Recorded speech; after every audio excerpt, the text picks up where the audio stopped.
Thank you very much, sir.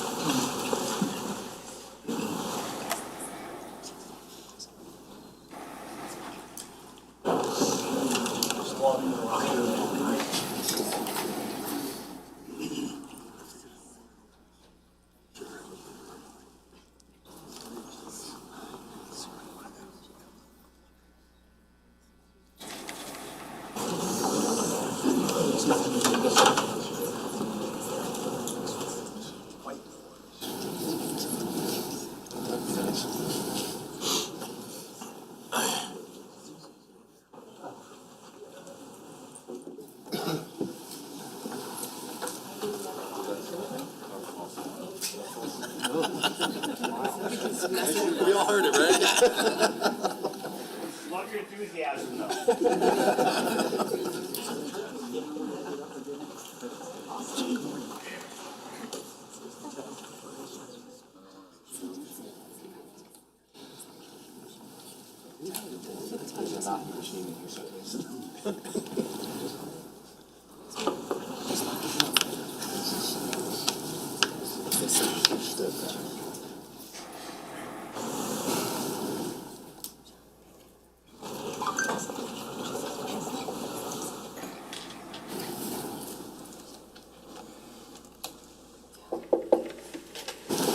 All rise. The court is now in session. The Honorable Judge Mark Lemieux presiding. Good morning, please be seated. Good morning. All right, we're back on the record with State of New Jersey versus Paul Caneiro. It's indictment 19-02-0283. Can I have the appearances of counsel for the record? Good morning, Your Honor. Assistant Prosecutor Nicole Wallace on behalf of the state. Good morning, Judge Chris Decker, Assistant Prosecutor for the State. Your Honor, Monica Mascalone on behalf of Mr. Paul Caneiro. Yes, good morning. All right, good morning, everyone. Good morning, Mr. Caneiro. We were in the middle of the state summation, so we'll continue on with that now.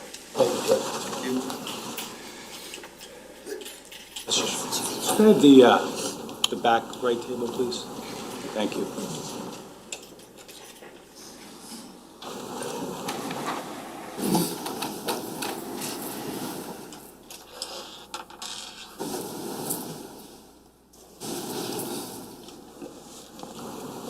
Morning. Morning. We left off yesterday, I think we were at the video, camera 5 from 19 Oxford. So I'm going to play that with respect to Mr. Caneiro's vehicle returning back from Colts Neck. Now, we've already seen 308 Green Grove, right? Down the driveway, white Porsche Macan, black stripe, right? Passes 30 Tilden. We saw the flickering of the lights at 30 Tilden in the direction of 27 Tilden. So now from 19 Oxford, from the rear, from a camera, as you can see here, we probably never expected to see what we saw. I mean, because when you look at the vantage point here, we're talking about a very small area, right? Where you capture just a portion of that 27 Tilton driveway. Because you remember from the daylight video, there's those trees there. But by the grace of God, we actually see that light right there. As you'll recall, remember when we saw the pictures of the garage, the two garage bays of 27 Tilden? There's 3 lights, like 3 sconces. One on the left, one in the middle between the doors, one on the right. Okay? So what we're looking at here, right here, kind of like when we saw that flash of fire previously, that's the light. Okay, so we're going to play that.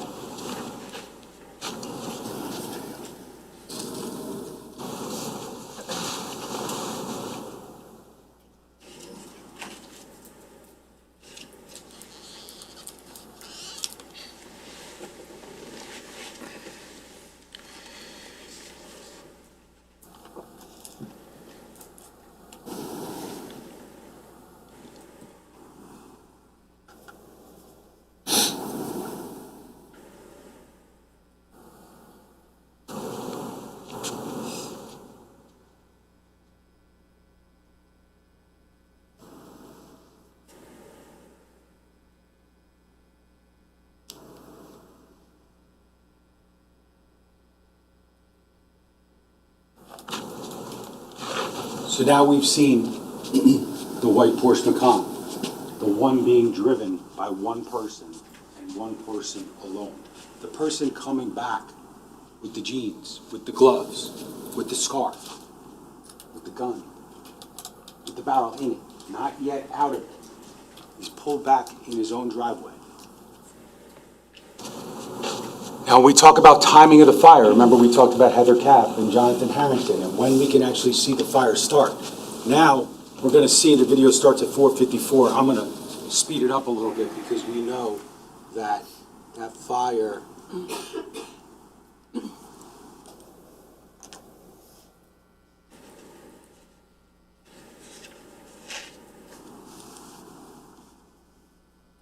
is going to start. It's now 4:56:32. And remember, these are just lights on the back of the house. It's over by the garage, right?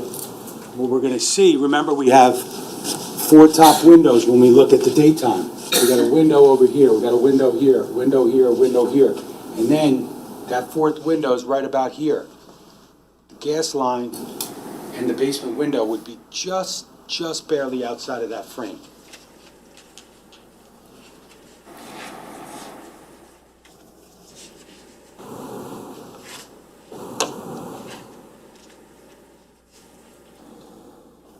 There, 4:57, in about 10 seconds, we see that gas-fed fire, right? Because that basement window is right next to the gas meter.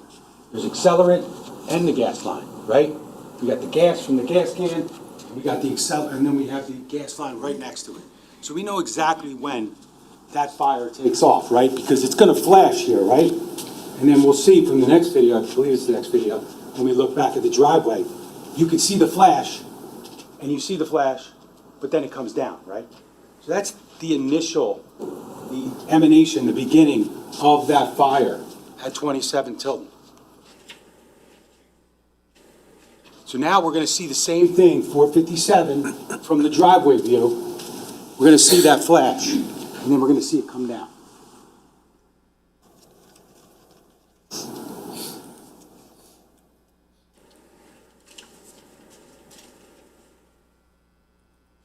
Running it from 4:56 and 40 seconds.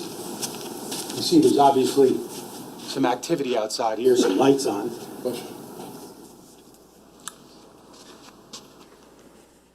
There we go. Move it again.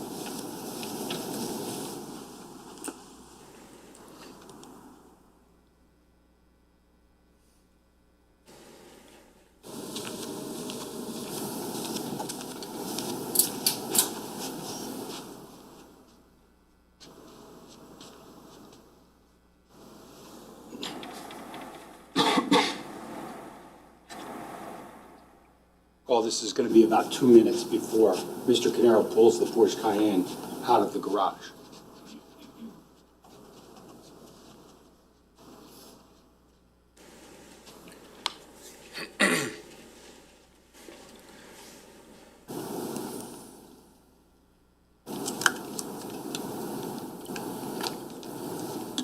There, 4:57 and 10 seconds. That fire lights up the rear of 27 Tilton. We start to see Dr. Gould's back deck, right? Right here. And here is kind of like where that tree line is, and the driveway is right here. So think about, in some ways, how lucky we got to actually capture that driveway, right? I mean, there's no way, even if he set up the cameras at Dr. Gould's, that he ever would have realized that that camera is going to pick up his car at 2:07 and 4:08, and the fire started. It's just unfathomable to believe that we catch that little area here, right? See? Fire now. 4:57, 53. It flashed over for about 40 seconds, and then it subsides. Same way we saw it on camera 7, right?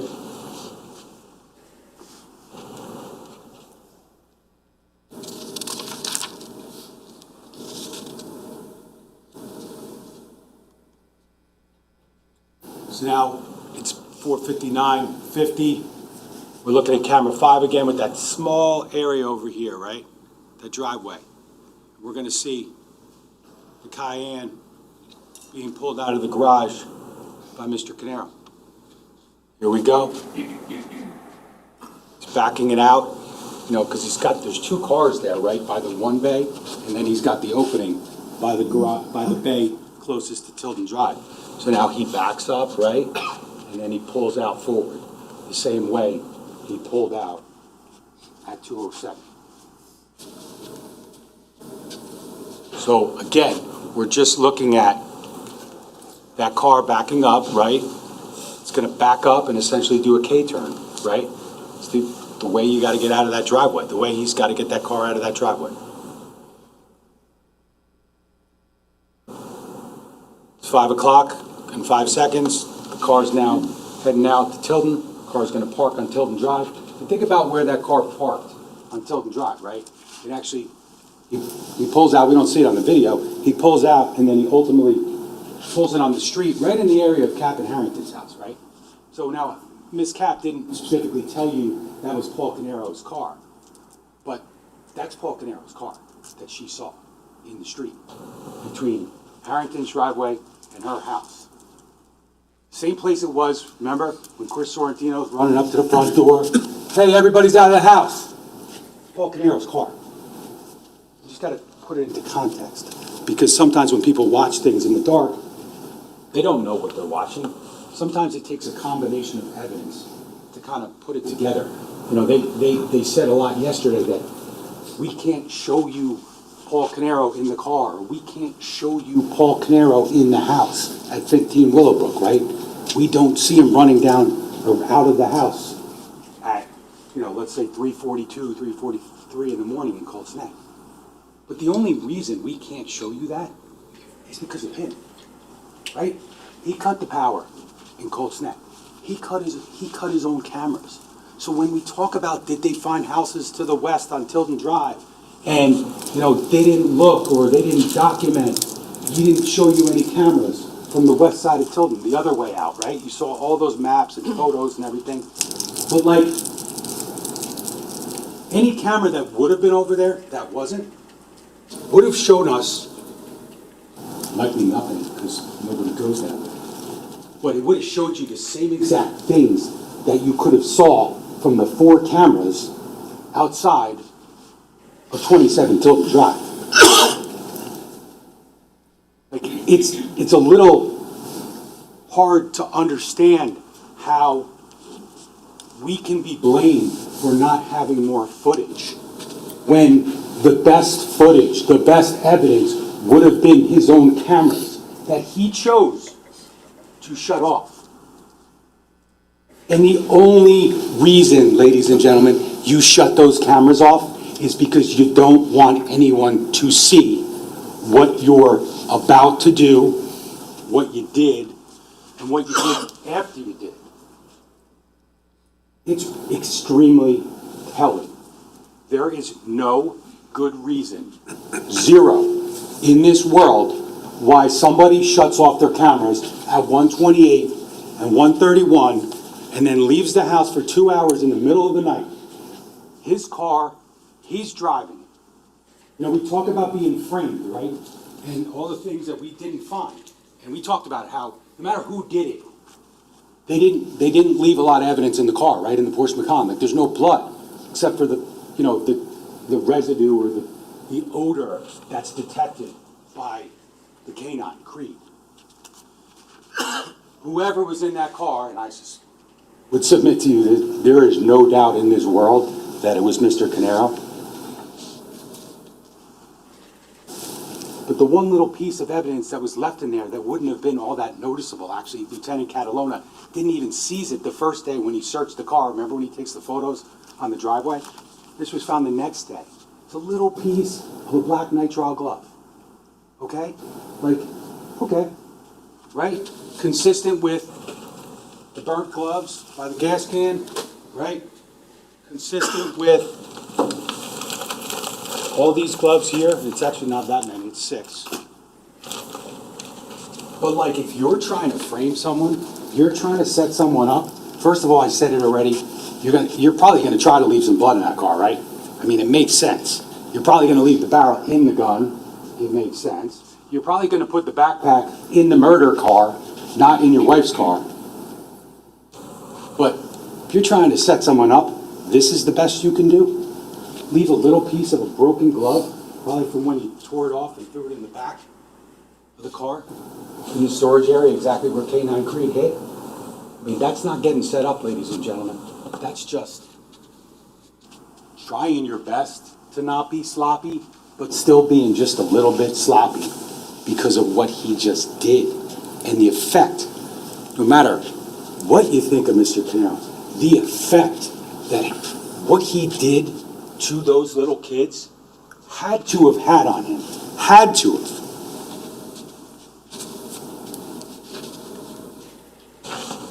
Now again, just point of reference, maybe it's a little thing, maybe it's not. But the car pulling out at 207 here, out of the driveway, pulls out exactly the same way that he pulled.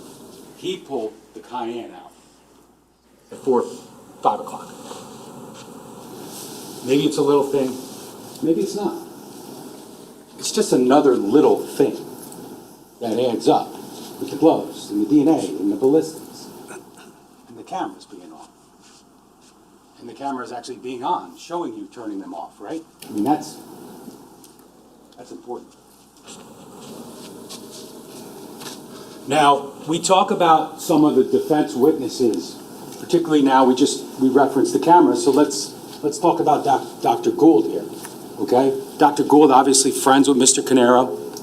He told you that Mr. Caneiro, which you knew already, he's tech savvy, that's what he does for a living.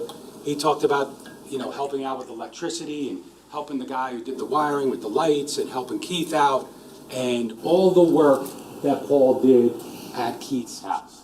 All the things that Keith relied upon, and part of the reason why he's collecting that salary from Square One and EcoStar. He told you about Paul being a gunsmith, and I'm not going to belabor that. I'm not going to reiterate the fact that I told you that he owned these guns lawfully. We're not asking you to hold that against him. But there's a reason you heard about the guns, because Dr. Gould told you he can take them apart, he's a gunsmith, he cleans them, he does all this stuff.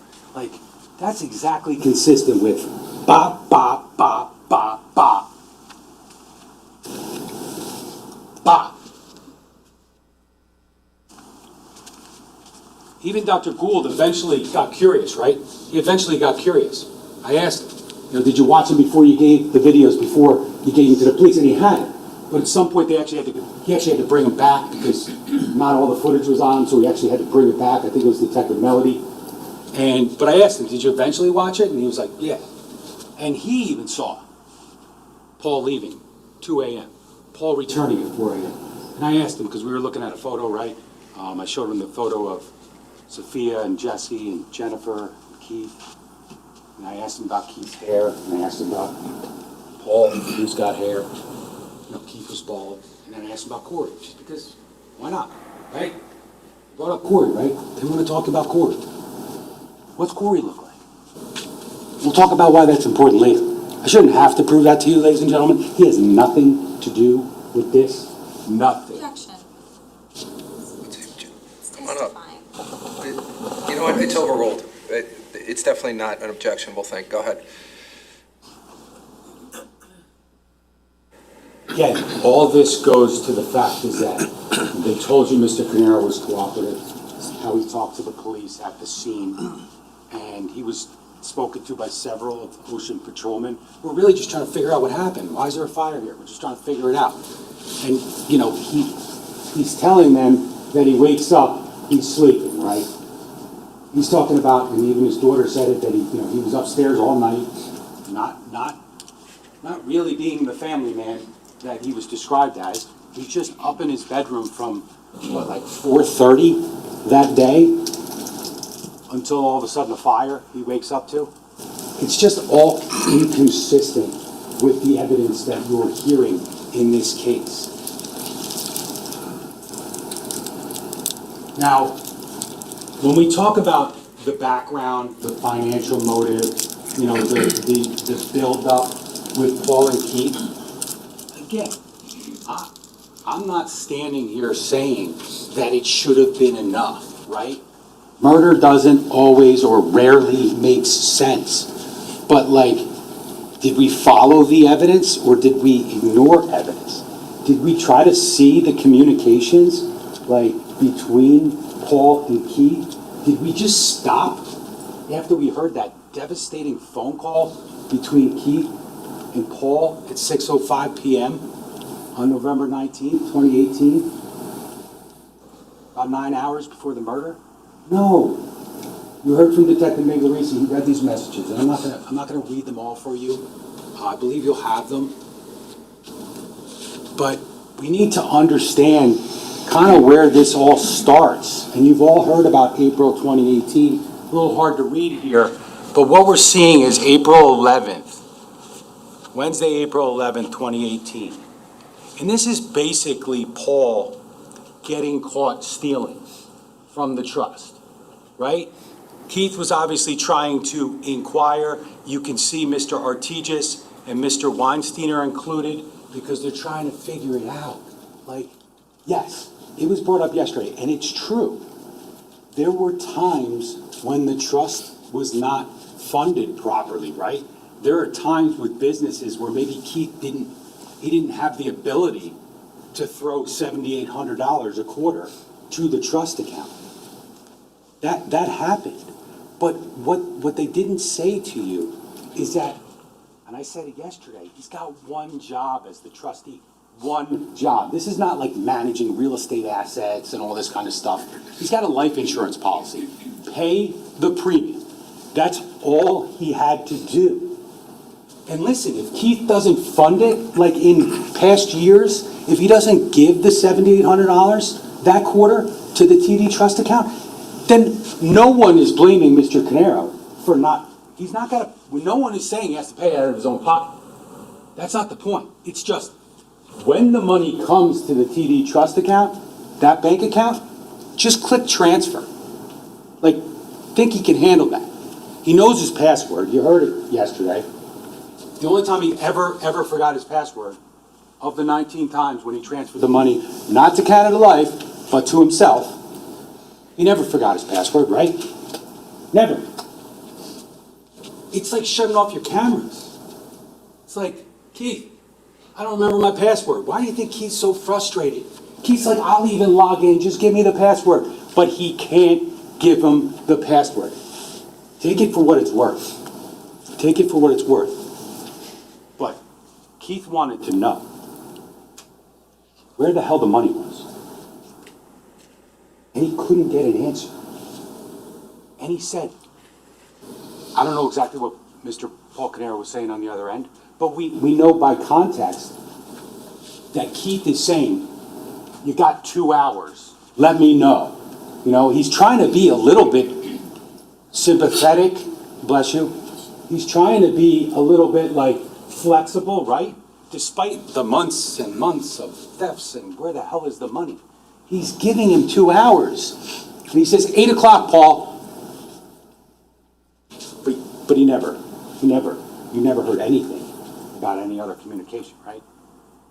There's no other communication in this world ever for the rest of time, except for Keith texting Paul at 3:14 through 3:18, because despite his anger and his frustration, justifiable frustration and anger, he still needs Paul. But here, what's interesting about this is, like, it's an admission that I took the money, right? It's an admission. Remember, he says I selected the wrong payee. He says it went to my daughter's student loans or whatever. Like, Paul's admitting that he stole from his brother, right? Sorry for all the confusion. I've had my head up my ass. But he's still not accepting responsibility, right? He's still saying that I accidentally took your money. I sent it to the wrong page. Now, we know that's not true, right? Because you saw the bank records. Detective Bassender came in here at length and testified about all this stuff. He didn't select the wrong page. He paid himself.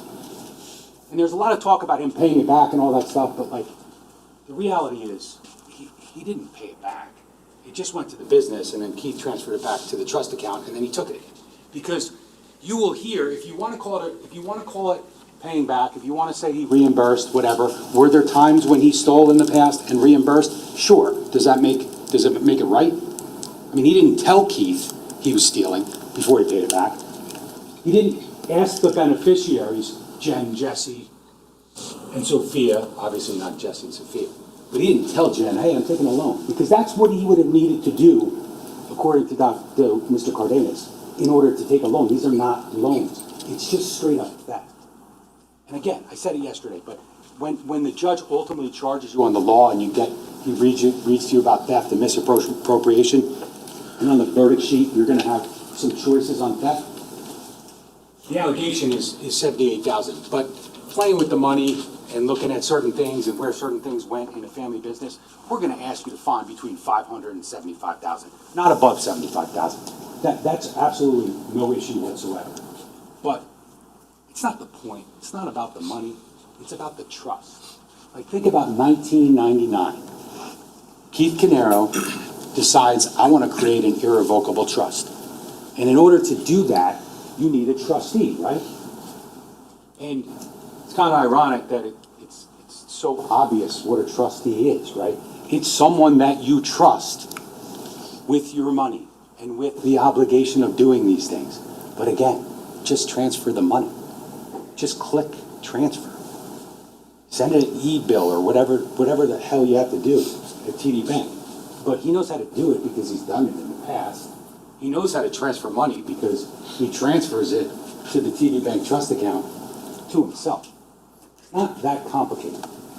But that trust ultimately, over time, it eroded. It started to go in a lot of different directions. And ultimately, you saw that trust was gone as of 6 o'clock on November 19th. But we need to look a little further. Look at the messages. And here is essentially, this is just like it's the same time, April 11, 2018. It's just a little more of a complete message, and it's maybe a little more of a direct message to Paul, or from Paul to Keith. And he says, what they're talking about is, yes, I went to bed early, I was shot, I figured out why there are payments missing. I selected the wrong payee from my list and made them to Pacific Lending, the servicer for student loans, instead of Pacific Life. Now, you saw the bank records and the summaries and the charts. That's not true. What he did was he made them to himself. He's just telling Keith that I made a mistake instead of saying I stole from you. I mean, he says, I changed the name of the account to the trust, so this will not happen again while this account is still open. Well, he had Canada Life in his bill pay for TD Bank a long time before April 11, 2018. We go on. I'm selling off some of my investments today, and once the transfer is completed, I will make a single payment plus interest to the trust policy. I'm sorry about that, and we'll make it right. Let me know when you create a new trust account with Bonnie, that's Jennifer's sister, so we can set up the direct deposit from payroll. I can pay the balance of the existing trust account and then close it. I didn't sleep most of the night trying to sort this out. There's nothing to sort out. He stole from his brother. That's what you need to sort out. Is it bothering him? I don't know. I don't know. It didn't bother him enough that, let's just assume they're correct, that he paid the money back in April, at the end of April. Let's just assume that's not like just a circular payment and not a reimbursement. Or let's assume it's a reimbursement. The reality, though, is as you're going to see in the next couple slides, and you've heard the testimony, obviously you've all been paying attention. That has been very clear. Is that after this mishap, after I had my head up my ass, I'm going to make it right, et cetera, et cetera, et cetera, what he does is makes exactly 0 payments to Canada Life for the rest of 2019. What he does is just continue to take, culminating with the last theft, the last transfer from the trust account to himself on November 19th, 2018. Remorse? No. Just like preservation, like, let me just get Keith off my back for a little while, right? He's stupid.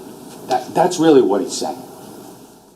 Keith's not gonna figure it out because he can't access the trust account, because that's the way it's supposed to be. It's really, Keith, I'm sorry, Keith was upset about all this, but sorry, Keith, unfortunately, you don't have control anymore. He's got control, but it doesn't mean he can steal. It doesn't mean he can commingle. It doesn't mean he can take loans without the beneficiary's consent, okay? He's talking about them changing the beneficiary. You heard some of that stuff. There was some talk about making Bonnie the trustee. I'm sure Keith wishes that actually happened, but it might not have been as easy as, Mr. Cardenas said to you. Well, it's not that easy. So it never happened. I mean, I wish it did, because maybe we wouldn't be here, okay? It didn't happen, but he knew that Keith was kind of done. But he continues. Paid nothing back. Doesn't make another transfer to Caneiro Life ever in the history of the world. And he tries now to cover his tracks by doctoring the bank records. Which, let's just remember this as we talked about thematically yesterday about how investigations work. Like, we're talking about bank records here that, like, we don't get, like, immediately, right? We don't just, like, go, hey, there's a trust account, give me the bank records. What happens is the detectives that are investigating this, Detective Bassender, who was doing the financial investigation, Detective Petrozzillo, and Detective Zerillo, they met with Steve Weinstein, right? He's the accountant for Paul, he's the accountant for Keith, he's the accountant for the businesses, and ultimately they sit down, and Weinstein's saying, yeah, Paul would send me the bank records, right, like an accountant. Because remember, part of the trust is like, there's like gift tax implications, and Weinstein said, I gotta get the records so I can, because Keith was able to write, I don't understand it all. I'm not gonna claim to.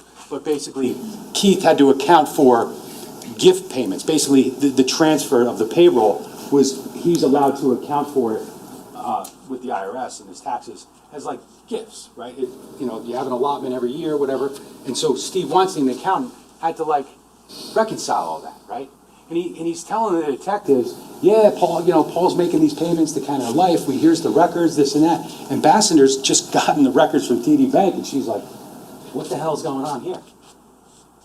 I got the real TD Bank records, and then I got the ones that Weinstein got from Paul Caneiro, and they look different, right? Like, doctoring bank records is no different than shutting off your camera at 1:28 in the morning. It's just not. It's the same thing. It's just like hindering an investigation, okay? It's just trying to be smarter than everyone else. I would submit to you that you heard a lot of testimony about the special bond between Keith and Paul, and, Keith was Paul's person and all this stuff.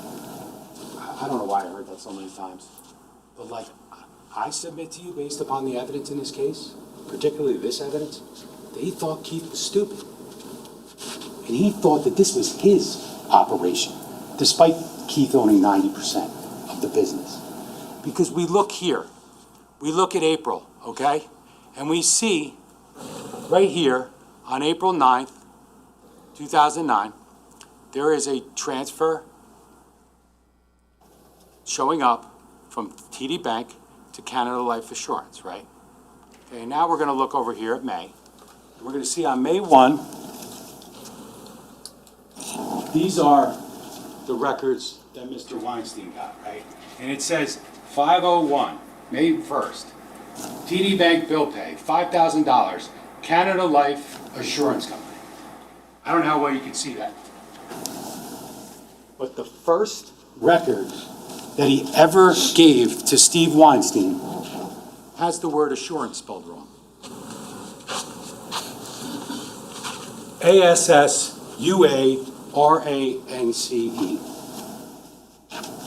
His first, literally, the first doctoring of records right here has the company name spelled wrong.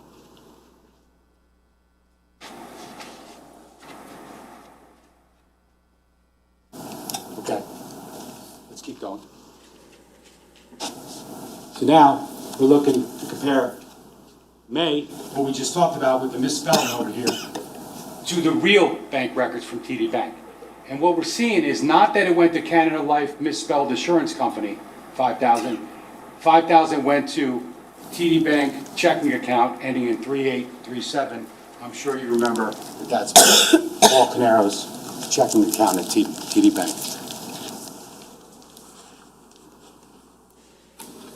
We go to June 1st of 2018.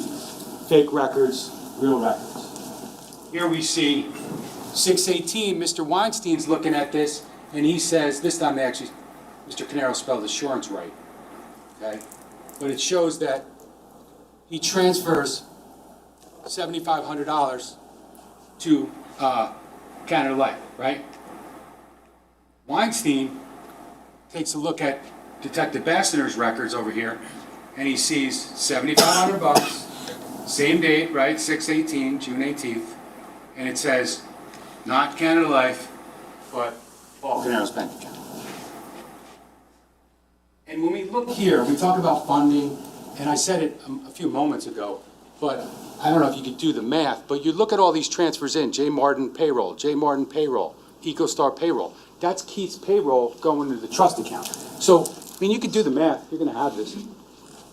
And I don't know exactly if it adds up, but all we're saying is that any money that Keith put in that account for Canada Life was supposed to go to Canada Life. If it wasn't 7,800 and it was only 7,200, then put 7,200 in it. Don't take it. Oh, well, you know, he only gave me 7,200. He's $600 short, so I'll just take it myself.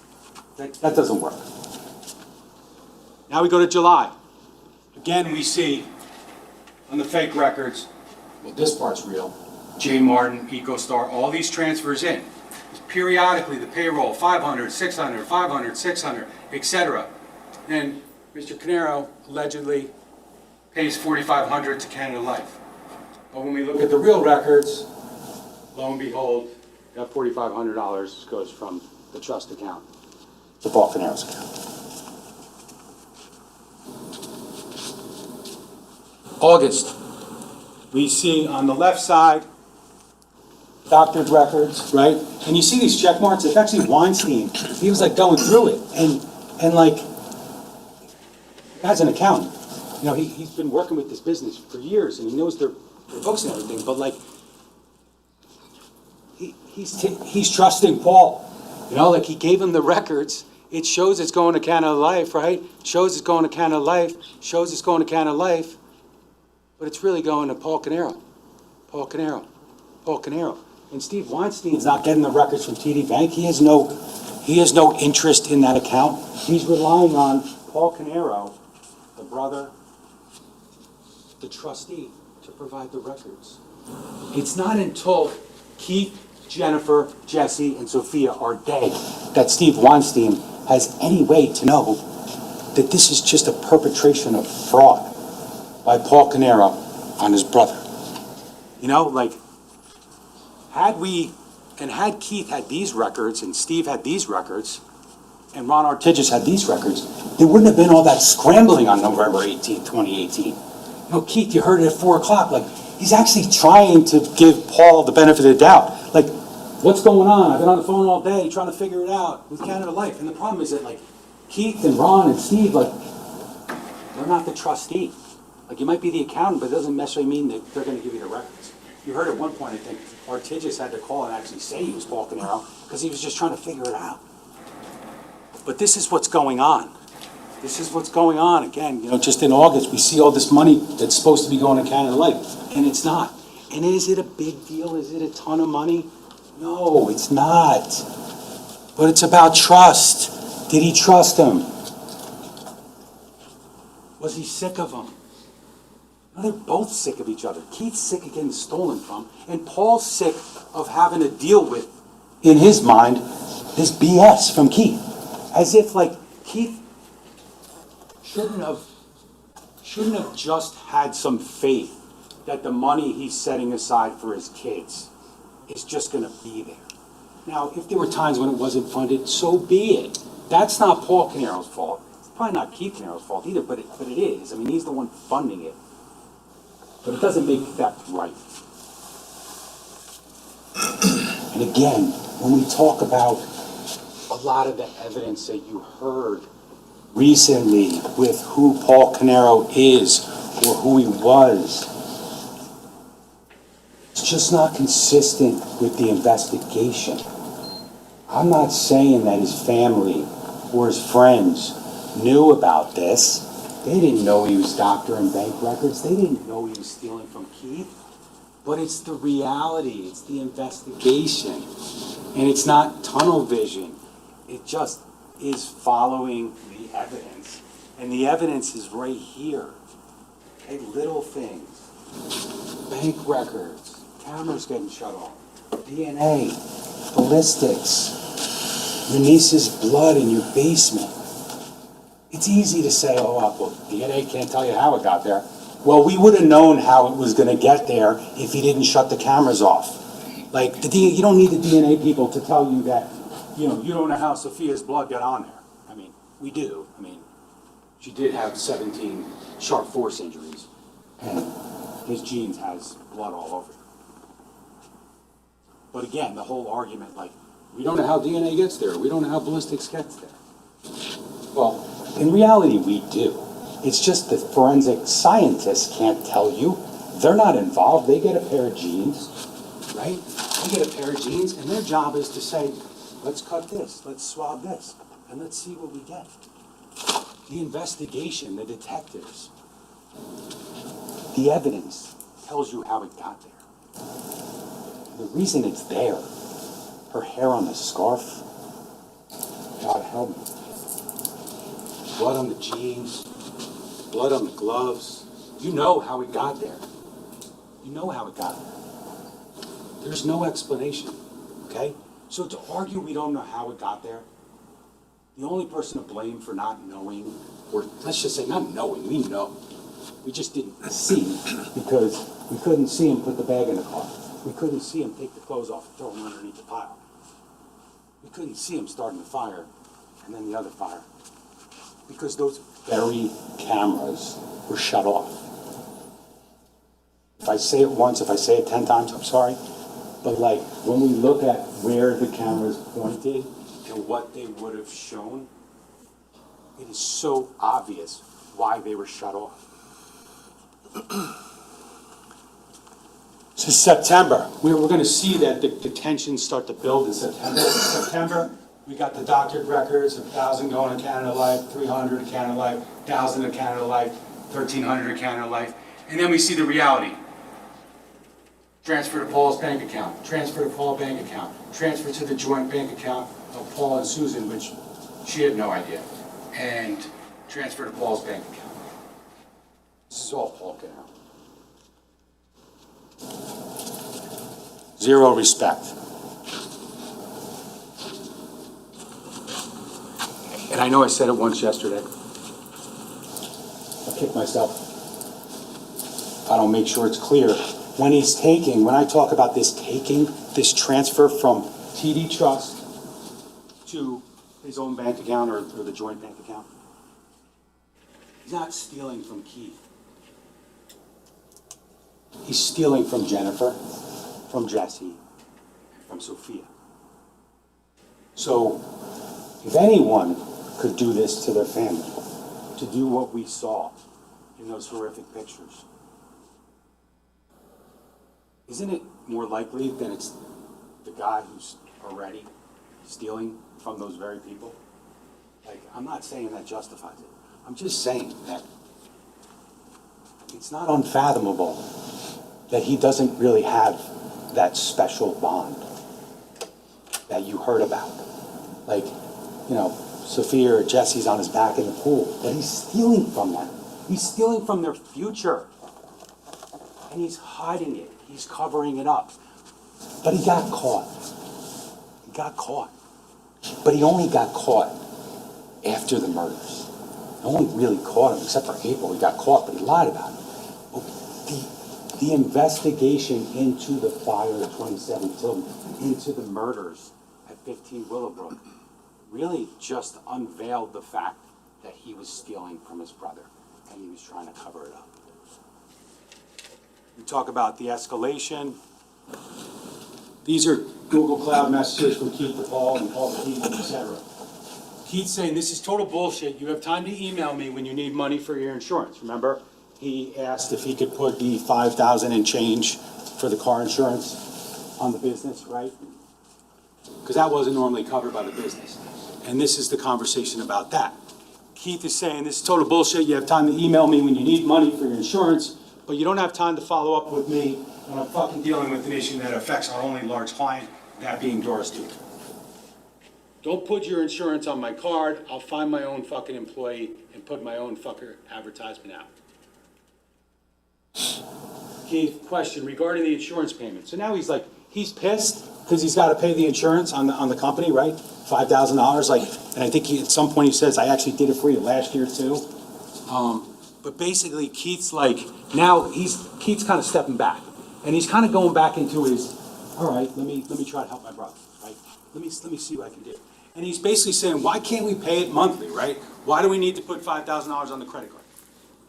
And Paul says, interestingly, despite the $60,000 of disposable income he has at that time frame, he's saying, because it's late and I don't have the cash right now, I had to pay for Katie's admissions and I was not expecting that. And then Paul says, I went to pay it and the check bounced. And he says, I'm late and I received a cancellation notice. So they're not going to take that monthly payment, the insurance. They want the whole thing. They've already told him they're going to cancel his car insurance. So he's asking Keith for help, which is fine. But let's just not say that he's got all this money lying around, okay? Despite the renovations and all that stuff. Keith's trying to help him out, but he's saying, I'm done paying you anything for a salary. You are on your own. And Keith says, I just put $150K into this business. Your kids are done with college. I need to start saving for my kids' education. Unfortunately, no, he didn't. Unfortunately, he didn't have to save for his kids' education because they're never here. They're no longer here.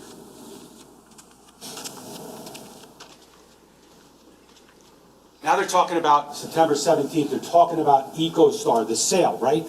Listen, they both went back and forth. I'm not asking you to, we're not giving you the rosy version just because it sounds great. Okay, they're back and forth about EcoStar. But I think what you see from these messages and from the evidence you heard is ultimately that, like, Keith realized that, like, first of all, EcoStar wasn't making a lot of money, okay? They're 50-50 in EcoStar, but EcoStar's, like, not really making a ton of money. Like, they got a lot of employees, they're doing pest control. It's not a cash cow. It's not $125,000 a month that they're getting from Doris Duke. Okay, like, that's money. Okay, like, that's even paying people. They're getting money from that. Except remember, Keith's getting 90, Paul's getting 10, because it's Keith's company. But they go back and forth with EcoStar. If we can get $850 for EcoStar versus, so they said he wanted to wait for $1 million. That's not exactly what he said. If we can get $850 for EcoStar versus $1 million at the end of the year, I'll wait. Otherwise, let's settle. I'm done. I want out. If I could get a decent job in the marketplace, I would just fucking walk. We know he was trying to do that. Now, Doris Duke, I'm going to talk about it in a minute. But, like, we're not saying that, like, he didn't want Doris Duke to renew. I mean, even at some of those proposals where it went from, like, $125,000 a month to, like, $96,000 a month, like, Keith will take that. And let's be clear, like, Keith could have a job and Square One could still exist. Like, he's not going to Doris Duke every day and doing the wiring and the IT work. Like, he's the boss. Like, they'll take the $95,000 a month if they're willing to do it. We'll talk about what Ms. Bassey said about that ultimately. But let's continue with EcoStar, because we know if I could get a decent job in the marketplace, I would just fucking walk. Now, we know from Ben Paolucci that, like, Keith is legitimately looking for jobs in the marketplace. The guy's got an MBA from Columbia. He's run a business for like 30 years. And the guy's got some qualifications. Ben's like, hey, there's probably some great jobs for you at AWS, like the cloud services of Amazon. And that's what Keith's doing like 3 nights before he dies. He's looking for jobs. You are my brother. I'll help you out as best I can. but I'm not doing this. I mean, if you could ever, obviously I never met Keith Caneiro or Jennifer or Jesse or Sophia. But like, if you could ever kind of sum up what Keith Caneiro stood for, what the evidence in this case showed you, is you are my brother and I'll help you out as best I can. But like, you can't do it anymore. You can't carry it. Keith's got to worry, he's got young kids. They're not even in high school yet. They're not even close to college. They're trying to figure it out. Like, I got to worry about myself. You heard all the conversations like, maybe I'll just like, sell EcoStar, I'll put that money towards my mortgage. I need a big mortgage, but like, he's thinking about just like dumping it in there, trying to get rid of a mortgage so that even if he has to take a job for like less money, he'd be able to make it work. Like, he's thinking about that stuff, which is exactly what Mr. Paul Caneiro is not doing, okay? We continue. I know that, Paul, that is if square one is a going concern. If it isn't, if I lose my only big client, we are done, which is the reality. I mean, they lost Doris Duke, we know that, but they lost Doris Duke. Primarily, we know it was done because of what happened here. I mean, they finished out December, but then the company, Doris Duke wasn't bringing them back. I would suspect, and I would submit to you, that Doris Duke was not bringing them back anyway. If you listen to Ms. Bassier's testimony, she wanted cheaper. She wanted a lot cheaper, and they did good work. He was good. Keith was good. The company, Rob Block, they were good. They did good work, but they were not cheap. $125,000 a month for a nonprofit. They were looking for that AWS style type treatment, right? They were looking for that cheaper, that cloud-based.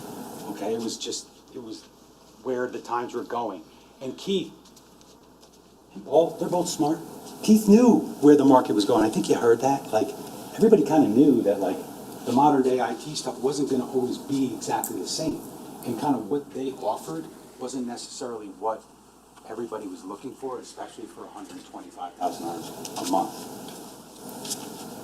Keith, I need to start thinking about paying for my kids' college. We know that. Putting away money for retirement. I don't have insurance policies to pay me if I don't work. You heard that yesterday. I mean, Keith doesn't have that crutch, right? Paul does, but when you look at the income, the disability wasn't going to be enough for this guy. At least it wasn't going to be enough to satisfy the 3 Porsches and the Tiffany and the restoration hardware and the two trips to Colombia in 2018 and $800 whatever for the Audi that he was paying for, in addition to the 3 Porsches and the Jeep. This guy's got big expenses, and it's starting to crumble. That house of cards that Ms. Wallace told you about in opening, we stand by that based upon the evidence in this case. We're not going to over-dramatize it, but like, it's reality. You have that, so figure out a way to restructure things to live within that. He's trying to like be like Paul, cut down the expenses, like deal with it, plan for the future, but he doesn't want to do that.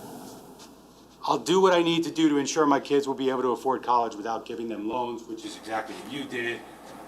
Hey, can you check with Block to see where he is with that information?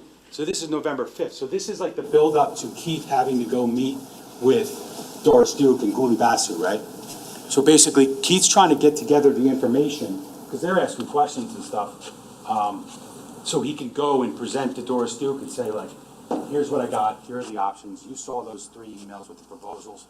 The 6-year option with, or 4 years or 2 years, like, if I know anything based on what Ms. Basu said and the evidence in this case, if they were going to get that contract back from Doris Duke, maybe it was for a year.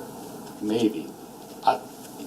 That woman who testified in here was not signing a 6-year contract with Square One.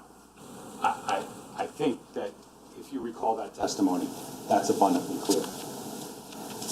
And asking Rob Block, who you heard from, I also want to see if we can do something to get cash for EcoStar. So he's bringing it up again, right? Like, he wants to get rid of EcoStar.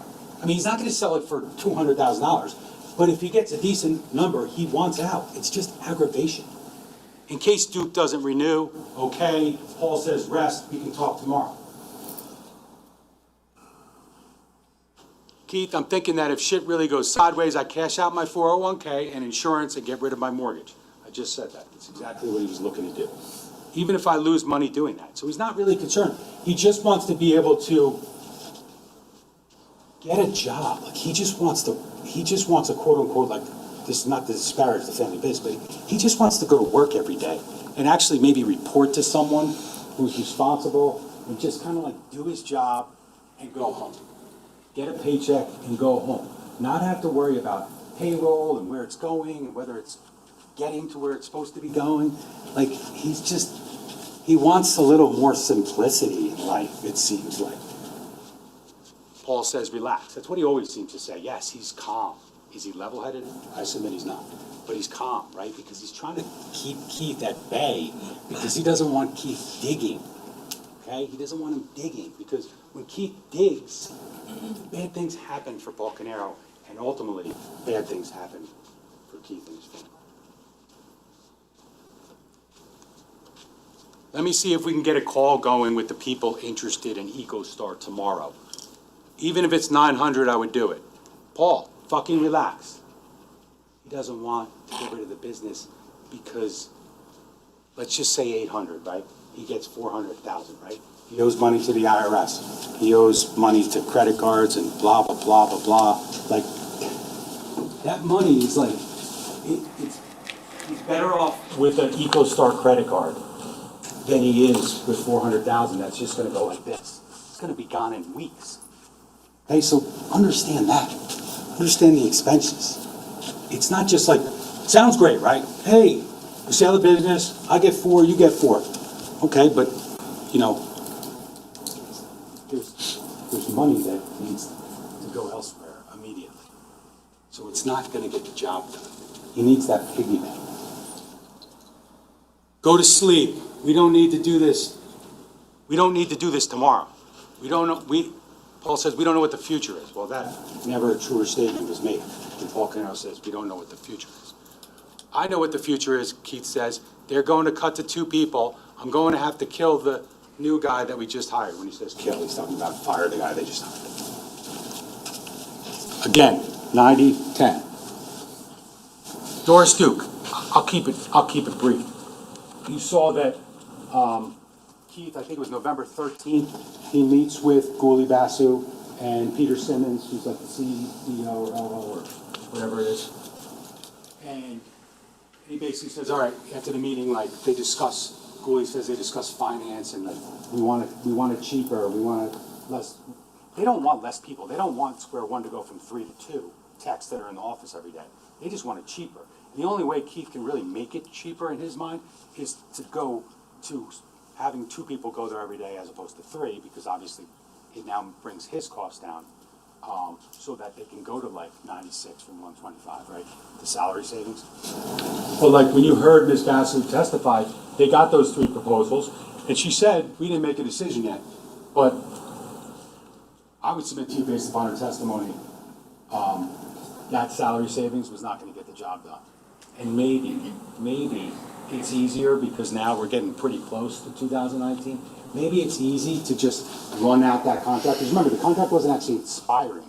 It just, they had an option to cancel, that is, Duke had an option to cancel the contract at the end of 2018.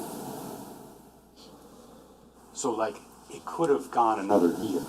But that wouldn't have changed that Keith's applying for jobs and all those different things that he's trying to do. And he's trying to sell EcoStar. Like, he wants to just be like one of us who just goes to work every day and doesn't have to deal with like the pressures and the BS, so to speak, of running a business.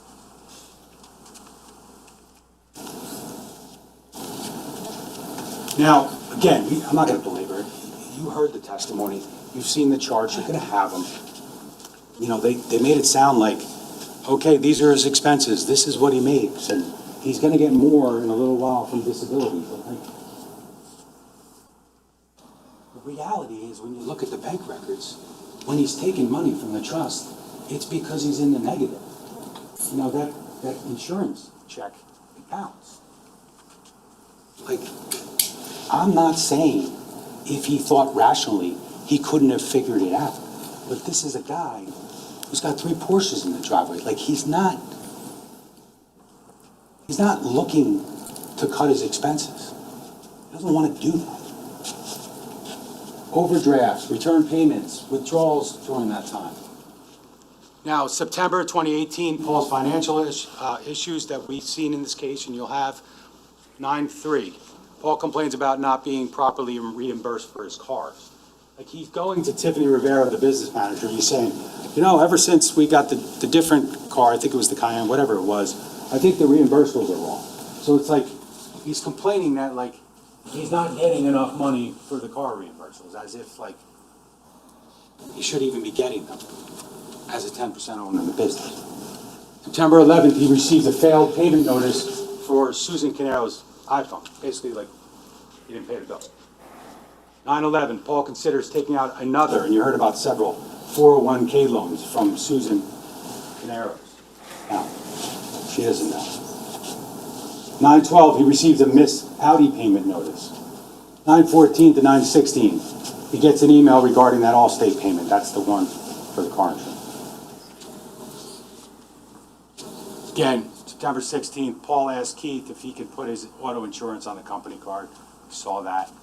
September, it's not going well. Showed that he struggles all the way to the end until that final withdrawal, final theft of $1,200 from the trust account when his balance was in the negative.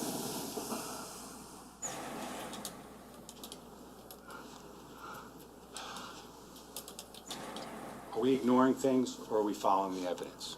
Let's look at, first we'll just, the trust. I think we've talked about the trust enough. Obviously, the trust, he's a contingent beneficiary. Corey is as well. Paul knew, Corey didn't.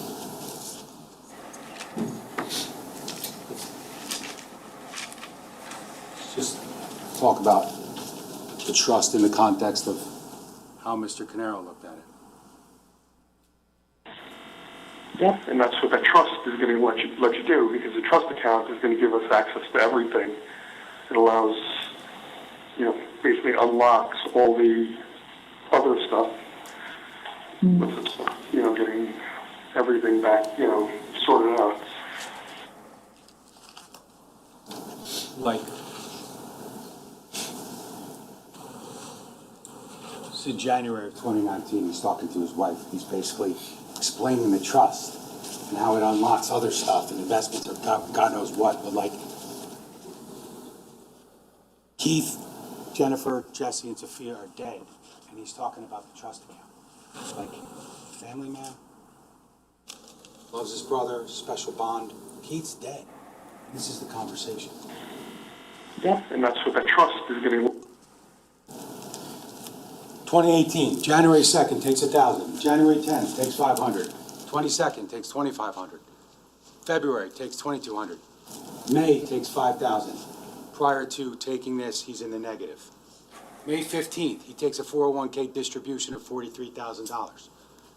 June 18th, he takes $7,500 from the TD Trust account to his own account, and $43 went fast because his balance on June 18th, prior to taking this money, is back down to $4,000. July, he takes $4,500. August 3rd, takes $4,000. Prior to him taking the $4,000 from the TD Trust account, he's in the negative. And then he couldn't make his mortgage payment. August 17th, takes $2,500. His balance is once again low prior to taking the money. August 28th, he takes $1,000. Prior to taking this, his balance is in the negative. He needs this trust account, ladies and gentlemen. It's not always massive amounts of money, but it's every time he can't pay something else, he goes, click, and he just takes it from Keith. Not alone, it's just theft. Repeated theft. September 4th, he takes 1,000. Prior to this, his balance was low. September 4th, he takes 300. Prior to taking this, the balance was $9. September 7th, makes a $5,200 and change payment to Allstate, but he's way in the negative. Allstate payment is returned for insufficient funds. Obviously, there wasn't enough money there to make that payment. That's why he had to ask Keith. 9/10, he makes $765 payment for the Audi, but he's in the negative. 9/11, Audi payment is returned, insufficient funds. The next couple days, there's 5 overdraft fees.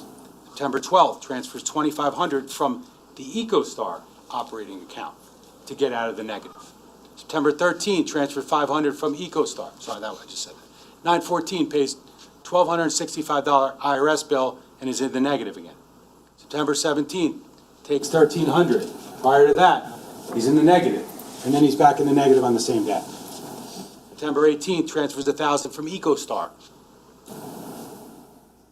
It's not necessarily his money. September 25th to 26th, receives 2 disability payments. October, balances in the negative again on October 3rd. The next day, he takes $1,500. The next day, he's back in the negative. October 9th, he takes $2,000. October 9th, balance is back in the negative. There's an overdraft fee for insufficient funds on Discovery student loan. October 10th, he makes a mobile deposit of $4,000. October 15th, he takes $1,200. On the 17th, he's back in the negative. The 18th, he transfers $700 from the EcoStar operating account. So why would he not want to sell EcoStar? Is it not clear by looking at this? Because if EcoStar's gone, yeah, he has that $400,000 or whatever that dissipates really quickly. But he can't just transfer every time he needs money. 10/24, he receives a disability payment. 10/29, he takes $2,000. November 8th, he takes $1,000. November 15th, he takes $1,300. Prior to that, the balance was low. The next day, he's in the negative. And he stays there until the final transfer from the trust on November 19th, 2018.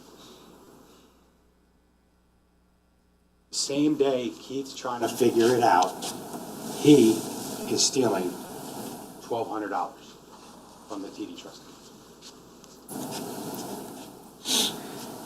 We talked about the numbers, ladies and gentlemen. One of the, like we said with the theft, one of the options that you'll have when I submit you find Mr. Caneiro guilty of theft, there's over 75, and then there's like 500 or 75,000.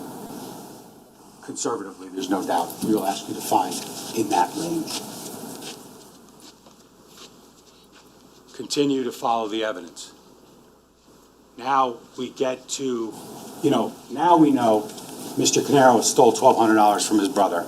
Keith doesn't know this on November 19th, 2018. But now we go to these phone calls, the final build-up, so to speak, of what is going to happen in about just under 12 hours. Keith Caneiro, this is the beginning of his final 12 hours on this earth.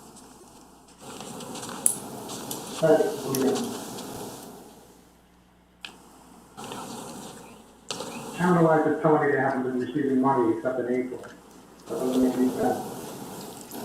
Counterlife is saying they haven't received money since April. I know it's not true. I need you to send me the statement ASAP, because I'm on the phone with them all day already.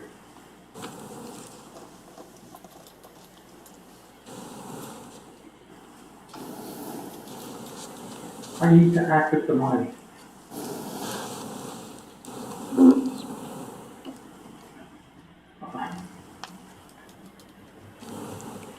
Fine. Do you have it scanned somewhere?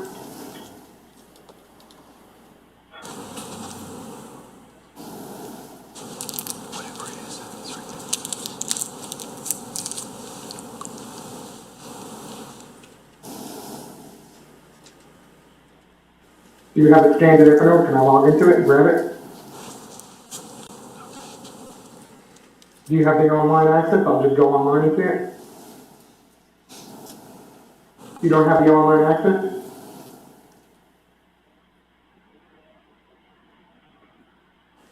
If you could just see a way to send me the password, and I'll do the research myself.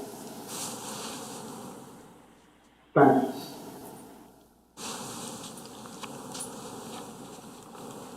Now, 6:05, a couple hours later. Keith tried Paul, so then he tries the house. He speaks to Susan briefly and says, I need to talk to Keith. And I need to talk to Paul. Now Paul Caneiro calls back his brother. Hey, Sue, how are you? Sorry, they're calling the house line. I'm looking for Paul. I know he's sleeping, but I need to talk to him. Yeah, definitely. Thanks. Yeah, please.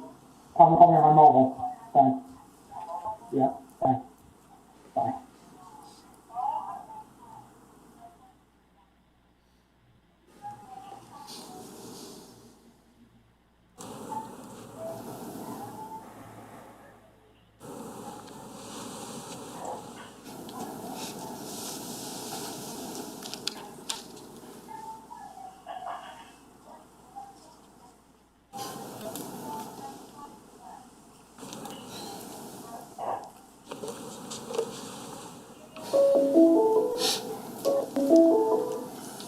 Hey,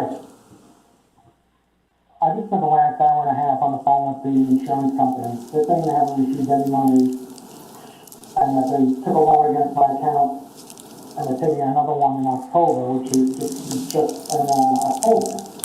I need to know, show me where you're sending the checks in online. You're writing them out online. I need to know where they're going. I need you to wake up, Paul, and do it. Short of you being dead, I need to see this stuff. You need to log into your account then. You log into the TV account. Give me the log into the TV account. Your TV account, you don't know yours? You don't know your TV login. Go find it and give it to me. I need to see it now, Paul. I need to see it. I need to see it now. I need it. I understand, Paul. I understand that. I just spent half the day. Paul, I'm telling you. I need it. I need it. I need it. Give me the fucking login, Paul. Give me the login, Paul.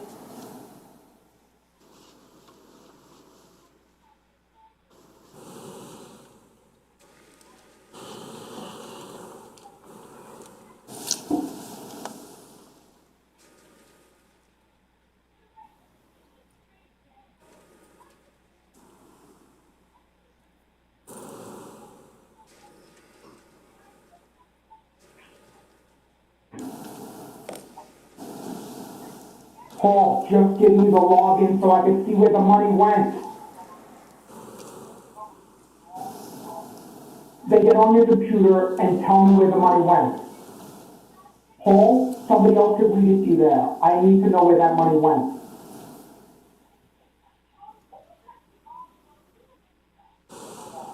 What's a little while, Paul?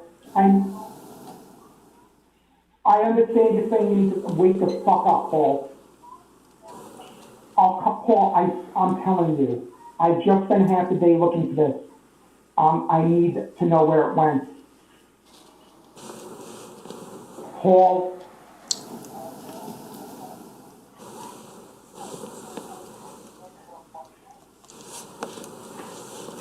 Paul.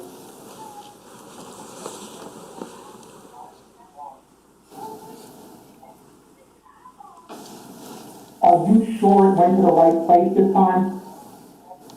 You have cash checks? You have cash checks?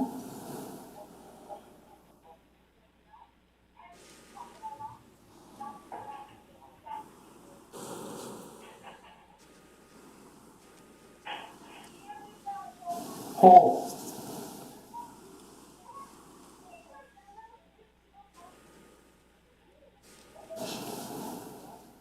I hear what you're saying.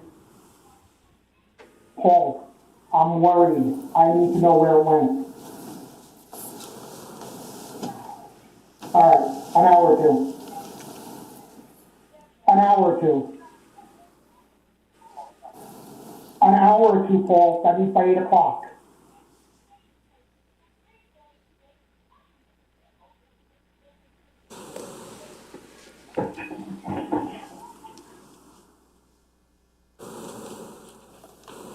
Keith believed them. He believed the excuse from April about paying the wrong payee accidentally. He still trusts his brother. I need to know it went to the right place this time, right? After that conversation, I said it before, does Keith's phone, does the defendant's phone, any video or anything show that Keith got a call back, he got an email, he got an answer, Mr. Caneiro looked at it? There's nothing. 1 to 2 hours. 8 o'clock, Paul. Nothing. He's up in his room. Paul Caneiro's up in his room. Playing with the laser. 6 hour. Nothing. He does nothing to rectify it. No text, no call. Can't, he doesn't pay it back, right? He can't do that. He doesn't have the money to do that. Just admit it. Admit it, and we're not here. Admit it to your brother. Do something about it. And we're not here. You're not here. Keith, Jennifer, Jesse, and Sophia are. Terrible reason to kill a whole family. But only one person has any reason to kill that family, and it's him.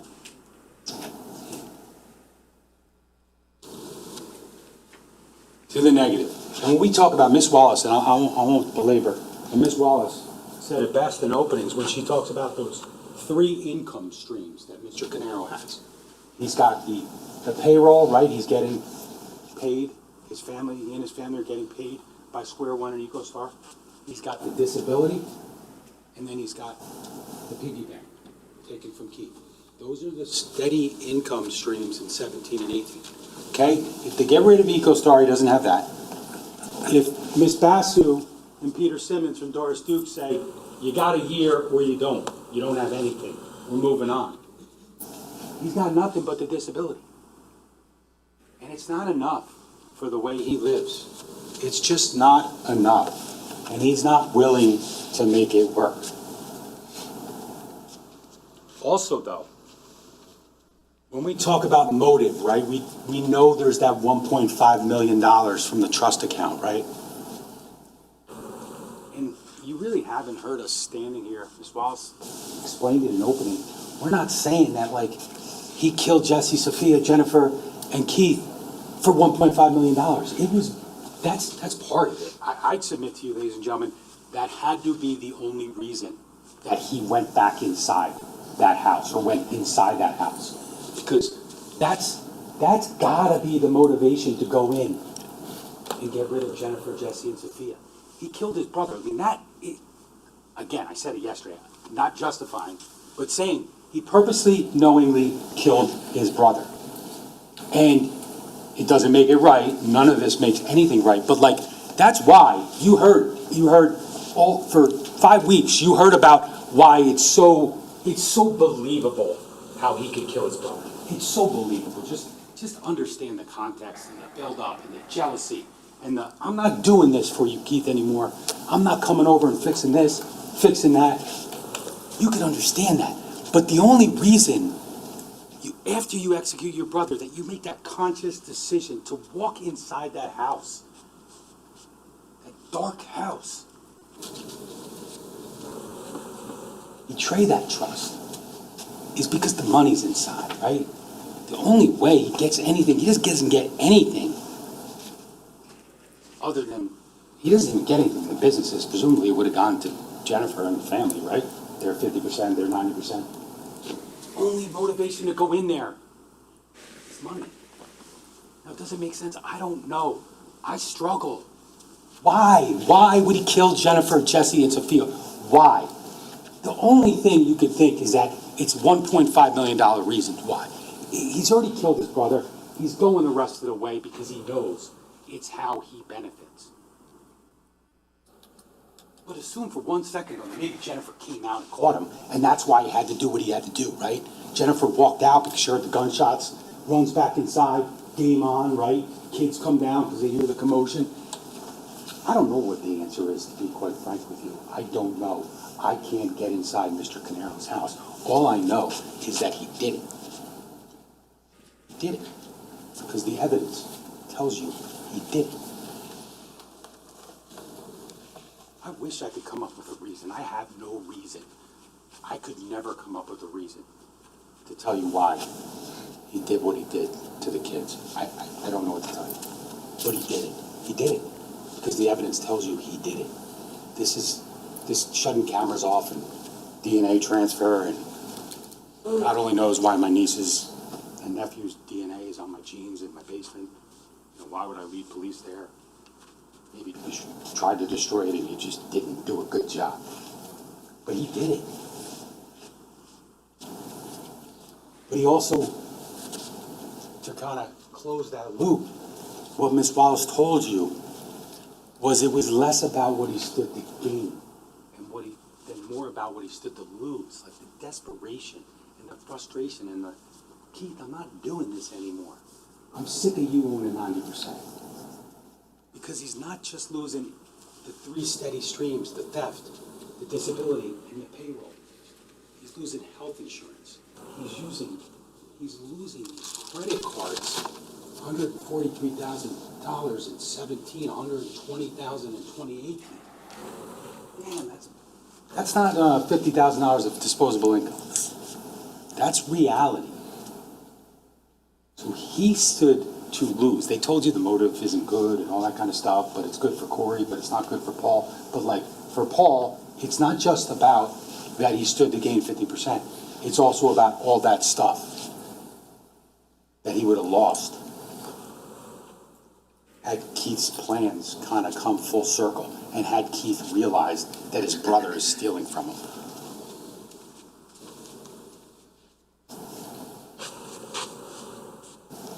No, Keith has an MBA. Paul steals from Keith. And again, understand when we talk about why he did what he did and why I submit to you that the evidence is going to tell you that the only verdicts in this case will be guilty. The finances is not something that just played itself out. That's not why he was arrested. That's not why he was charged with murders. He was charged with murders because early on, we're talking before Bodie, we're talking before StarMix, right? You know, all that stuff that was sent, and Ms. Danielle Reed came in here and testified. Like, before that, the DNA went to the state police lab, right? And we got results, right? We got Sophia's DNA on the knife, on the handle, right? And we got Sophia's DNA on the jeans. We're talking about that random match probability. I'd submit to you that random match probability, likelihood ratios, they're just 2 different ways to explain the importance of DNA. I mean, when you're going to say that like 49 billion is not like probative, that it's actually the defendant's blood on those jeans or DNA on those jeans, like you're trying hard to justify what looks really bad, okay? But remember, we had that DNA. Before we had all the other DNA, we had DNA. You heard it, the first witness, Chris Simkoviak. I think I actually said it right. And then we also had Chris Clayton with the ballistics. You know, because think about what that means. So the financial stuff it's a buildup, right? It's a process, getting records and trying to understand the context of 2 guys who own businesses together, you know, and they have a lot of expenses, and they have clients, and you have to figure it out. That's why we had to meet with the accountant and the insurance guy. You know, they're sophisticated insurance people. I mean, he's got 3 disability insurance policies. Like, I didn't even know that was a thing. Just follow the evidence.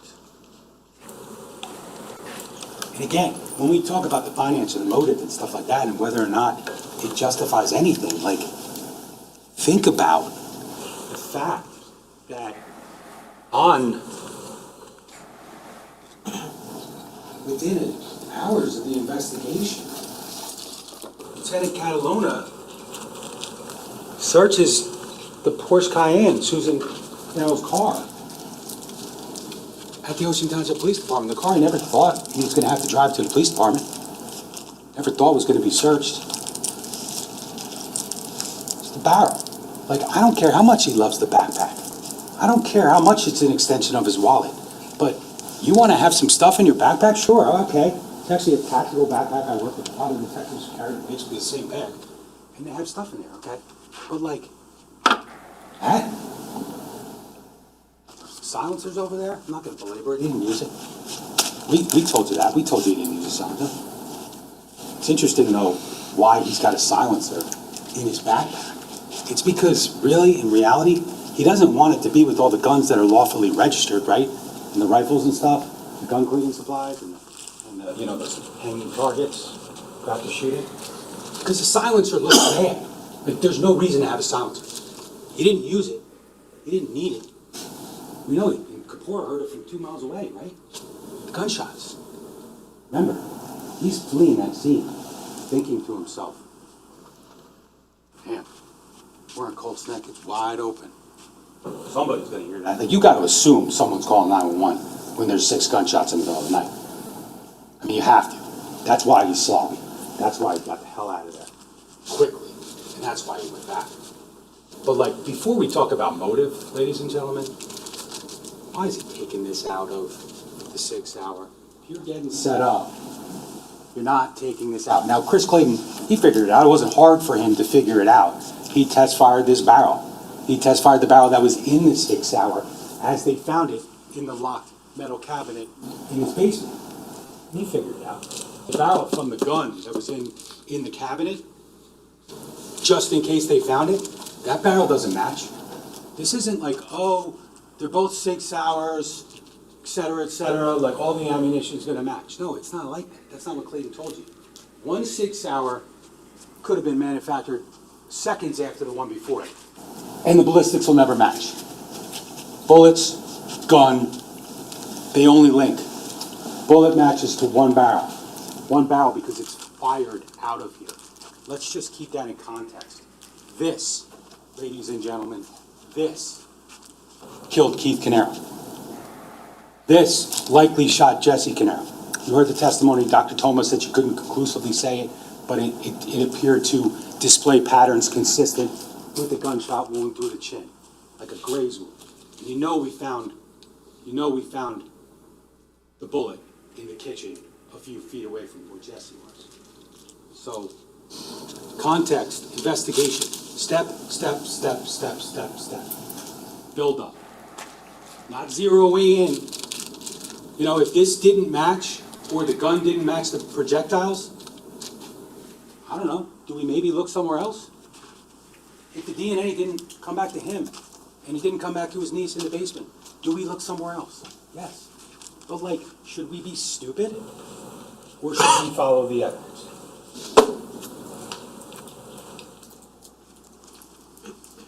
Again, we're talking about the backpack. We just talked about the barrel was in there. He's got savings bonds.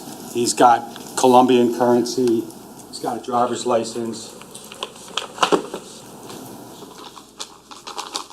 He's got his passport. You saw the pictures, it's here. His passport.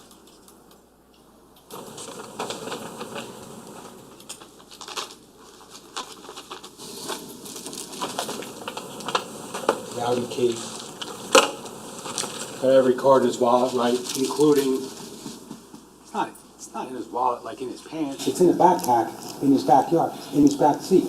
Like, how is someone else getting this driver's license into that backpack with the barrel and the silencer and the passport and the money and the savings bonds?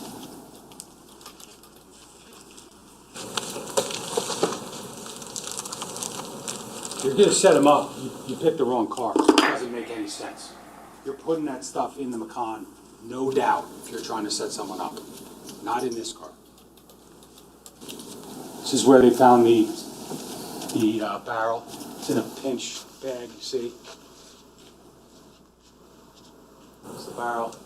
Paper towels. And interestingly, too, when you look at those paper towels, when you look at the photos from where the DNA is found with the jeans and the scarf and the shirt, all that kind of stuff, You see paper towels, like he wraps this in paper towels, the same way there was paper towels in that pile. Silencer. This is where we found the gun. Right here, ammunition right here, Fiocchi's down there.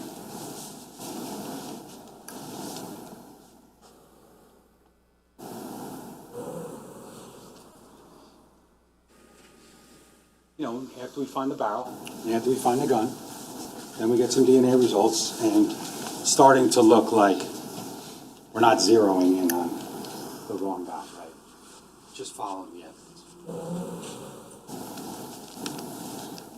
This is where it's found.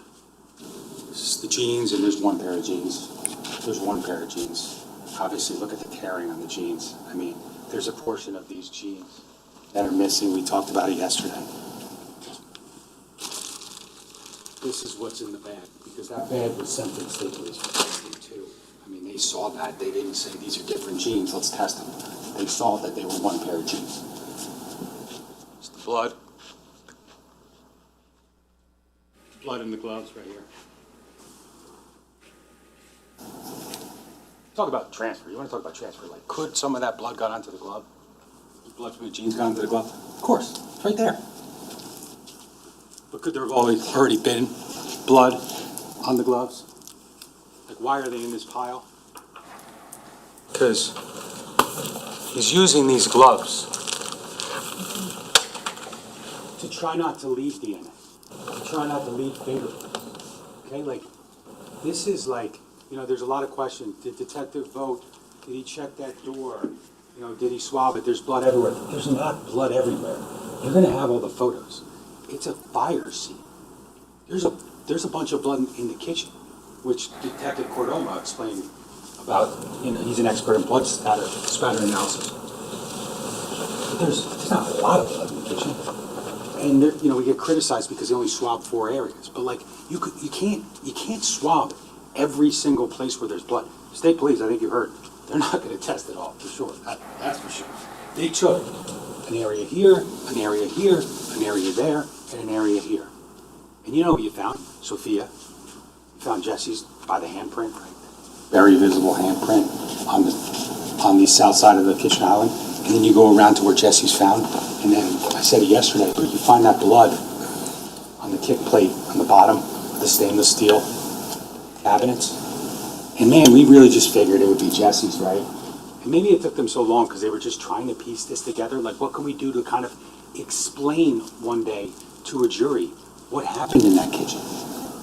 And lo and behold, that testing, that area is Jesse. We know they found him dead there. He's lying on the ground. He's up against the cabinet. He's got the blood there. But who would have thought that Sophia's blood's there? Like, she's trying to help her brother. She's bleeding. There's no other explanation other than like, Jesse. And then for some reason, she's bleeding in the kitchen. And she decides, I'm sure she didn't want to decide, to run away. And she goes upstairs. And that's where she's left. That's where she's incapacitated to the extent that she can't get the hell out of that house. I'd submit to you that that's that stab wound through the face into the brain. And that's why she had all the smoke. She had all the soot. She was 49% carboxyhemoglobin. Dr. Zane told you, and I'm not going to belabor this, you know she suffered. Horrible. 10% you might get nauseous, right? 40% you could die. 49% is what she had. Her cause of death was not just, like, it wasn't, be clear, what Dr. Zane told you is the cause of death. It wasn't a contributing cause. It was the cause of death was sharp force injuries and smoke inhalation. You know, the special bond with Jesse didn't have the stab wound to his face like that. I don't know. Passport, bag, all his credit cards. The knife he had. The bag.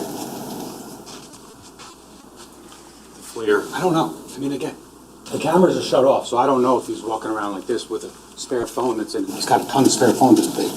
I don't know if he used it. I can't tell you. We lost the ability to tell you certain things because of the choices that the defendant made to make it difficult or simply impossible to see what happened. The Audi key, some other keys, his college applications. Miss Restrepo told you about that. Her daughter's college applications. Passport. Caneiro. It kind of leads you to the question that I'm sure, I suspect you're all asking, is like, where was Paul Caneiro going to go? Like, there's no other explanation. And I don't know that. I'm not saying he had a plan. He didn't really have a lot of time to have a plan. He comes home at 4:08, packs the backpack, has to figure out how to set the fire, get the clothes in the corner, take them off, switch clothes, make sure I don't have shoes on because I want to make it look like I'm sleeping. But like, that bag, whether he carries it all the time, it doesn't always have that stuff in there. Like, there's no way, and we know that the barrel was just used in cold snack, I don't know, like an hour later, or hour earlier, right? That barrel was used in cold snack. You know, that bag, like, he put that bag in there before he pulled the car out of the garage, right? 5 o'clock. This barrel is used at like 3:26, let's say, Dennis Kapoor, right? So like, no matter what he had in that bag normally, he didn't normally have this in the bag. And I bet he didn't normally have the silencer in the bag. And I bet he didn't normally have the passport in the bag. And I bet he didn't have like a ton.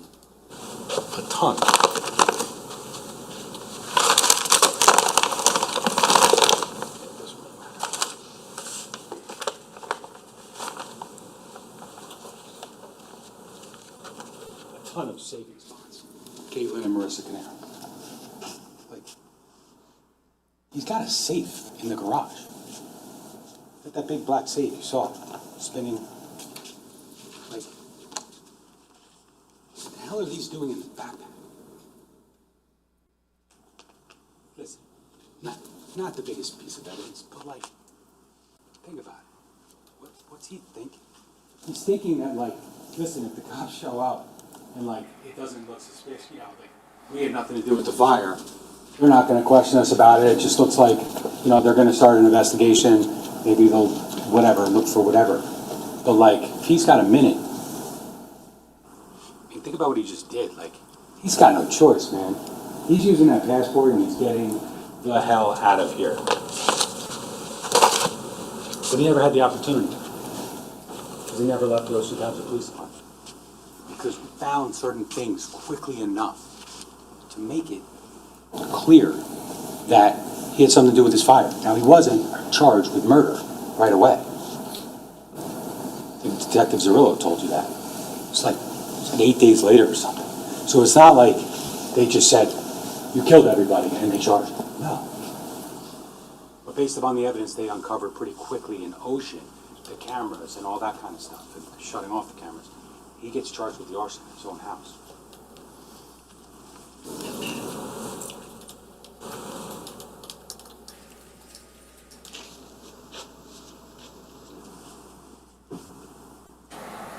I digress a lot, so some of these slides I've probably said ad nauseum to you already.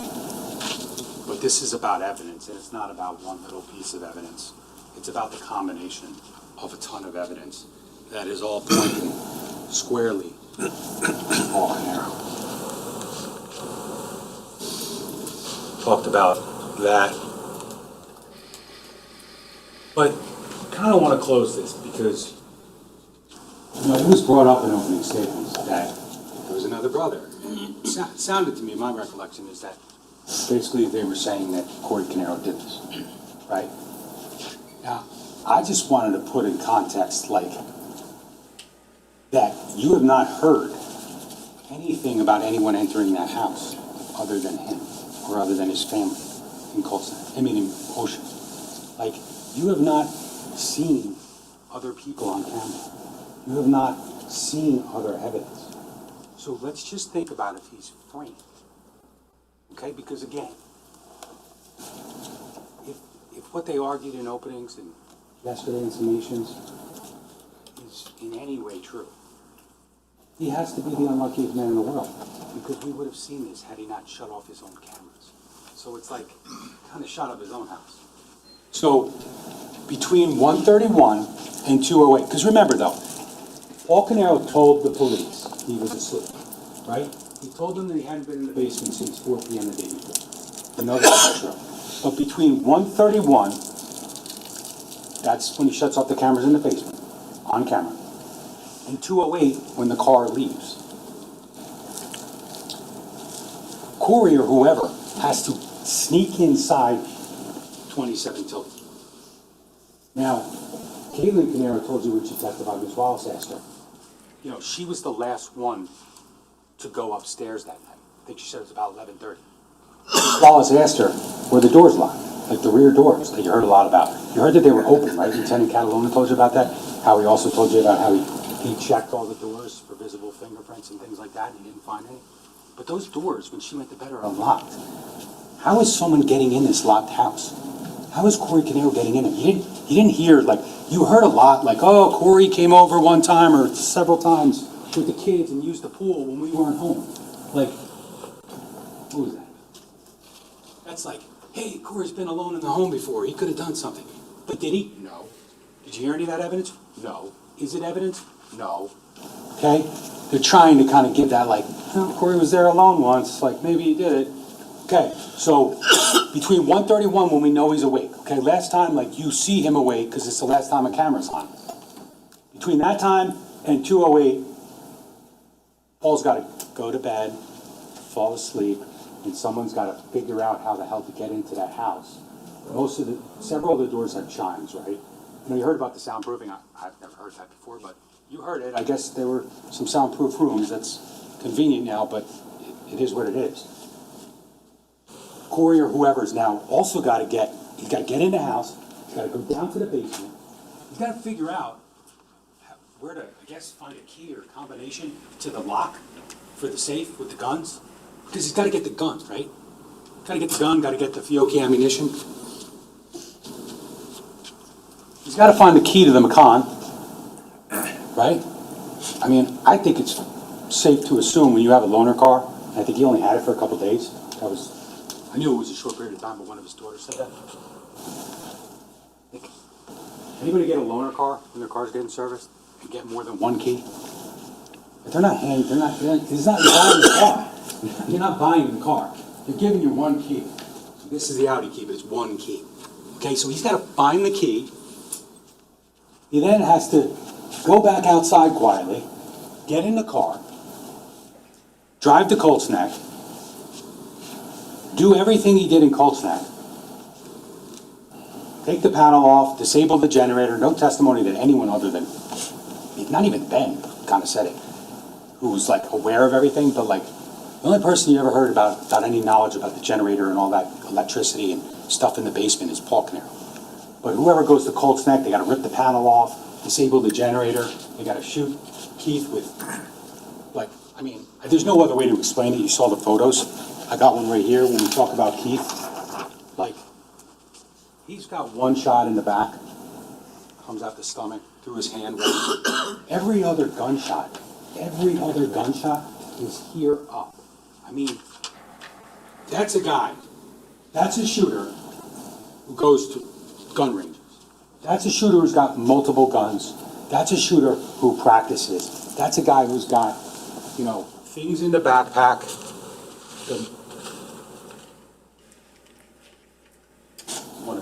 It's this one. The Mantis training system in the backpack in the Cayenne with the barrel and the silencer. Those are accurate shots. They're like crazy accurate shots. And that's like a guy who's got targets hanging in his basement next to the rest of his guns in his gun locker. That is like marksmanship. You don't need a laser. A laser target's only for practice, not the real thing. He's got to cut the ONT line in the basement. He's got to go back to Tilden. He's got to park the Macan.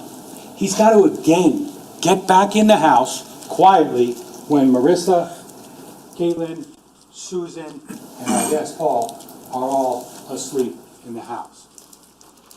That person then has to go back down to the basement, take the clothes off, stick them in the area where we would have seen them stick it, had the camera not been shut off. They had to go over by the gun safe. I guess now they must have the key or the combination at this point, because they got it out the first time. But now they got to get the gun back in there. They got to take the barrel out. They got to know how to take the barrel out. Sergeant Clayton told you it's not complicated. I mean, I don't have a gun, so I don't. I've heard how you do it. You just pop the slide off, put the barrel in, take the barrel out, whatever.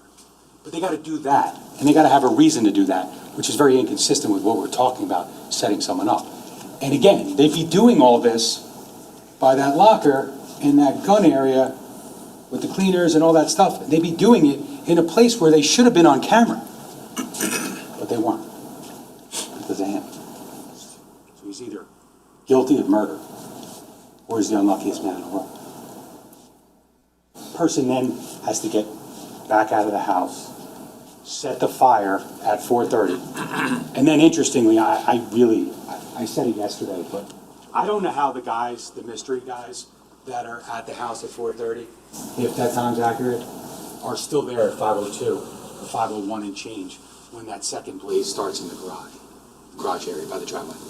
Like 32 minutes these guys are going to stick around? That's about as dumb as knocking on the door after you set fire to a house. It doesn't make any sense.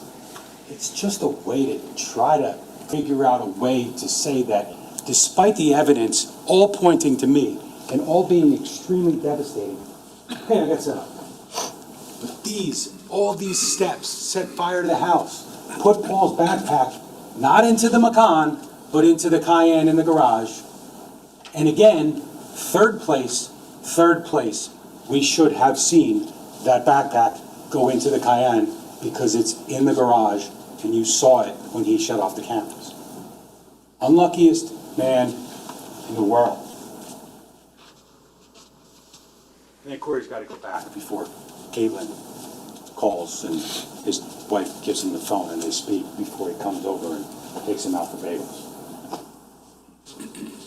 All these things would have had to happen. And he's only been asleep for what?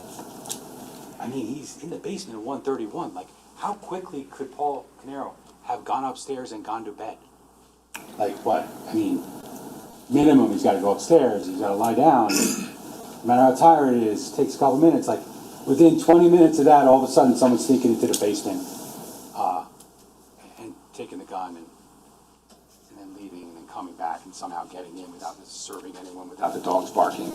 The doors are locked, etc. And again, I didn't show this yesterday, I skipped past it by accident, but like, in the context of where Mr. Caneiro is at 1:31, and he's not sleeping, within a few minutes of this, someone else has got to sneak down here, right, and get that gun right out of here. Locked, you saw that big lock, there's pictures, you'll have it, take a look. I forget what the way Catalan described it, but it's like, there's some like twisting part of it, it's like, it's a strong lock, he had to use bolt cutters to cut it off. Well, we would have seen it, if someone else did it, we would have seen it. But we didn't, because it was him, and that's why I shut the camera. We talked about that. Why would you swap the barrel? Why would you plant the blood on the evidence in the defendant's basement and then try to destroy it if you wanted to set someone up? It just doesn't make any sense.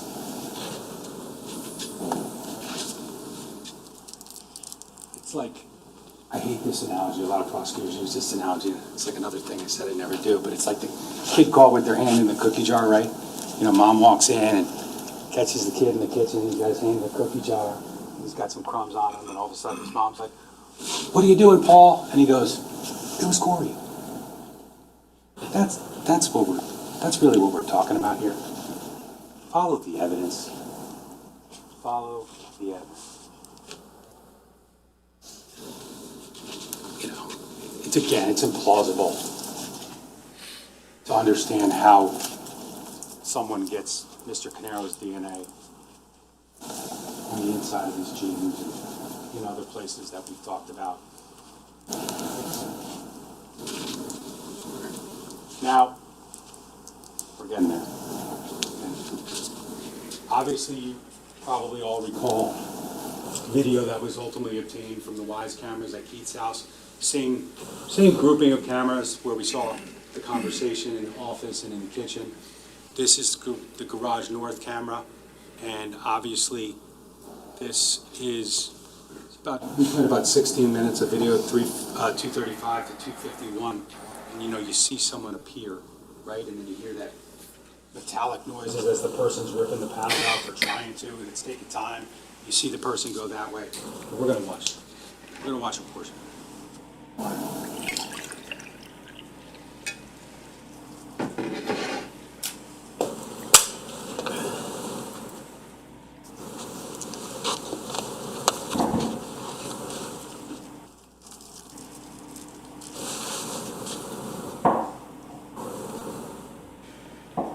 See the glove there?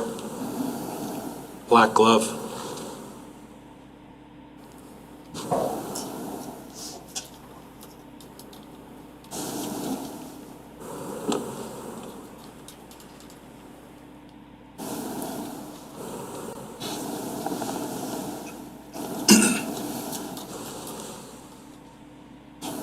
Going back towards the generator.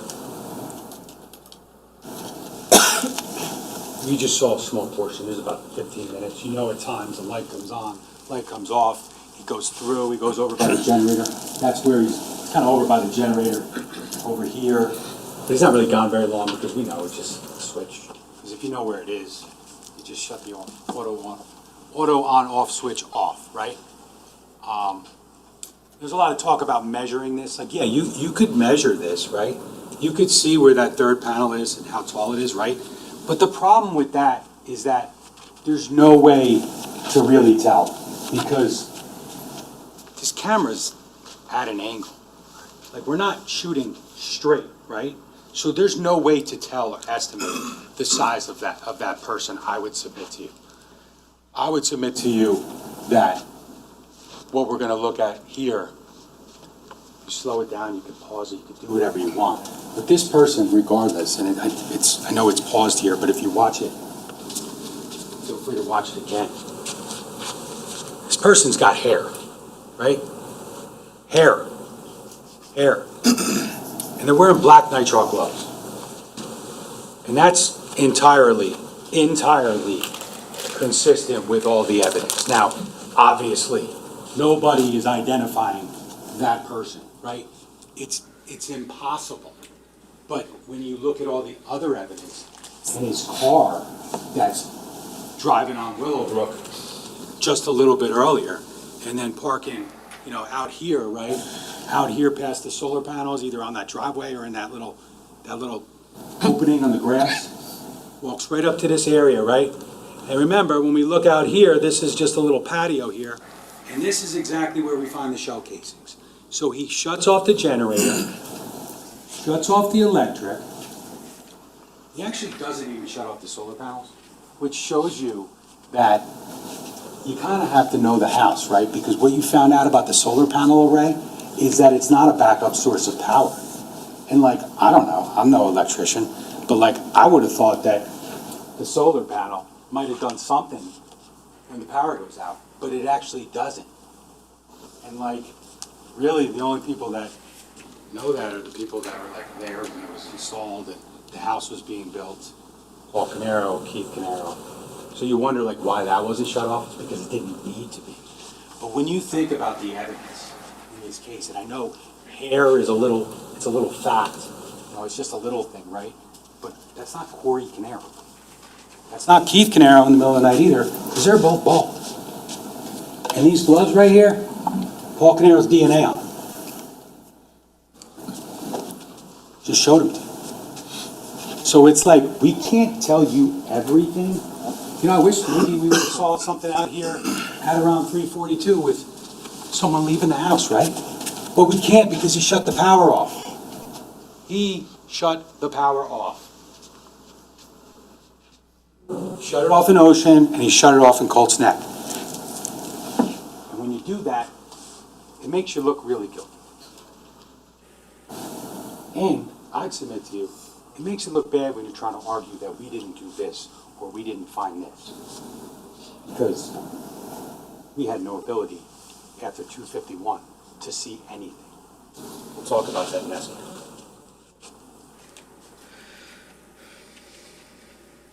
Shutting off the camera, video from your rear neighbor, other surveillance cameras on Tilden, barrel in the bag with the silencer, DNA in your basement, right by the point of origin. No, I'm surprised I haven't said this yet, but like, sloppy, right? You know, like smart tech guy or smart tech guy who just killed his niece and nephew and he's really just trying to figure out what the hell to do. Get rid of the evidence. Should have torched it directly, right? Nothing you can do about the gun because you can't hide the gun because it's registered, right? We talked about that yesterday. But like,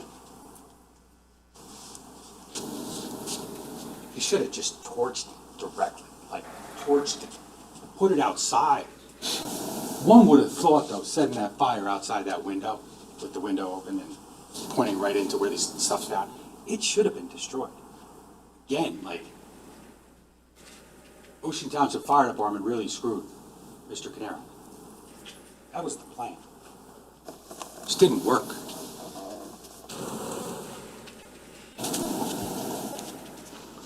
Talk about the no shoes, like his daughter said the other day that no one else had shoes on other than their mom. I didn't see that in the DVR, but I mean in the body-worn cameras. But regardless, I said it probably twice yesterday. He's got time to go back in the house. Comes out, fuck, I hit my hand or whatever it is. You know, even Caitlin Caneiro acknowledged that, like, she didn't actually see her dad hit his hand. She heard him say it. I personally, I'm sorry. He either was saying it to try to make his daughter think like he hit his hand because he's got that hand injury, and that hand injury comes from Colts Neck. Like, I'm sorry. There's no way that hand injury happened fleeing a fire, which, when they fled the fire, wasn't even that bad yet. I mean, there's some smoke, there's no flames, they're going down the stairs, they're leaving, not saying it's not alarming, but like, that hand injury,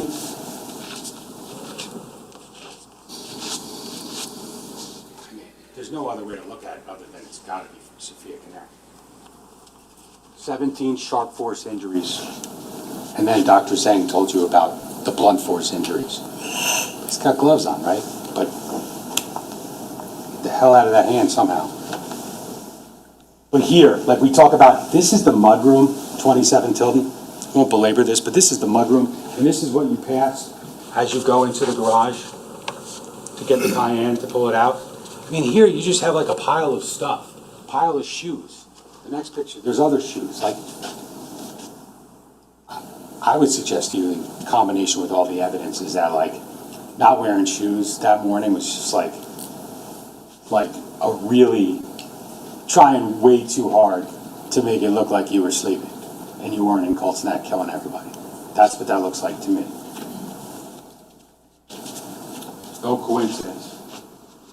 Again, when we talk about what cameras would have shown, this is the kitchen. This is the Wise camera on the counter at 15 Willowbrook, right next to Sophia's picture. Staring right out over here, exactly where Jesse is found lying on the floor. Jesse, lying on the floor. These are the kitchen cabinets, the jury box. It's lying right here. What's here?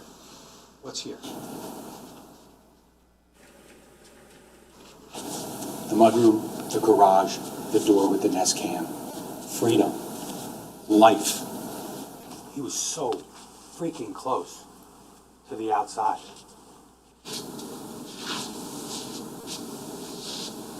But power was cut.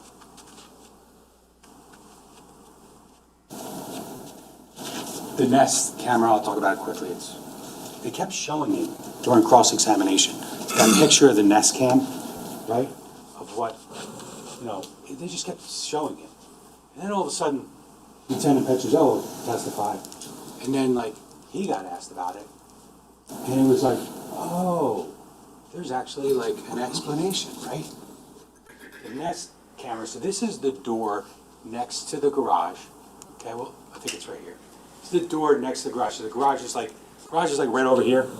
This is the front door, right? There's a bunch of video from Wise with people coming in the garage. That's kind of what they did. They pulled their cars in the garage. So I'd submit to you that this door didn't really get used very much.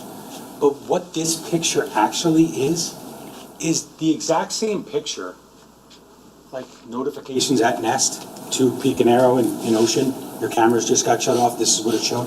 This is a notification at 2:52 in the morning to Keith Caneiro saying your Nest camera is off. We know why it's off because the panel just got ripped off and the generator's off. So the camera shuts off at 2:52 a.m. Lord only knows what this camera would have showed. But he cut the power. So I don't know what I don't understand what the point of this picture is. They argue to you that Petrozello should have followed up. He told you he got a communications data warrant, which is a search warrant for companies like electronic providers, service providers, like Nest. And he requested the records for November 19th, November 20th, because really that's what else is relevant. And what he got back from Nest was that there was no footage. There were no activations. They're acting like this is an activation on the 20th. It's not an activation. This didn't come on because someone's at the door. It came on, or it gets emailed to him saying, this is what your camera looked like when it was cut. It's not an activation. It's a notification. Just like Paul Caneiro's. Like the one picture in Mr. Caneiro's basement, when he cuts the power, he's standing by the guns, in the storage locker.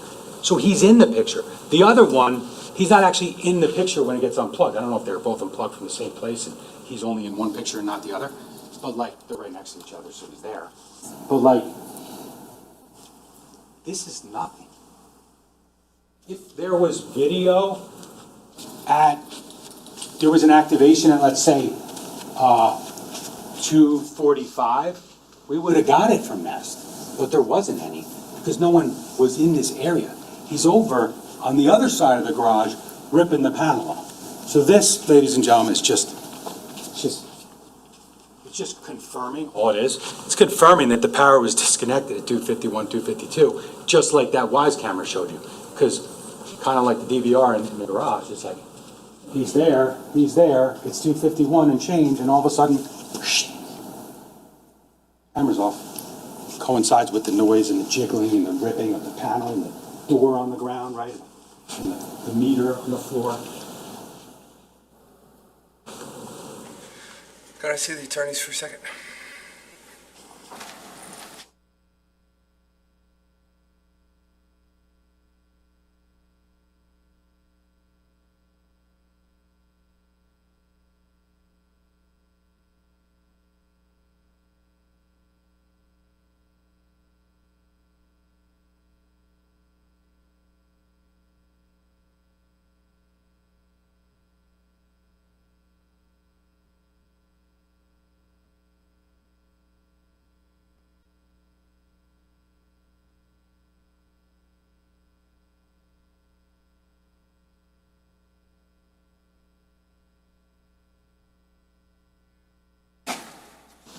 Ladies and gentlemen, I'm going to give your mid-morning break at this point in time. Please don't discuss this case or do any research, and we'll be back out at about 10 minutes to 11. Thank you all.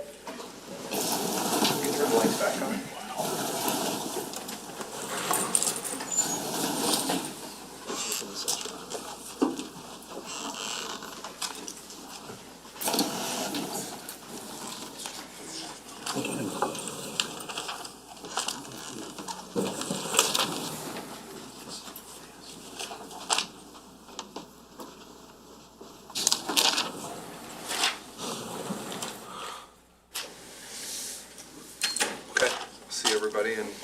15 minutes.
Everyone's back, and we'll continue with the summations of the state.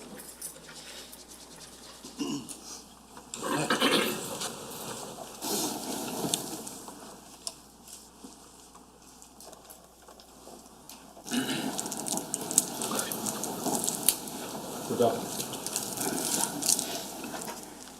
Want to try to push towards the end of this and talk a little bit about the DNA, right?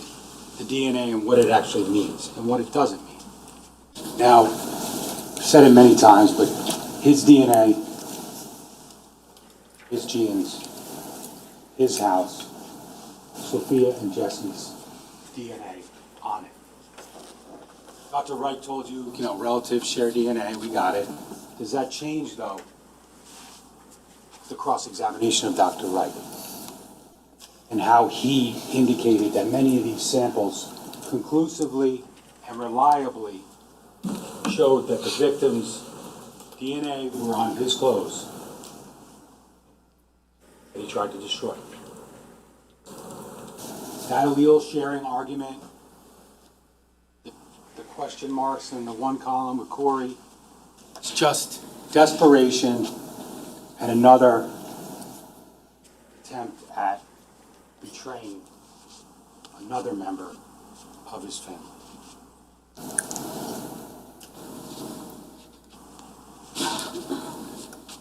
There's the knife, and this was recovered, as you'll recall. You can see the state of it now. Detective Vogt testified about how it was found in the foyer area, right?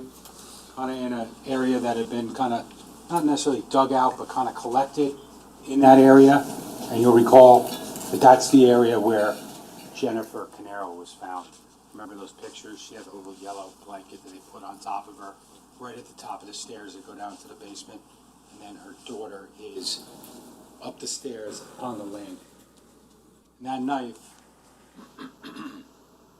obviously they didn't put the knife into that block in the kitchen, right? Because they didn't want to contaminate or transfer any evidence. But you could see, and you heard the testimony, that that knife came from Keith Caneiro's own kitchen. The knife that at least took part in the murder of Jennifer Caneiro, and took part in, at least, because you don't necessarily know if that's the only knife that was used, right?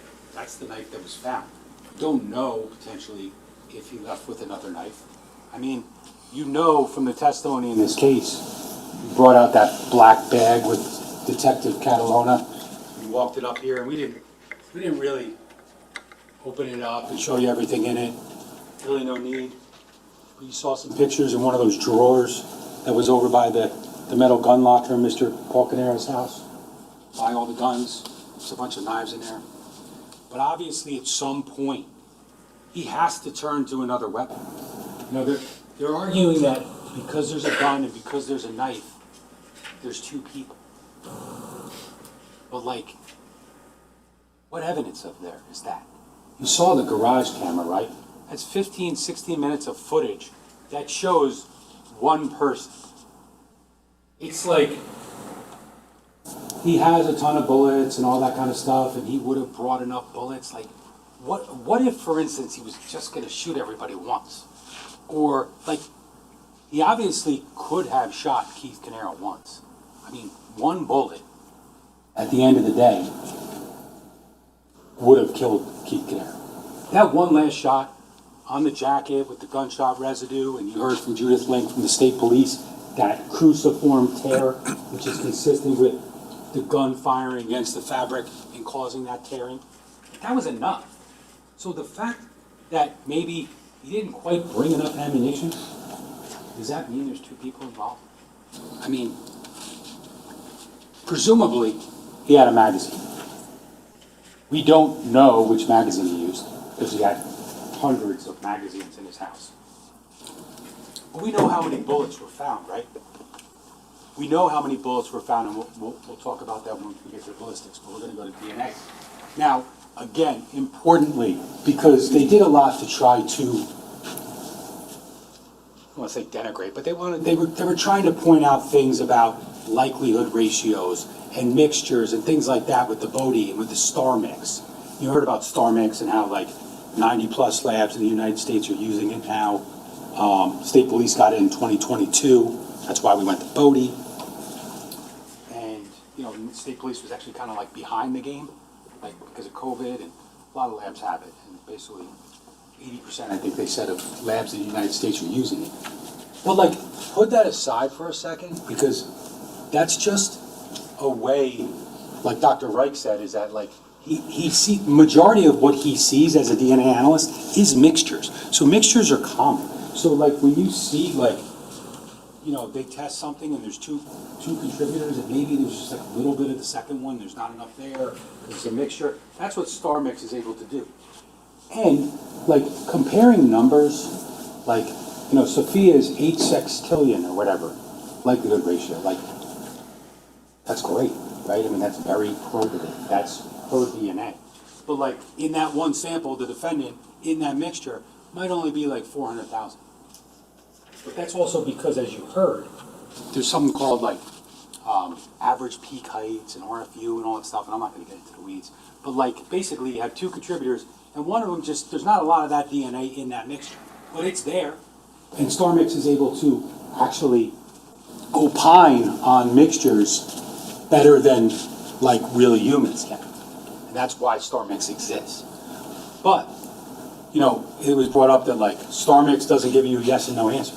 Well, random match probabilities don't give you a yes or no answer anyway. DNA does not give you a yes or no. It basically says with an RMP that, you know, like in a hypothetical population of 1 million people, like I asked Dr. Wright, you would expect to find this profile one time. That's like how rare it is. So we look at sample 6-1-4-1, which is the right front shim of the genes. Right front shim is one of these samples over here. That was actually tested by the state police, and ultimately they generated one of those random match probabilities. One of the ones I think they intimated are more accurate. I would submit to you that they're all accurate. It's DNA. You know, it's just DNA is DNA. It doesn't lie. It doesn't tell you where it came from or who put it there, but it doesn't lie. It's just that sometimes, given the amount of DNA in a particular area, because remember, we're talking about one of these little white cuttings, we're talking about a small area, because you don't just like throw the genes in a conveyor belt and it comes out and says, you know, this is all Sophia, this is all Jesse. You have to sample different parts of it. But when we talk about Jesse's DNA, they said ultimately that Jesse's DNA, or Jesse was the source of the DNA on the right front shim of these genes. And when you talk about how rare that is, right, that's really what they're trying to tell you when they give you that answer. They said that he was the source. And what they need to call something the source from their protocol, their their standard operating procedures and analytical thresholds and things like that, is that the RMP has to be greater than 1 in 7 trillion. So in a population of 7 trillion people, which is actually a lot bigger than the amount of people that have ever walked the face of the earth, you would expect to find that profile once. Jesse's DNA, Paul Caneiro's genes. Now, we talked about a scraping from the inside collar of a shirt, one of the shirts that's in that pile.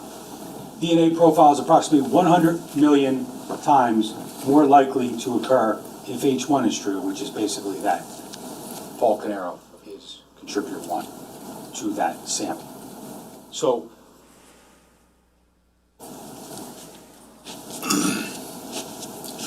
like I said, we learned quickly that Sophia, that Jesse was a little later, but we learned quickly that several areas on those genes had Sophia Caneiro's DNA.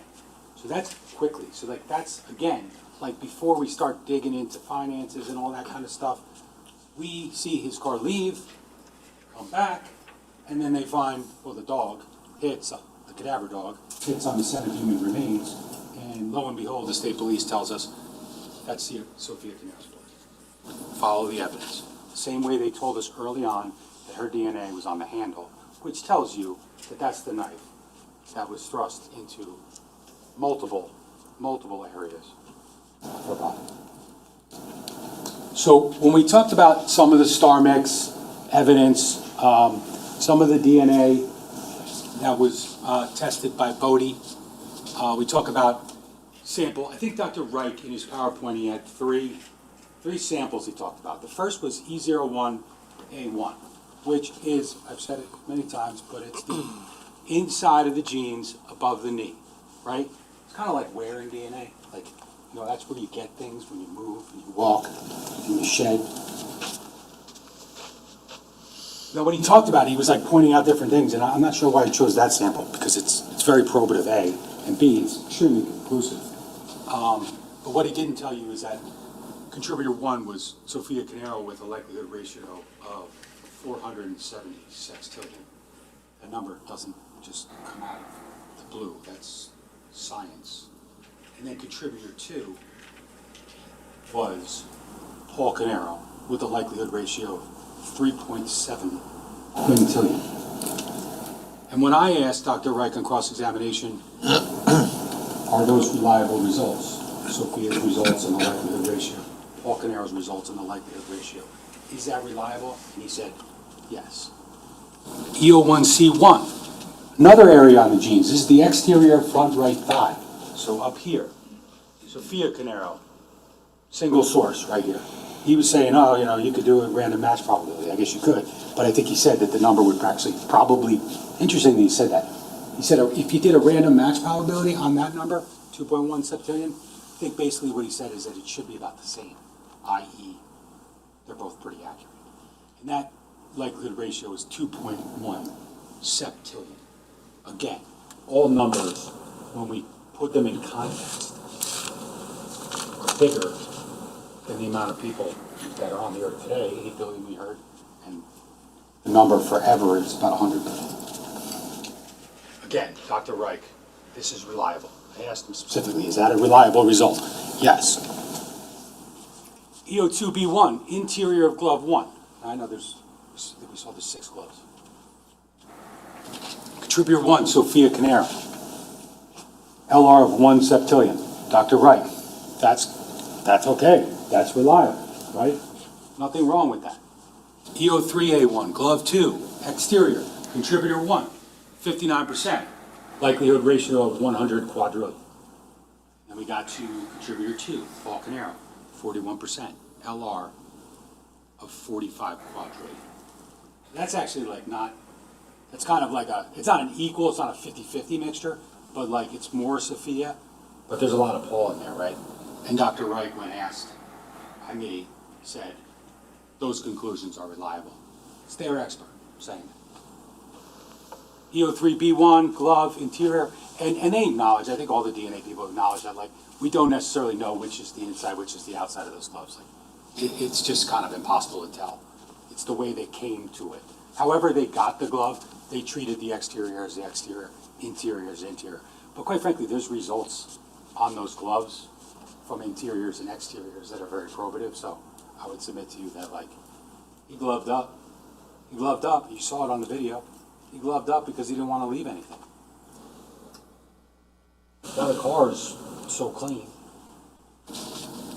Sophia, 97% of that mixture, 980 sextillion. Dr. Reich says there's nothing wrong with that result. Glove 4, exterior, Sophia Caneiro, 94%. LR of 726 sextillion. Nothing wrong with that result. Glove 5, Sophia Caneiro, you get the point. 870 sextillion. I mean,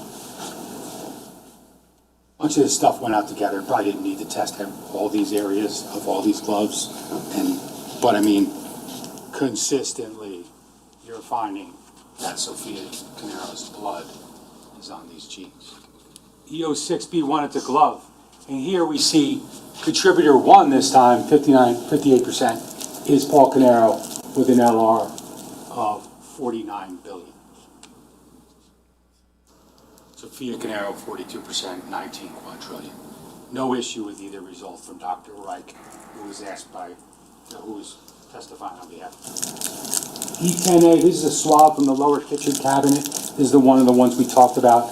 This is the one where it's Jesse's blood at the bottom, and Sophia is down there clearly bleeding in the kitchen, but not where she was found dead. Not dead. But the two of them contribute to the blood on that lower cabinet. It's telling in that these are extremely probative DNA results. They're very reliable based upon the testimony that you heard from even their expert.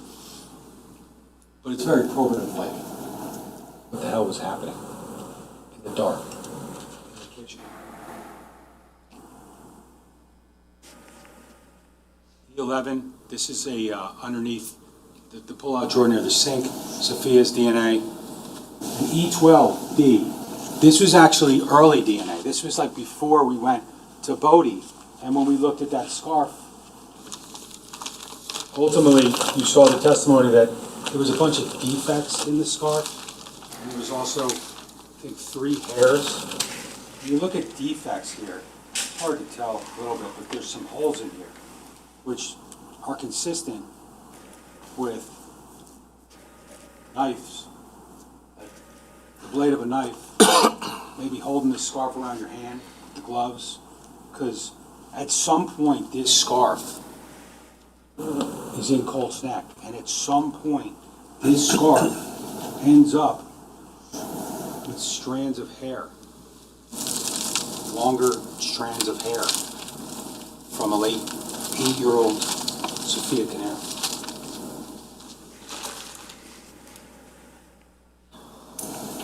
And when they tested this, the random match probability, meaning in a population of 14 octillion people, you would expect to find that DNA profile one time. E13 was, well, that was a scraping. Let me be clear, just so the record's clear. That was a scraping of the scarf.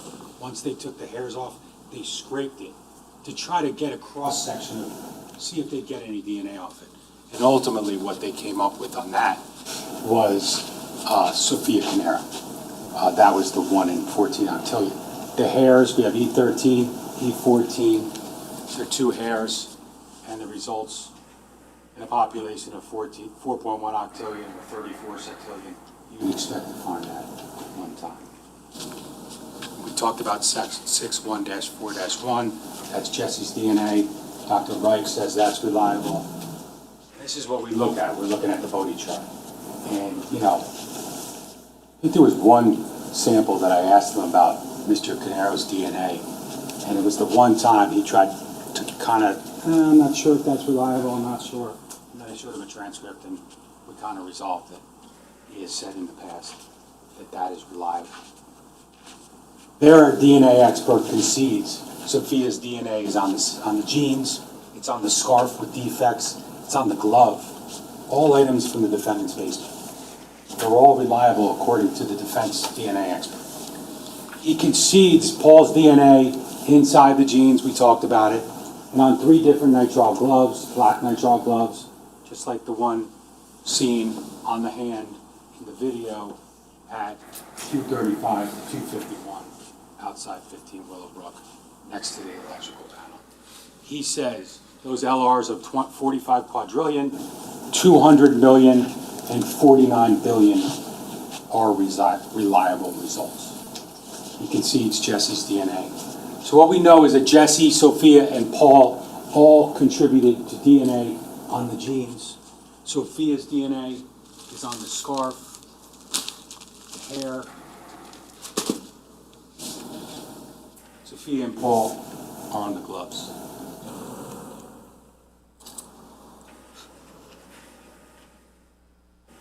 This was played for you during the course of trial. It's Paul Caneiro having a conversation with the office manager, and it kind of relates to partially. Colin, please. I never need her any more than I need her now. I know, and it really, you know, the stability was not really the main thing. It was, you know, the fear. Tell them don't worry about it. They got what they wanted. I'm here.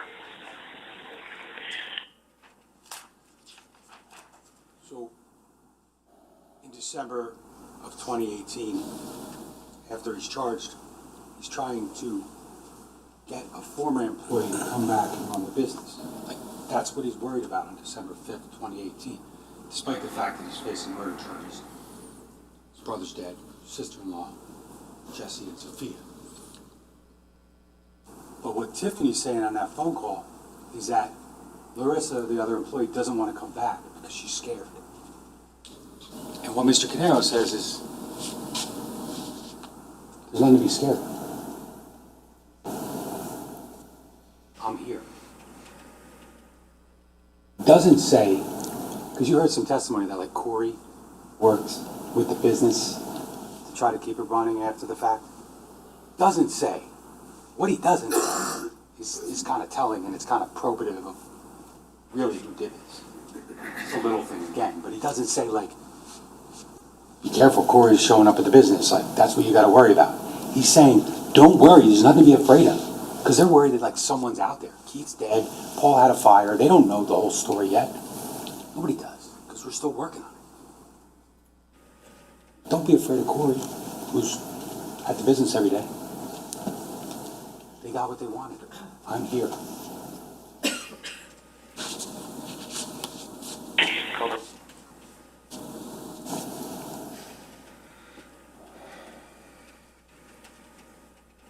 Again, this comes back to, because that was December 5th, so we're in the midst of the investigation.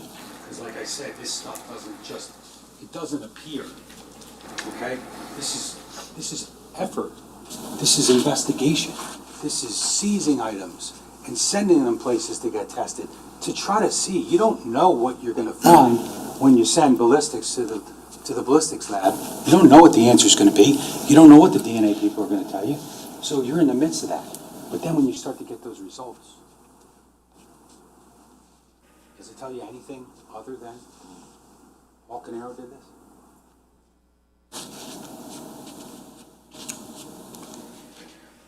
Again, this is just something I wanted to show because we talked about it earlier, but when you look at the rear and where the fire started, right in here, 1, 2, 3, 4. So that's just the context of what Dr. Gould's camera is showing you. Just so you can understand that, like, you did see the origin of the fire. You did see when it started. And you might have missed the very beginning of this, you know, the lighting. Obviously, it wasn't. Wish it was that light. Maybe you would have saw someone walk across. But it was dark out because it's 5 o'clock in the morning. This is the fire. This is the point of origin. The DNA is right inside there. And this line right here, if I had the picture, you'll have it, but John Lightbody, who did the origin and cause, he testified about a picture that's in this living room over here, right here. And you could see there was some like crown molding. It's kind of like up here. It's like some crown molding here. And there's like a, just like this, there's almost like a pillar where you transition from the family room to the dining room. And Lightbody said, yeah, right here, you can see. This is where the fire was going, right? And it kind of got knocked down. But like, if this fire doesn't get knocked down, like, it's already in the basement. You can see down here, it's below ground. I mean, it's trying to hit that evidence, right? It's really trying to destroy that DNA. Just didn't. I mean, I don't know if the fire could have eventually destroyed the guns too. I mean, maybe we would have gotten that evidence, but it's pretty easy. That fire keeps going to destroy genes. I mean, look at what it did to it. Look at what it caused. It caused that, and then it caused that over here, what we talked about yesterday, with the rest of the genes.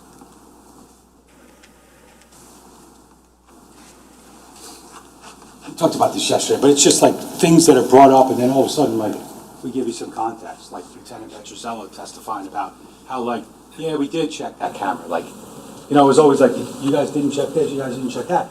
Then all of a sudden, it's like he testified, he's like, no, it's not like a Willowbrook address or like a, whatever, drawing a blank on Dr. Volstein's street, but just to the left. But the house back behind Willowbrook, like up in the back, it's actually, the address is actually Route 34, because that's how close Route 34 is. And ultimately, talk about cameras, but the car that you see in Colts Neck before, on its way, leaving, like, we know what direction that's going, right? We know that's, I would suggest that based upon this and even the timeline they're trying to offer to you, that that's the Macan. So, like, I'm not sure why, even though they did check cameras on Route 34 and other places, however, you know, in the middle of the night, it's not always that easy on Route 18 to see what kind of car it is driving through a particular location. But I think the testimony stands on its own.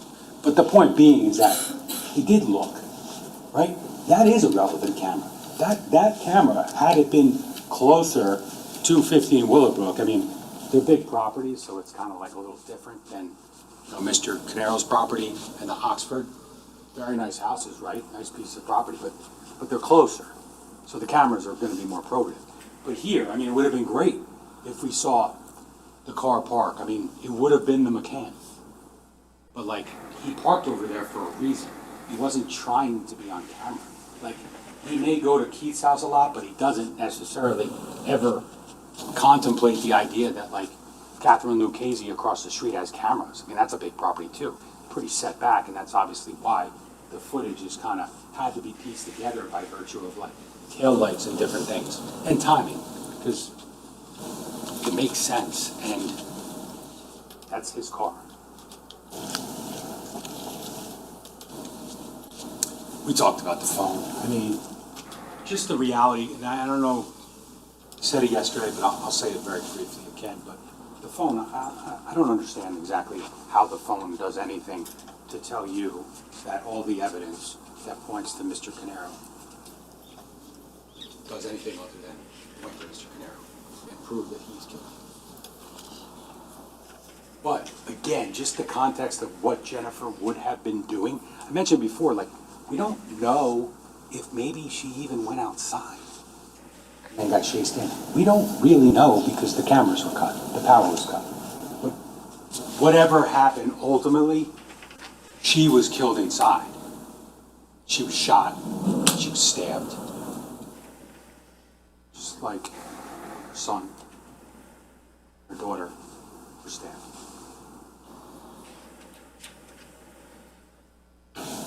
So I said this yesterday, but obviously there's some reason for concern. She's going to leave her bedroom. She's going to do it quickly. Whether Keith's gone trying to figure out the power. She hears the gunshots, whatever the case may be. She's not necessarily grabbing her phone and calling 911. I mean, obviously there's a lot of chaos going on. Clearly, didn't sound like there was a lot of time to react. You know, maybe she's just more worried about trying to protect Jesse, trying to protect Sophia. Maybe her instinct was just to help, and that her phone's upstairs, and that she's got a gun pointed at her, got a bullet that's about to be in her brain.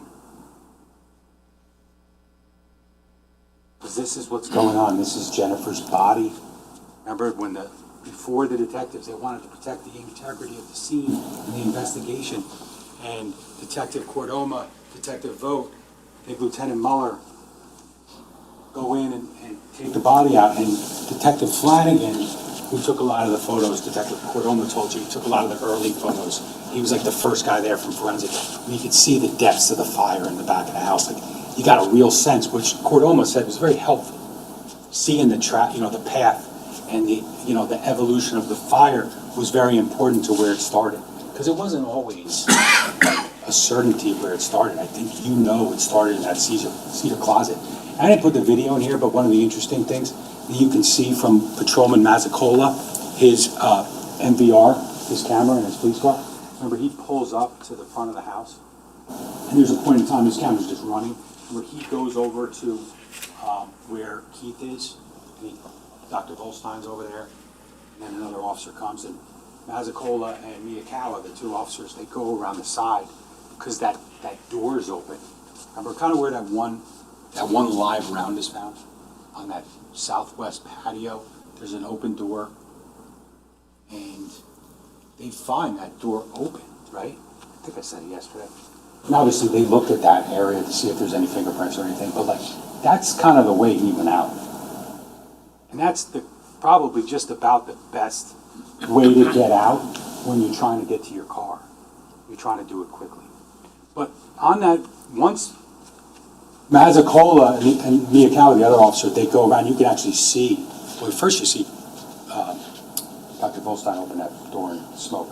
And then they actually open the camera, the door where the camera would have shown them opening the door, but the power was cut at 2:52.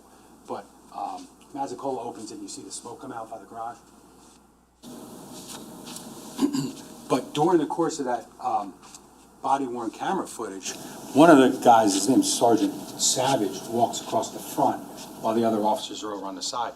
And like, when you look at the front of the house, all of a sudden, for the first time during during that body-worn, there's like a little area on the bottom of the house where you see the flame. And it's like to the left of the door. It's real low. It's the first time you see any flames. All you saw was smoke in the front of the house. Flames were in the back. But that was like exactly where the fire had eventually pierced that cedar closet. Because it's coming up and out, and it's just right there on the bottom. It just tells you visually that origin, was right. The area of origin being the cedar closet, because that's exactly where it would have been. You saw the floor plans and the surveys. So it's just interesting to know. So again, we're just talking about what's going on. Why maybe she didn't take her phone. I'm not going to, you saw what you saw. This is just an x-ray which just shows, obviously confirming gunshot wounds to the head of Jennifer Caneiro. That's all I can show you. That's all you need to see. Just talking about that blood, this is the foyer. What's going on in that house at 3:30 in the morning? Sophia running into the kitchen. And then we got Jesse, right? Coming around to where he's ultimately going to take his last smoke-filled breaths. And we got, this is the one where it's Jesse and Sophia. Like, who would have thought? Just think about, Sophia's in the kitchen and she's already bleeding. So she's already been attacked. But she's there, and there's only really one way to look at it. You can judge for yourself, for sure. Like, she's got to be, like, checking on her brother. But then she runs out of the kitchen, up the stairs, onto the landing. And that's where Carmelo Lamarca, the firefighter, ultimately found her. That's what Zane told you, that, like, she was left alive. 49% carboxyhemoglobin. Kind of a man. And then lastly, this is probably, we can't say conclusively, Cordoma kind of explained it as best you could, but like, you see the swipes and all that, he told you about that, but like, this is now going east in the house towards where you exit the kitchen and you go up the stairs, and she would have passed her mom lying there on the ground. Her mom ultimately suffered fatal injuries so that she didn't inhale smoke. Jesse did. Sophia did to another level. This is the wound to Jesse's chin that we talked about. And there's just, I didn't show you the picture, but you'll have all the pictures, but that right in that area of the kitchen, the islands here, kitchen cabinets are here, right over here is like the windows. They find a projectile right here. Remember, they found the casing over by Jennifer, by the stairs. This is, I'm not going to show you anymore. This is just showing you the sharp force injuries through her shirt. I think she was wearing like shirt and like underwear, obviously sleepwear. I'm not going to show you any other photos. You saw what you needed to see. It's horrific. But the reality is, we all know it's horrific. Cause and manner of death is part of any murder case. have an obligation to prove cause and manner of death beyond a reasonable doubt, like every other element. But at the end of the day, the question becomes, who did it, right? Did it? And at the end of the day, beyond a reasonable doubt, but beyond any doubt, the person responsible for inflicting those minutes, moments of terror in the dark upon children that trusted him, God only knows what they were saying to him, Paul Caneiro. Just the hair on the scarf. And when we talk about the injury, like, the only evidence of injury at 27 Tilby, only evidence of injury upon that house or in that house, despite the testimony from Caitlin Caneiro, was really just that one area of blood, which was swabbed, and it was actually the firefighter. And I don't know if it was on the... He was being treated at the scene, but obviously it was confirmed that Sean Edson, the firefighter, hit his hand, or cut his hand, or whatever it was, on the doorway, or hit it up, or rubbed it on the doorway at some point to cause the blood, which was his. But let's talk about that injury, like this injury. Like, he told the police he injured his hand, so I mean, I don't think, to be honest with you, I'm not sure he really could have hid that from the police being there at the police station and outside for a lot of the day. I don't think he really could have hid it, so he told them that. But then in trial, all of a sudden, kind of like his daughter, he didn't tell the police this. I mean, Miss Wallace asked her that. You know, says that she was actually like heard something. She didn't see it. She didn't see her dad hit his hand, but he was behind her as they're going down the stairs trying to get out of the house, and he said, "Fuck, my hand," or something to that effect. I would suggest that, like, not wearing shoes, shutting off the cameras and all that kind of stuff, that's just like, just trying to come up with an excuse for an injury that is entirely consistent with bludgeoning 3 people inside a house about an hour earlier. I would suggest to you that when you look at all of the evidence, all the stuff we talked about, that injury happened in Colts Neck. Sophia's injury, I mean, you heard them, there's 17, I'm not gonna run through them. There's really no reason. You saw a couple of photos, that's really what you could see. But we're talking about all over the body. But I think when we talk about this, we have to put into context that DNA again with Jesse and Sophia. And the fact that, like, Jesse never left the kitchen. He's bleeding there. He never left there. He died there. Sophia's bleeding. She leaves there. And Dr. Zane told you about all those injuries that were consistent with defensive wounds. It was like, it was in a report and he testified to it. He said injuries, like he listed like 6 or 7 of the 17 sharp force injuries that he believed, and you saw the leg and hands and shit, you know, forearm and all that kind of stuff. But like, that little girl fought.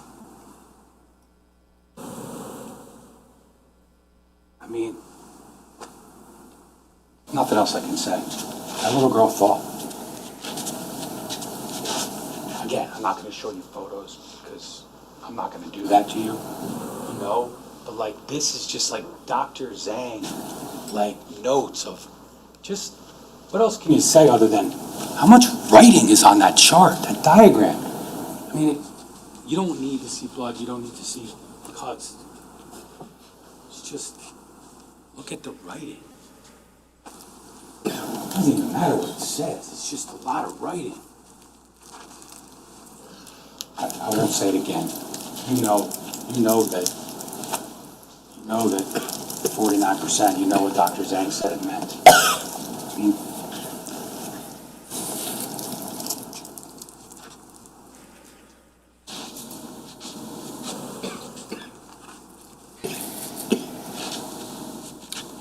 Michael Abraham, the guy from the ATF, the electrical engineer, he told you about the Verizon OT line. He told you about the generator. He told you about he was brought in because he's an expert, he's an electrician, he works for the ATF. And ultimately, he assisted with determining, what the power meant in conjunction with the fire. And ultimately, what he determined was that there was no power, the home was de-energized at the time of the fire because he cut all the power and he cut all the cameras. This is the Verizon ONT line which was cut. I'm sure you remember that. This is a line that was purposely and knowingly cut so that no help would come. No smoke alarm would be triggered. No alerts to the outside world.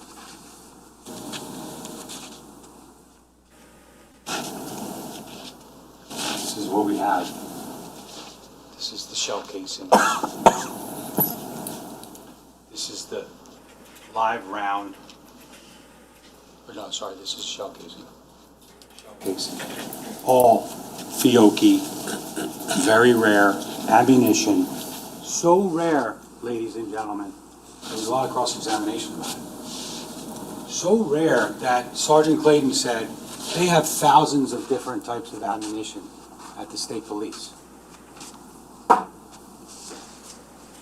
But they needed the prosecutor's office to bring them this, because I hope you understood it, but just because it's the same ammunition here in Colt's Neck and here in defendant's basement, doesn't mean that that ammunition is going to mark the same in any gun. It's not going to be a match with any gun because it's the same ammunition. The point is, they want to use, Sergeant Clayton told you, they want to use like ammunition because it marks better. You want to use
it was extracted from this as the other casings.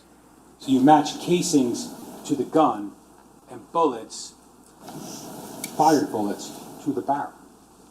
But the extractor marks and the ejection marks were the same as all the other cartridges. So this round that was found right by where that door was found open in the back corner of the house, Mr. Caneiro probably went in and probably left. It's the same as all the other cartridge casings. And the reason why it's there, I asked Sergeant Clayton, is that really either there's a malfunction or he forgot that he racked the gun already and there's a bullet in the chamber. And so when he racks it again, it pops out. So it ejects, but it doesn't fire because he doesn't pull the trigger. So it's there. It's from the same gun. It's just another piece of ballistic evidence when you look at the numbers, because there's 6 shots outside. There's 2 shots that we know of in the house because we have a casing in one area, and then we have a bullet in the other in the kitchen. There's 1 round on the southwest I think I said southeast, the southwest patio. And then we also later found, interestingly, we found out the state police actually told us, in these jeans, when they were sent for testing, and that pile was sent for testing, ultimately, New Jersey State Police item 6-4, it's actually got like 6, I think it's the same number as the jeans, so they kind of like found that. Same headstand, Fiocchi ammunition in the pile. I think where they found it was the pocket of the jeans, but your recollection will control. But it's another piece of ballistic evidence linking the guns to Paul Caneiro, the DNA to Paul Caneiro, ballistics and the DNA to Paul Caneiro. But again, we're talking about 10 shots. I mean, there could have been a 10-round magazine, could have ran out, could have been more than that. Could have missed Keith a couple of times. They were never found because they would have flown out to Willowbrook. I don't know. But at some point, during that interaction with Jesse and Jennifer and Sophia, you know a knife is used. Just because he had a gun and a knife doesn't mean that it's anyone other than Paul Caneiro. So, when we talk about the state police ballistics, we first talk about 5 bullets. We talk about these 5 bullets. State police numbers 11, 12, 17, 20, and 26. Its evidence number is 302, 304, 309, 325, 331. So basically, ladies and gentlemen, what you heard from Chris Clayton, an expert in ballistics, is that any bullet that wasn't damaged enough or mutilated, like he testified, those ones that were found in the water, Jennifer's brain and Keith's brain, anything that was remotely intact,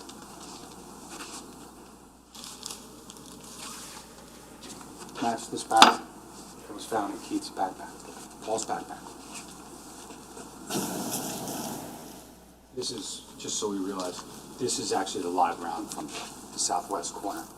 Okay, this is the one that, although it wasn't fired, it matches all the projectiles, all the shell casings. So these bullets fired from this barrel found in Mr. Caneiro's backpack. Now we have 7 shell casings from Willowbrook. Exhibit test 305, 306, 307, 308, 311, 312, 326. All these casings. Well, first, let's just say that he was able to determine first that these bullets were all fired from the same gun. You saw the pictures, right? It's basically pattern comparing, and we showed you the photos that show that the patterns match. Obviously, based upon his testimony, based upon his expertise, testifying, I think, 60-something times, and doing this for years at the state police, these bullets all matched each other.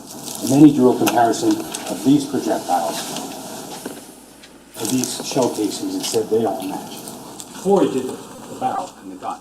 But ultimately, based upon test firing, comparison of test standards to the bullets, this barrel, Paul Caneiro's backpack, fired these bullets, caused the death of Keith Caneiro and Jennifer Caneiro. Remember, he swapped the barrel out, right? But ultimately, it is safe. We've said that a number of times, got the gun lock. So, obviously, this is something we treat with care. Okay? This is It's S-193. It's recovered from the defendant's basement in that locked gun storage locker. We treat it with care, and we point it down, and we make sure it's safe. Because at the end of the day, while it's lawful to possess this weapon legally, right? But this thing's a beast.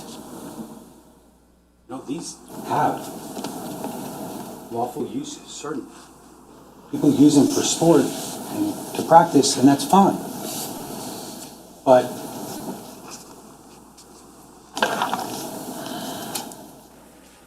you talk about matching shell casings from a crime scene where 4 people are murdered to this.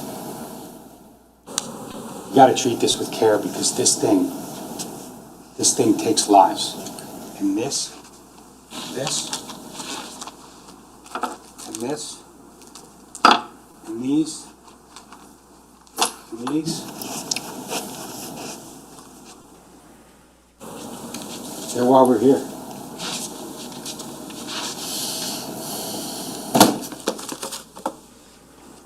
That gun from his basement and that barrel from his backpack, separated carefully, meticulously, purposely, fired these bullets and expelled these shell casings. It's somewhere between 326 and 330.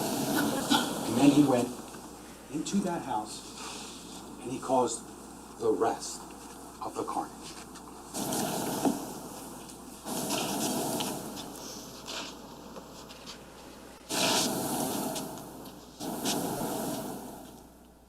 This is, ladies and gentlemen, that is, and this is, and this is, and this is, and this is, and those jeans are, and they're shutting off the cameras, and all the footage we have of them leaving in the middle of the night, coming back in the middle of the night, 2 hours later.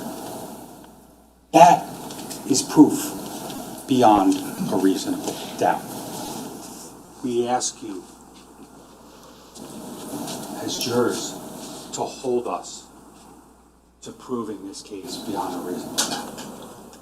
When we say reasonable, right? Like, you know, they may point out that this wasn't done or this wasn't done, but like, you also have to hold us to a reasonable standard as to like, what more can we give you? We gave you the gun, gave you the barrel, the projectiles, the bullets, the DNA. We showed you him shutting off his camera. I can't give you any more because he shut off the cameras.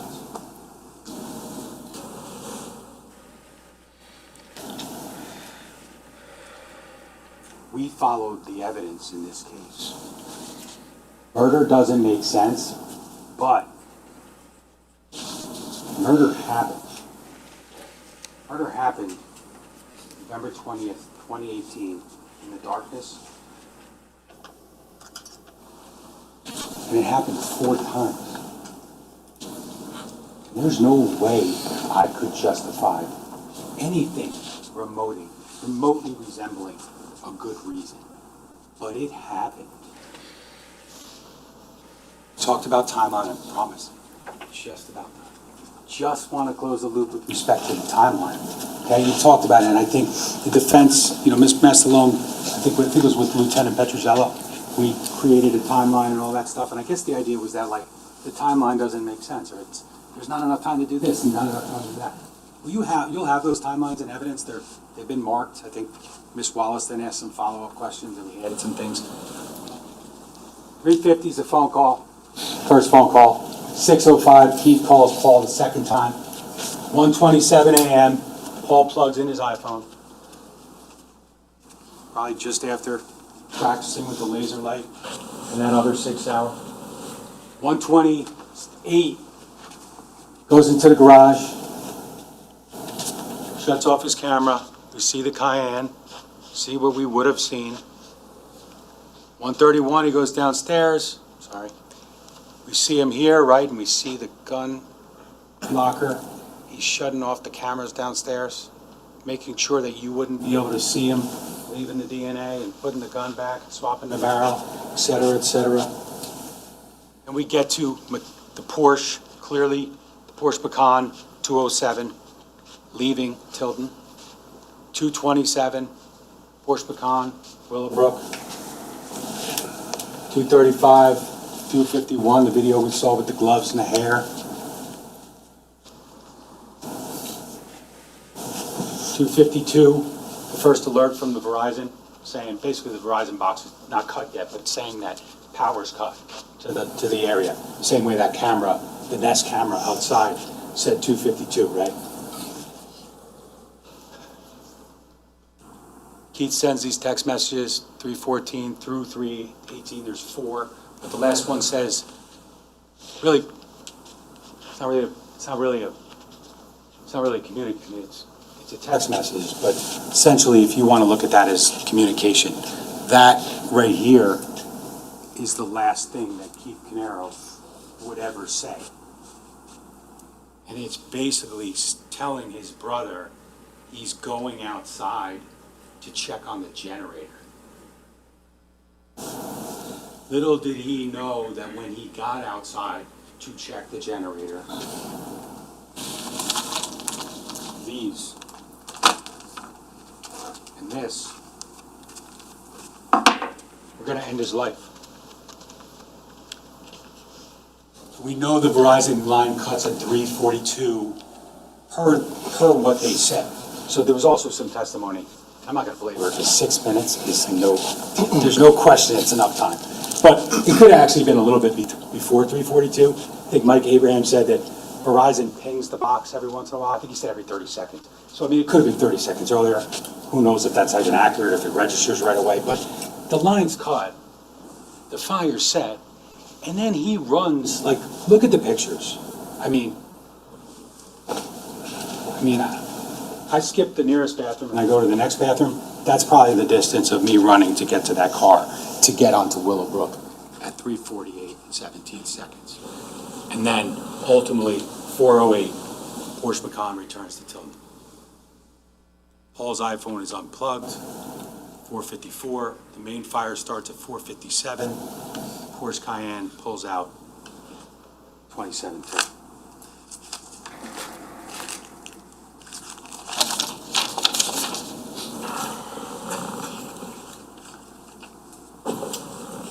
I wanted to, I think I skipped it. If I could for 1 second.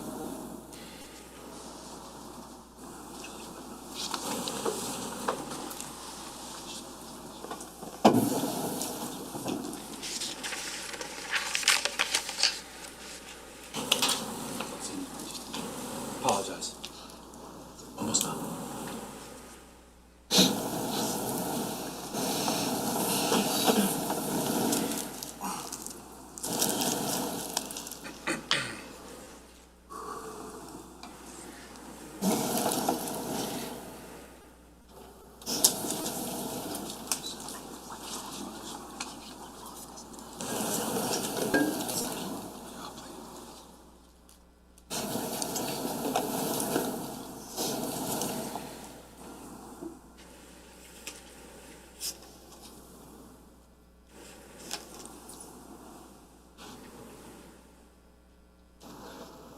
Just gonna go to my one slide. I'm gonna take you back for 1 second. Just camera 5. This is when the where the car pulls out, and then we have that garage fire. Can we shut off all the lights? Please.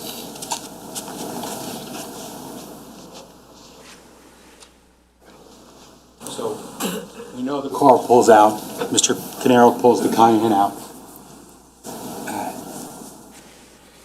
About 5 o'clock.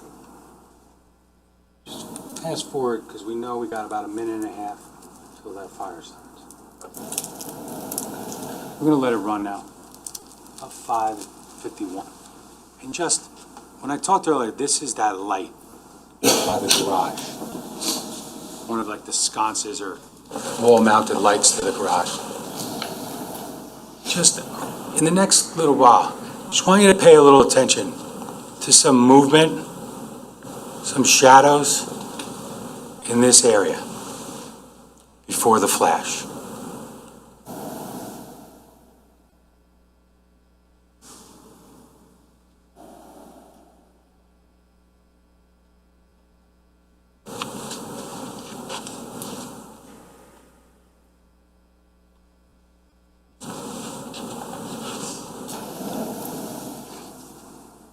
Now, we said that the people that were alleged to have been there at 4:30 wouldn't have still been there at 5:02, so you can't really make both arguments.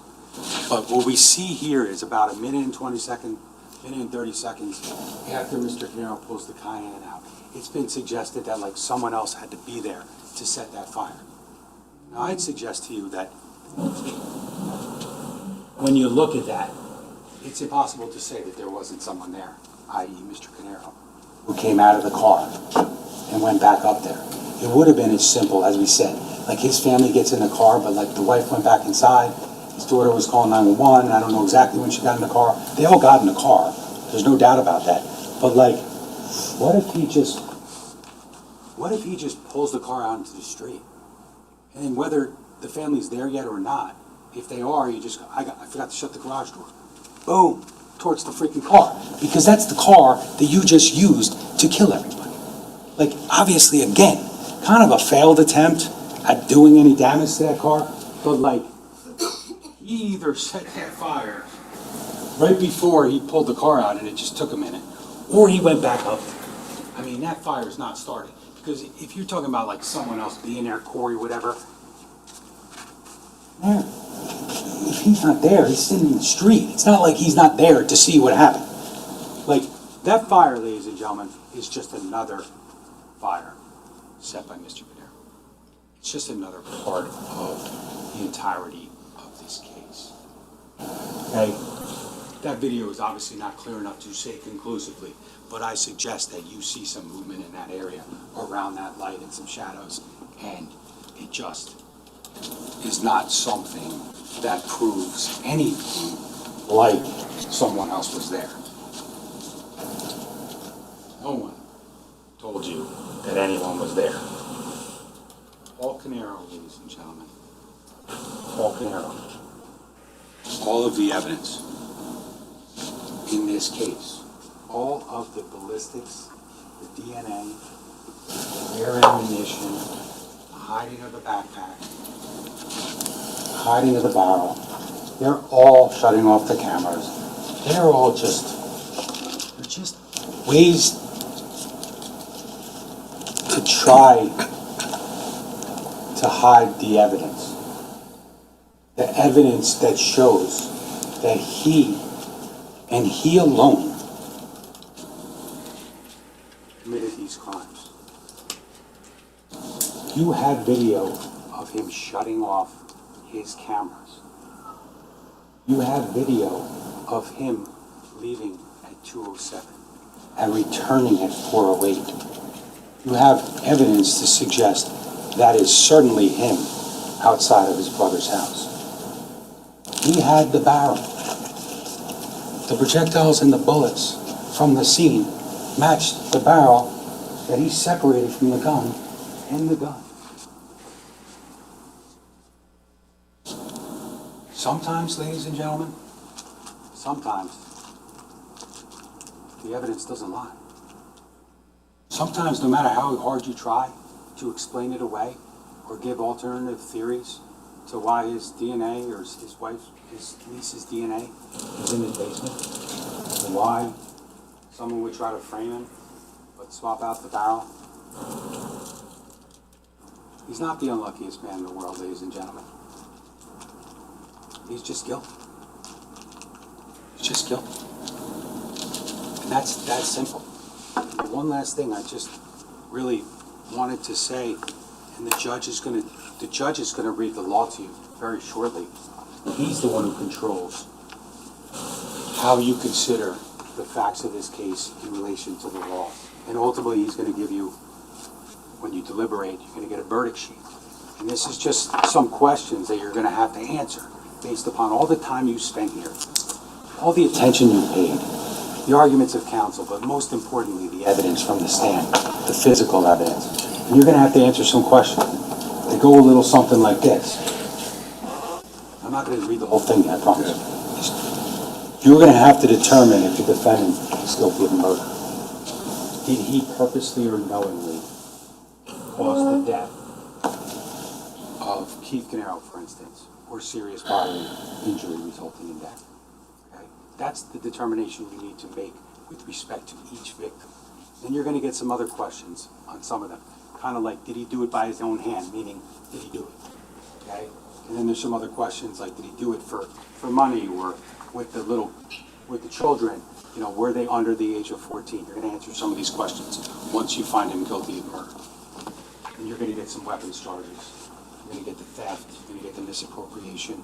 The one thing is, with respect, so you understand, with respect to felony murder. Now, with felony murder, you just get Jesse and Sophia. And I just wanted you to understand that when we talk about felony murder, we talk about causing the death of the victim while in the course of committing a felony. Here, it's charged with the arson. And the reason why you have Sophia and Jesse and not Jennifer and Keith is because of that very fact that we know, based upon the testimony of Dr. Toma and Dr. Zhang, that like Sophia and Jesse were alive after the fire was set. So they were killed in the course of him setting fire to the house. Now, they're also victims of murder because they were purposely or knowingly killed by Mr. Caneiro. But I wanted you to understand that is really what we're talking about and why you just see them there as opposed to Keith, their father, and Jennifer, their mother. Ladies and gentlemen,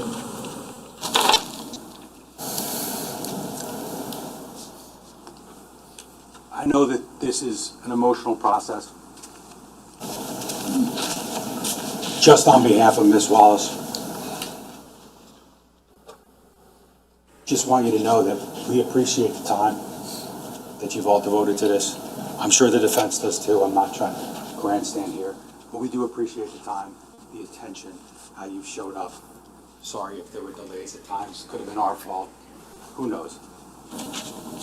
But when we talk about justice and we talk about things like reasonable doubt and presumption of innocence and things like that, just remember that like we get held to a very high standard, and that's the way it should be. Okay, we're the state. We have to prove. We have to convince you that this man committed murders, felony murder, weapons charge. We have to do it beyond a reasonable doubt. And that reasonable word is just kind of important because we have proven it to you beyond a reasonable doubt.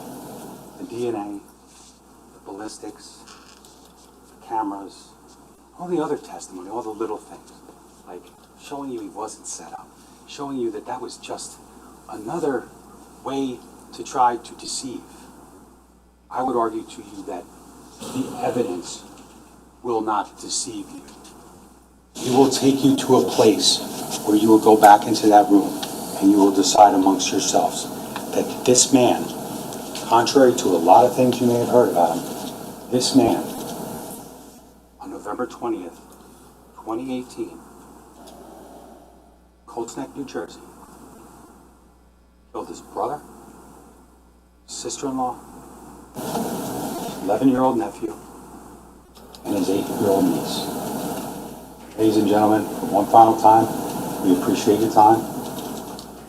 The only just verdict in this case, the only one that follows the evidence, is that Mr. Caneiro is guilty of all these crimes.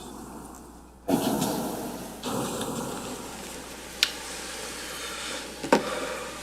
Okay, ladies and gentlemen, it's been a long morning.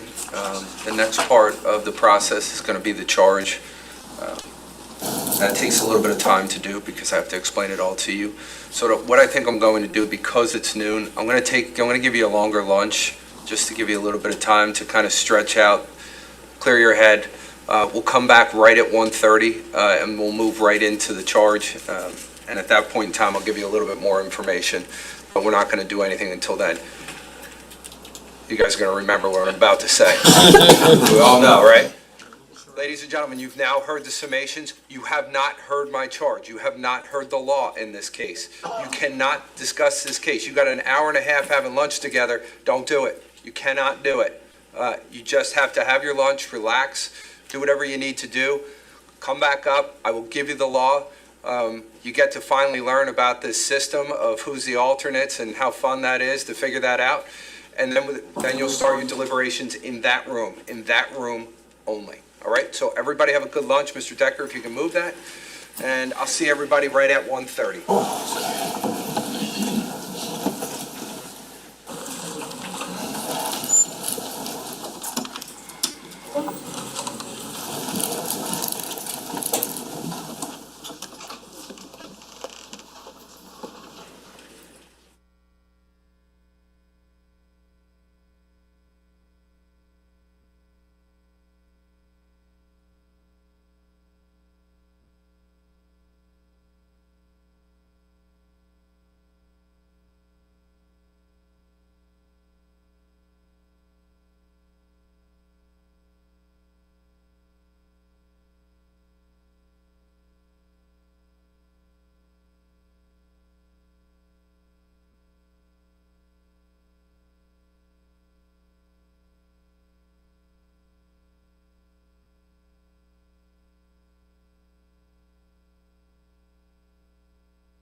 Counsel, is there anything we need to put on the record before we? No, Judge, I just, with respect to the PowerPoints, you want to mark copies of those as Yes. C exhibits or? Not C's, but there'll be the next S exhibit, or an X exhibit for you and a D exhibit for the defense, and while that won't go into the jury, it will be secured and be a part of the overall record in this case. Anybody have anything else for now? Judge, can I actually approach? Yeah, sure.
Hey, ladies and gentlemen, we've come to that point where we've heard all of the summations.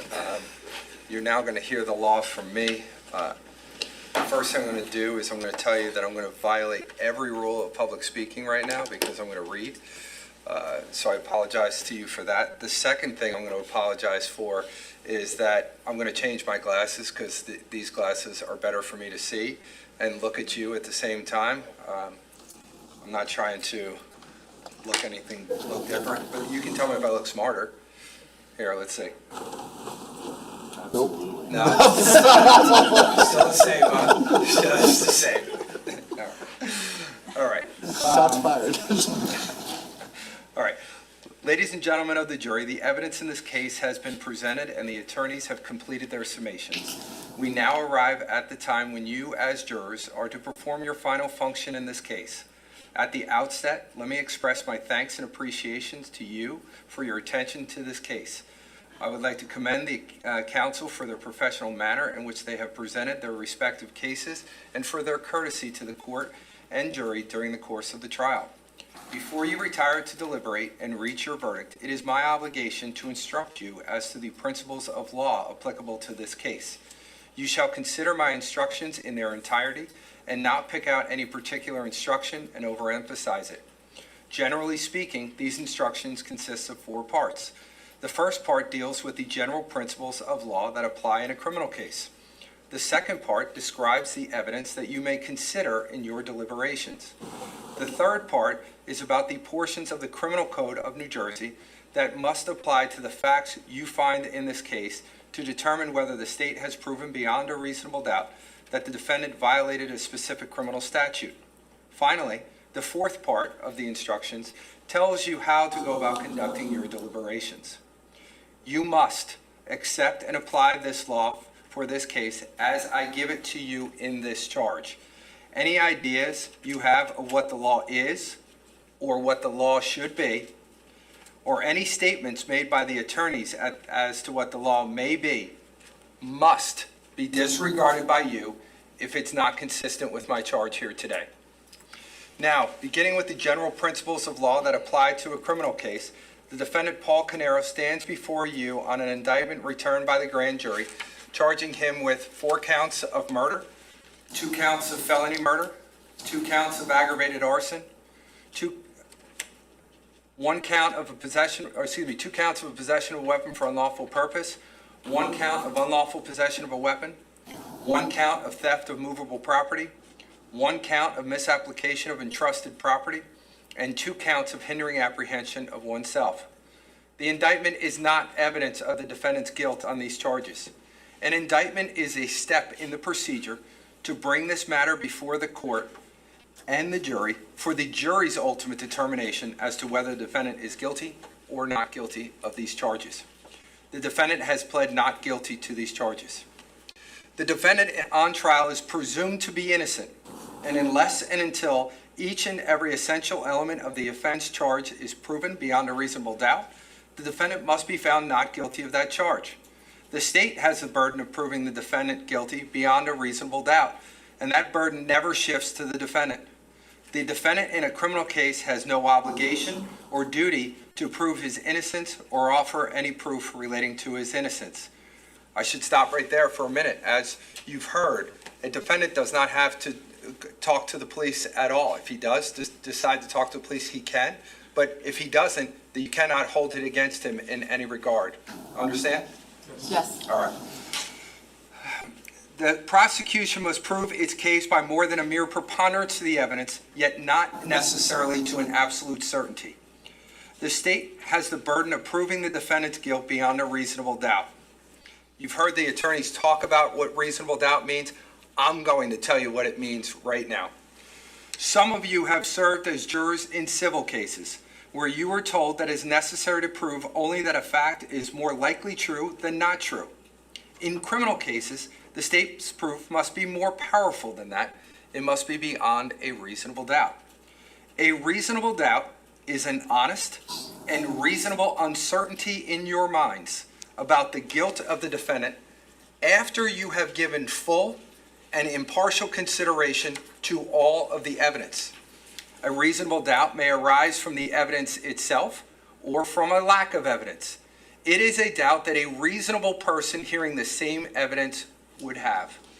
Proof beyond a reasonable doubt, for example, leaves you firmly convinced of the defendant's guilt. In this world, we know very few things with absolute certainty. It is not the state's job to prove this case beyond any and all possible doubt. If you are firmly convinced of the defendant's guilt on a particular charge, you would find him guilty of that charge.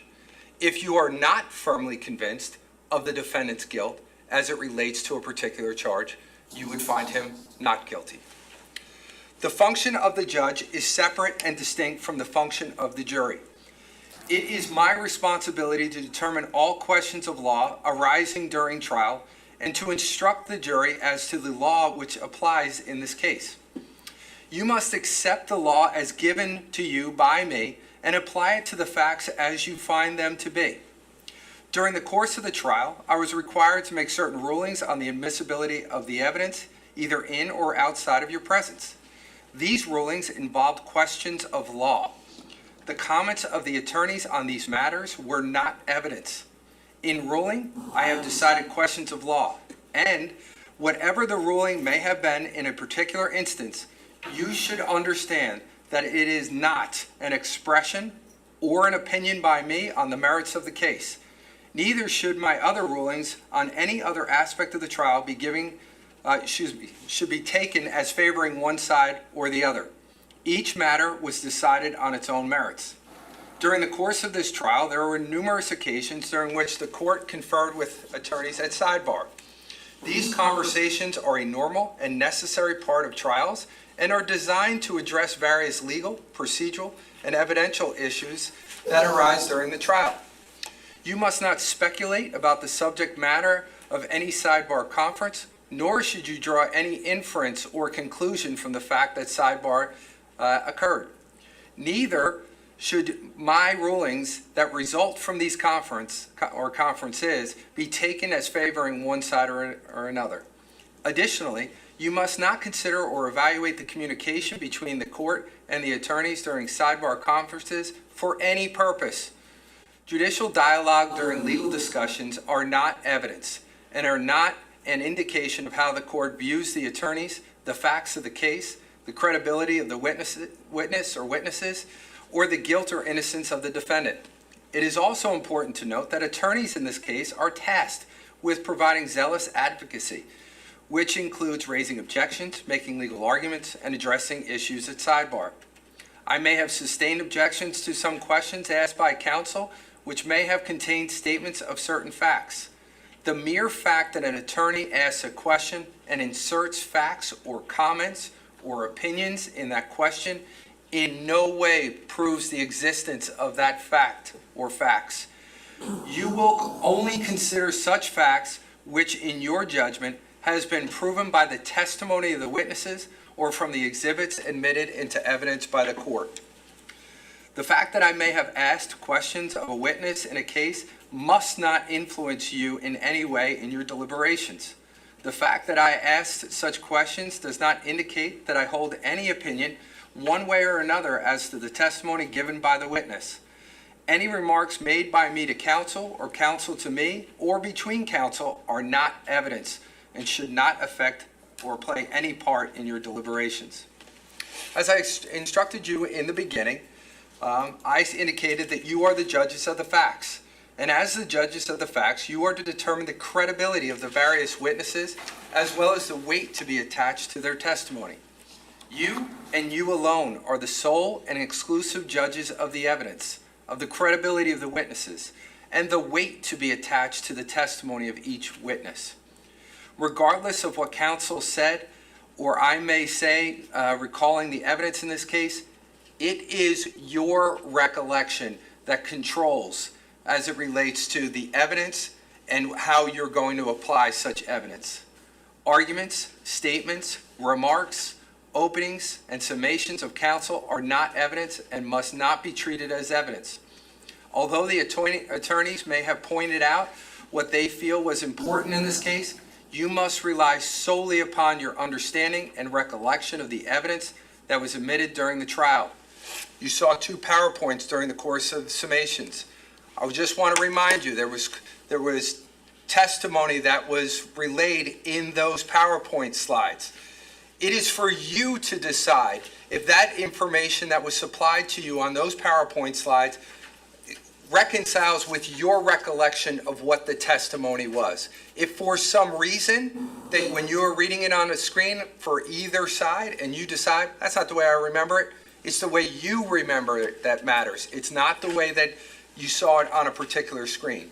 Whether it's spoken on a screen, or noted on a screen or spoken in words, always it's your recollection that controls when we deal with the evidence. It is your sworn duty to arrive at a just conclusion after considering all the evidence which was presented during the course of the trial. Now I will move on to part 2 of the instructions and discuss the evidence that you may consider in judging the facts of the case. When I use the term evidence, I mean the testimony you have heard and seen from this witness box, right there, any stipulations and the exhibits that may have been admitted into evidence. Any exhibit that has not been admitted into evidence cannot be given to you in the jury room, even though it may have been marked for identification. Only the items that were marked into evidence can be given to you. If you remember, we had this discussion a day or 2 ago. You can always remember the testimony about an exhibit, but if you don't have it, I promise you, we gave you everything you're supposed to have. If you don't have it, you can only rely on the testimony about that exhibit. You are instructed that certain photographs have been admitted into evidence as exhibits for both the state and the defense. The duplication of any photograph does not increase or decrease its evidential value. You must not give it greater or lesser weight to any exhibit because it appears more than once. All evidence is to be considered and evaluated by you under the same standards. Any testimony that I may have had the occasion to strike is not evidence. It shall not enter into your final deliberations. Remember the number 2 pencil with the eraser on it. It must be disregarded by you. This means that even though you may remember the testimony, you are not to use it in your discussions or deliberations. Further, if I gave you a limiting instruction on how to use certain evidence, that evidence must be considered by you for that purpose only. You cannot use it for any other purpose. As jurors, it is your duty to weigh the evidence calmly, without passion, prejudice, or sympathy. Any influence caused by these emotions has the potential to deprive both the state of New Jersey and the defendant of what you promised them: a fair and impartial trial by fair and impartial jurors. Also,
proves conclusively establishes that fact. On the other hand, circumstantial evidence means evidence that proves a fact from which an inference of the existence of another fact may be drawn. An inference is a deduction of fact that may logically and reasonably be drawn from another fact, or group of facts established by the evidence. Whether or not inferences should be drawn is for you to decide using your own common sense, knowledge, and everyday experience. Ask yourselves, is it more probable, logical, and reasonable? We don't ask you when you come in here and be jurors for this case, we do not ask you to leave your common sense at the door. We want you to bring it in. We want you to use it as a part of your deliberations. It is not necessary that all facts be proven by direct evidence. They may be proven by direct evidence, circumstantial evidence, or a combination of direct and circumstantial evidence. All are acceptable as a means of proof. In many cases, circumstantial evidence may be more certain, satisfying, and persuasive than direct evidence. However, direct and circumstantial evidence should be scrutinized and evaluated carefully.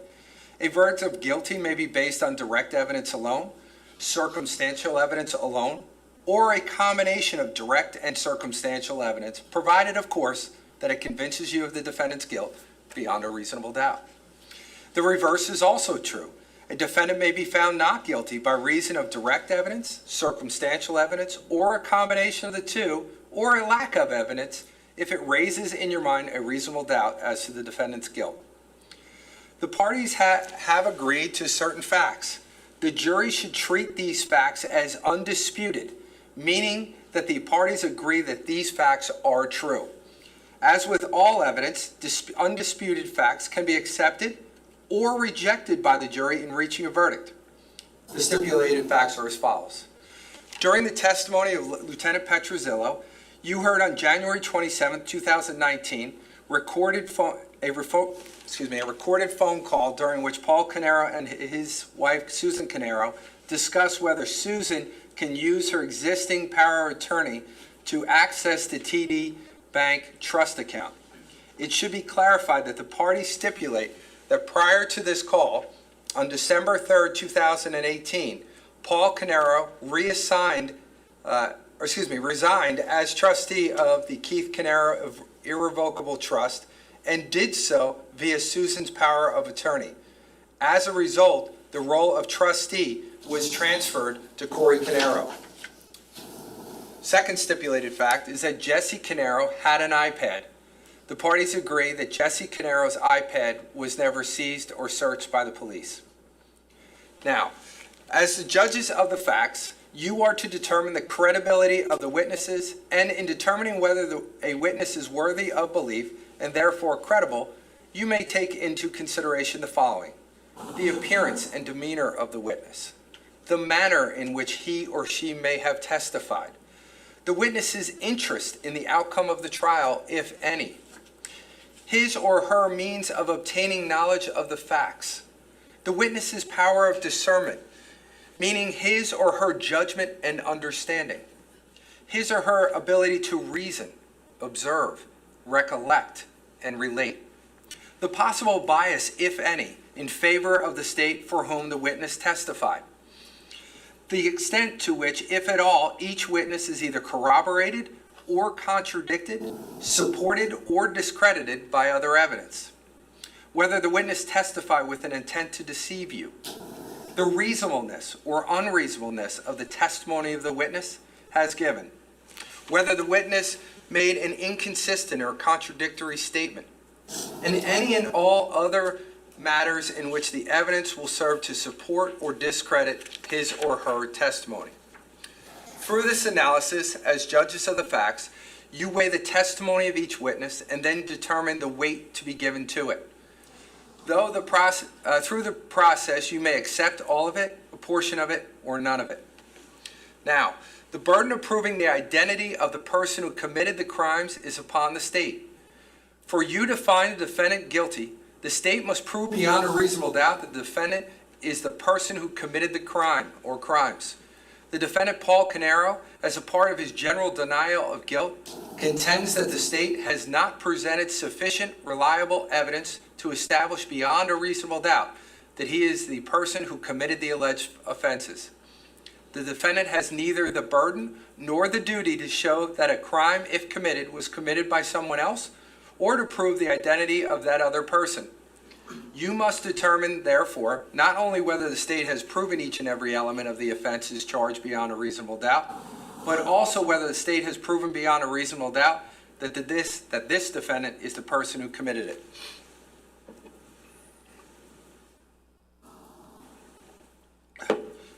Now we're going to see who's paying attention. See if you've heard this before. As a general rule, witnesses can only testify as to facts known by them. This rule ordinarily does not permit the opinion of a witness to be received as evidence. However, an exception to this rule exists in the case of an expert witness who may give their opinion as to any matter in which they are versed, which is material to the case. In legal terminology, an expert witness is a witness who has some special knowledge, skill, experience, or training that is not possessed by the ordinary juror, and who thus may be able to provide assistance to the jury in understanding the evidence presented and determine the facts in this case. In this case, the state and defendant both called experts. Danielle Reed, Christine Schlanker, Christopher Simkobak, Teresa Nizizan, brutal, in the field of forensic DNA analysis, Allison Lane in the field of forensic serology, biological stain identification, Detective Deborah Bassender in the field of forensic accounting, Dr. Lauren Toma and Dr. Alex Zhang in the field of forensic pathology, Judith Link in the field of gunshot residue, Detective Sergeant Christopher Clayton in the field of firearm and tool mark identification, Detective Joseph Cardoma in the fields of bloodstain pattern analysis and fire investigation or origin and cause determinations, Michael Abraham in the field of electrical and electromechanical matters, including cause and origin of fires and explosives, John Lightbody in the field of fire investigation, origin and cause determination, Lazaro Cardenas in the field of trust and estate law, and Carl Reich in the field of forensic DNA analysis. Just think that's how many times I've read that charge to you in the past. You are not bound by such expert opinion, but you should consider each opinion and give it the weight to which you deem it is entitled, whether that be great or slight, or you may reject it. In examining each opinion, you may consider the reasons given for it, if any, and you may also consider the qualifications and credibility of the expert. It is always within the special function of the jury to determine whether the facts on which the answer or testimony of an expert is based actually exist. The value or weight of the opinion of the expert is dependent upon and is no stronger than the facts on which it is based. In other words, the probative value of the opinion will depend upon whether from all of the evidence in the case you find that those facts are true. You may in fact determine from the evidence in the case that the facts that form the basis of the opinion are true, not true, or true in only part. And in light of such findings, you should decide what effect such determination has upon the weight to be given to the opinion of the expert. Your acceptance or rejection of the expert opinion will depend, therefore, to some extent on your findings as to the truth of the facts relied upon. You and you alone are the sole fact finders in this case. You must be persuaded solely by the evidence presented at trial when determining whether the state has satisfied its burden. As the sole judges of the facts, you are to determine the credibility of the various witnesses, as well as the weight to be afforded to their testimony, to determine whether the state has proven beyond a reasonable doubt all elements of the crimes charged. The ultimate determination of whether or not the state has proven defendant's guilt beyond a reasonable doubt is to be made by you alone. There is for your consideration recorded and unrecorded oral statements allegedly made by the defendant. It is your function to determine whether the statements made It is your function to determine whether the statements were actually made by the defendant, and if made, whether the statements or any portions of them are credible. In considering whether or not an unrecorded oral statement was actually made by the defendant, and if made, whether it is credible, you should receive, weigh, and consider the evidence with caution, based on the generally recognized risk of misunderstanding by the hearer, or the ability of the hearer to recall accurately the words used by the defendant. Aside from the risk of fabrication, verbal admissions can be unreliable because experience shows that they are frequently misunderstood, imperfectly remembered, and inadvertently made. The specific words used and the ability to remember them are important to the correct understanding of any oral communication because the presence or absence or change of a single word may substantially change the true meaning of even the shortest sentence. In this case, it is alleged that the defendant made unrecorded statements to Fire Marshal Craig Flanagan, Detective Brian Weisbrot, and Detective Christopher Brady. You also heard statements recorded by the body-worn cameras of Patrolman David Marino, Patrolman Brendan Bernard, and Patrolman Charles Wankowski. In considering whether these statements are credible, you should take into consideration the circumstances and facts as to how the statements were made, as well as all other evidence in this case relating to this issue. If, after consideration of all these factors, you determine the statements were not actually made, or the statements are not credible, then you must disregard them completely. If you find the statements were made, and that part or all of the statements are credible, you must give what weight you think appropriate to the portion of the statements you find to be truthful and credible. You were also presented with a video during the trial. It's always within the special function of the jury to determine the facts. This includes what is or is not depicted on a video and what significance, if any, that it has. In this case, Detective Ryan Mahoney, Brian Weisbrot, and Lieutenant Patrick Petruzillo narrated a video for you.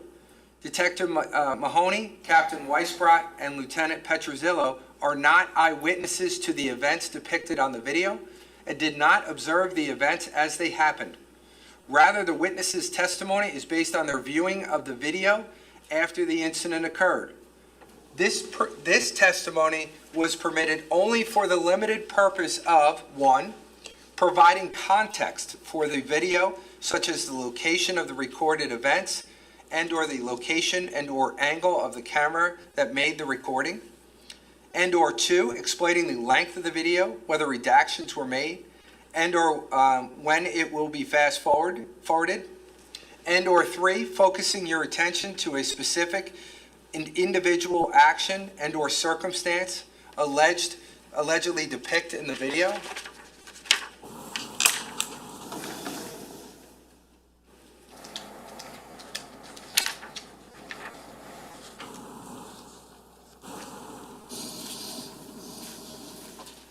Just look to make sure it's number 4. Mine good. Okay. It says number 5 on my sheet, but it's actually number 4. Sorry, I'll fix that. For the limited purpose of drawing the juror's attention to certain parts of or objects depicted in the video, and to therefore aid in your review of the evidence. You may not consider Detective Mahoney, Captain Weisbrot, and Lieutenant Petruzillo's narration or other comments on the video for any other purpose.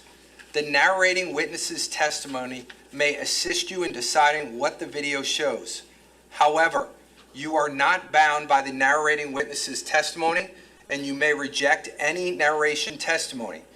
You should consider each opinion and give it the weight to which you deem it is entitled, whether it be great, slight, or none at all. Ultimately, it is up to you and you alone to decide for yourself what the video shows and what it does not show. It is also up to you to determine how much weight to give the video evidence. In other words, it is the role of the jury to decide the significance and import of the video, as well as anything shown in the video. I also remind you that the ultimate determination of whether the state has proven defendant's guilt beyond a reasonable doubt is to be made by you alone. Now, during the trial, you heard 3 phone calls that were recorded during the time frame of November 2018 to February 2019, which indicate that as of those dates, the defendant, Paul Caneiro, was arrested and incarcerated. The fact that the defendant was arrested and incarcerated for any period of time should not enter into your discussions or deliberations in any manner at any time. Arrest, indictment, and incarceration are not evidence of guilt, but rather a part of the pretrial procedure that occurs prior to the matter coming before you to determine whether the defendant is guilty or not guilty of the crimes charged. As I remind you, the defendant is presumed innocent, and the burden of proving each element of the charges beyond a reasonable doubt rests upon the state, and that burden never shifts to the defendant. Only you, as members of the jury, will decide whether the state has met his burden. You have heard testimony that the defendant, Paul Caneiro, lawfully owned a collection of various firearms, fire accessories, and training items within his home at 27 Tilton Drive in Ocean Township. This evidence is being offered for a very limited purpose. You may consider it insofar as it may relate to the defendant's ability to carry out these alleged crimes, i.e., that he had the means and/or opportunity to commit the charged offenses. Or, if you do not find that this evidence to be relevant, you may then disregard it. You may not use this evidence for any other purpose, such as to conclude that the defendant has a bad character or that he has a propensity to commit violent crimes. You may not use this evidence to convict the defendant simply because he owned weapons or because you may personally disapprove of individuals who lawfully possess firearms. While the defendant lawfully possesses these firearms, training items, and related accessories in his home, the state alleges that the defendant unlawfully possessed a handgun outside of his home, specifically at 15 Willowbrook in Colts Neck, New Jersey. The state further alleges that the defendant possessed this handgun with the purpose to use it unlawfully against others. As you have heard, the state bears the burden of proving each element of the crimes charged beyond a reasonable doubt. You, as members of the jury, will decide whether the state has met that burden. You have heard testimony from, from prosecutors Decker and Wallace, Lieutenant Petrozzillo, and Captain Weisbrot speaking to a witness about the case at some point prior to coming to testify at trial. The law permits prosecutors and detectives to speak to a witness about a case before the witness testifies, and it permits assistant prosecutors and detectives to review with the witness the questions that may be asked at trial, including questions that may be asked on cross-examination. Speaking to a witness about their testimony is a normal part of preparing for trial. It is not improper as long as there is no suggestion made to the witness that the witness depart from the truth. You have also heard testimony that a witness read or reviewed certain materials pertaining to this case before the witness testified at trial. The law permits a witness to review certain materials if there is no suggestion made to the fact that the witness departed from the truth.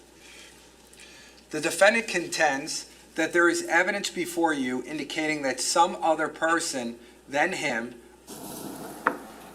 that may have committed the crime or crimes, and the evidence raises a reasonable doubt with respect to the defendant's guilt.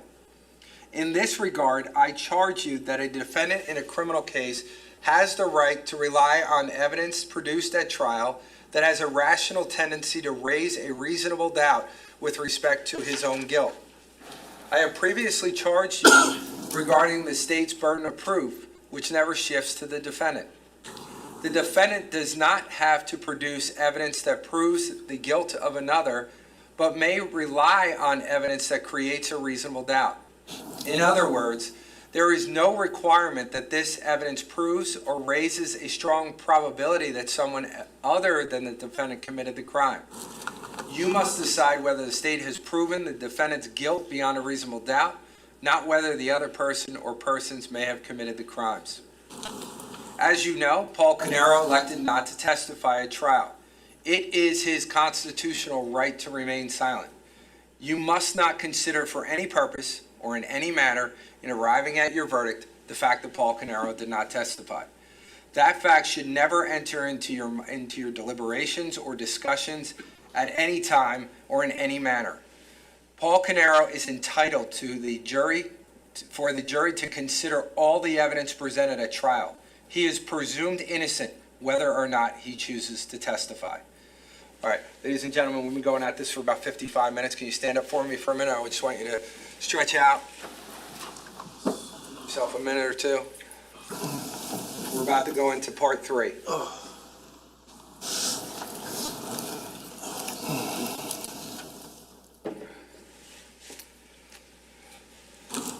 Take your time. You don't have to sit down because of me, whenever you're ready.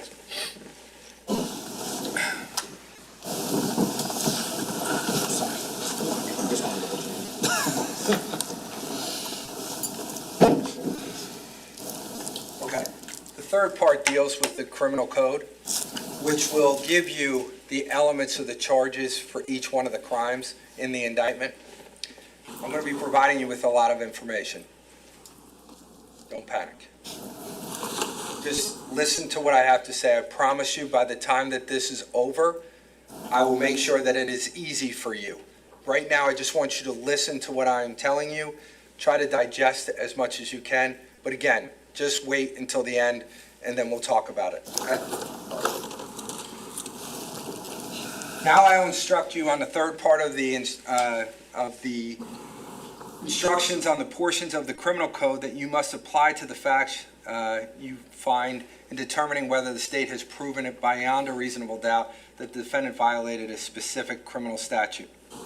The statute read together with the indictment identifies the elements which the state must prove beyond a reasonable doubt to establish the guilt of the defendant on each of the counts in the indictment.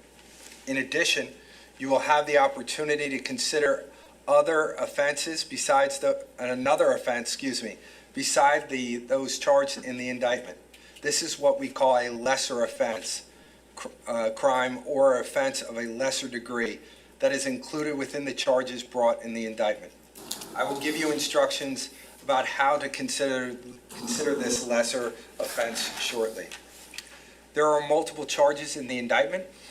They are separate offenses by separate counts in the indictment.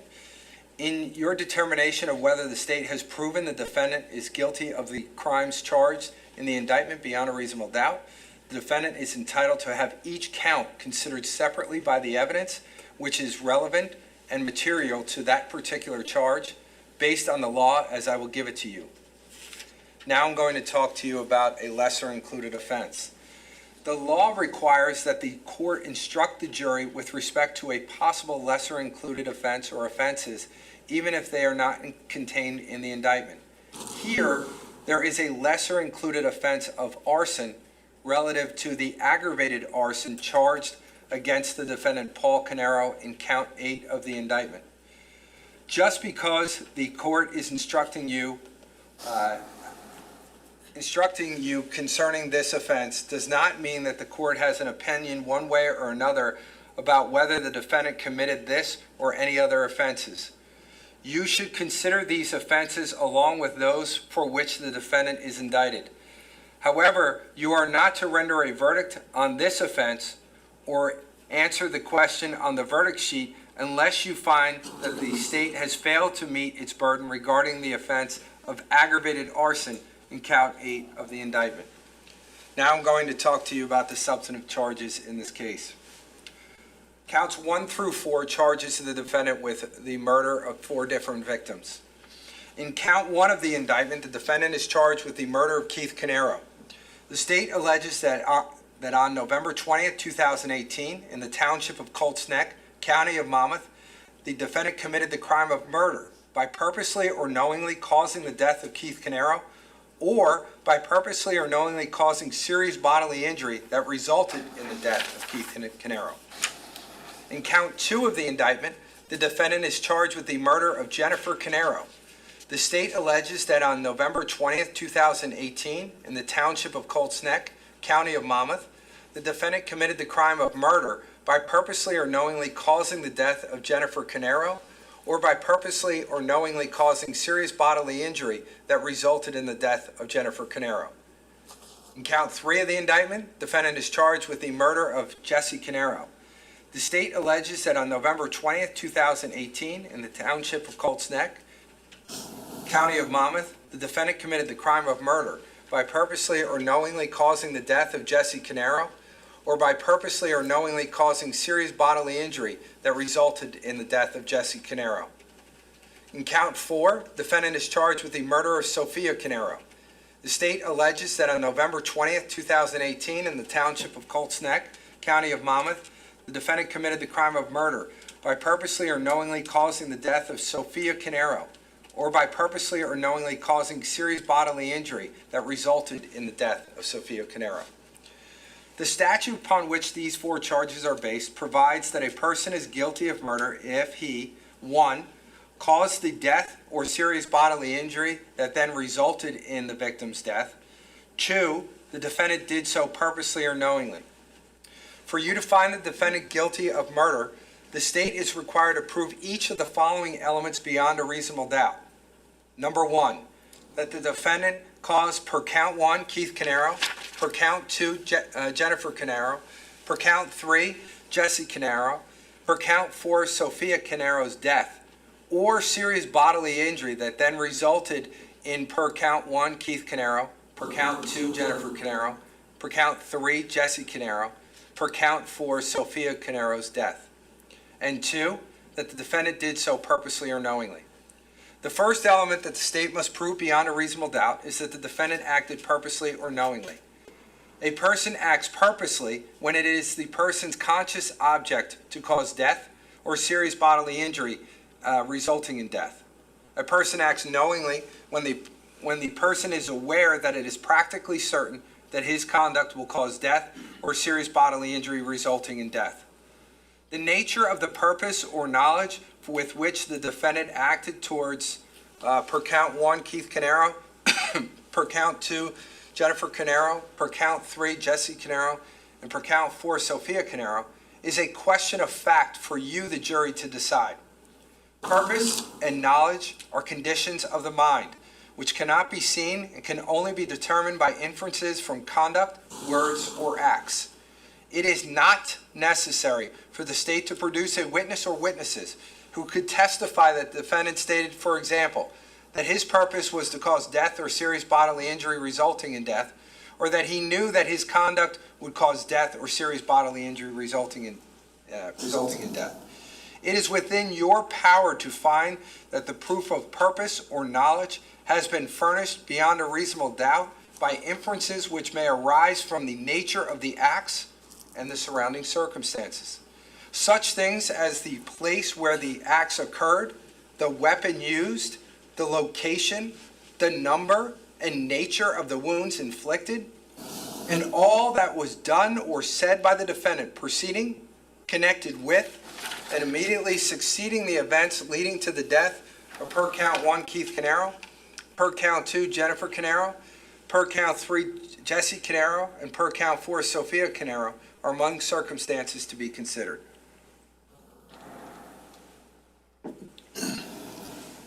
Although the state must prove that the defendant acted either purposely or knowingly, the state is not required to prove a motive. If the state has proved the essential elements of the offenses beyond a reasonable doubt, the defendant must be found guilty of the offense regardless of the defendant's motive or lack of motive. If the state, however, has proved a motive, you may consider that insofar as it gives meaning to other circumstances. On the other hand, you may consider the absence of motive in weighing whether the defendant is guilty of the crime charged. A homicide or a killing with a deadly weapon, such as a firearm and or a knife, would permit you to draw an inference that the defendant's purpose was to take life or cause serious bodily injury resulting in death. A deadly weapon is any firearm or other weapon, device, instrument, material, or substance which in the manner it was used or is intended to be used is known to be capable of producing death or serious bodily injury.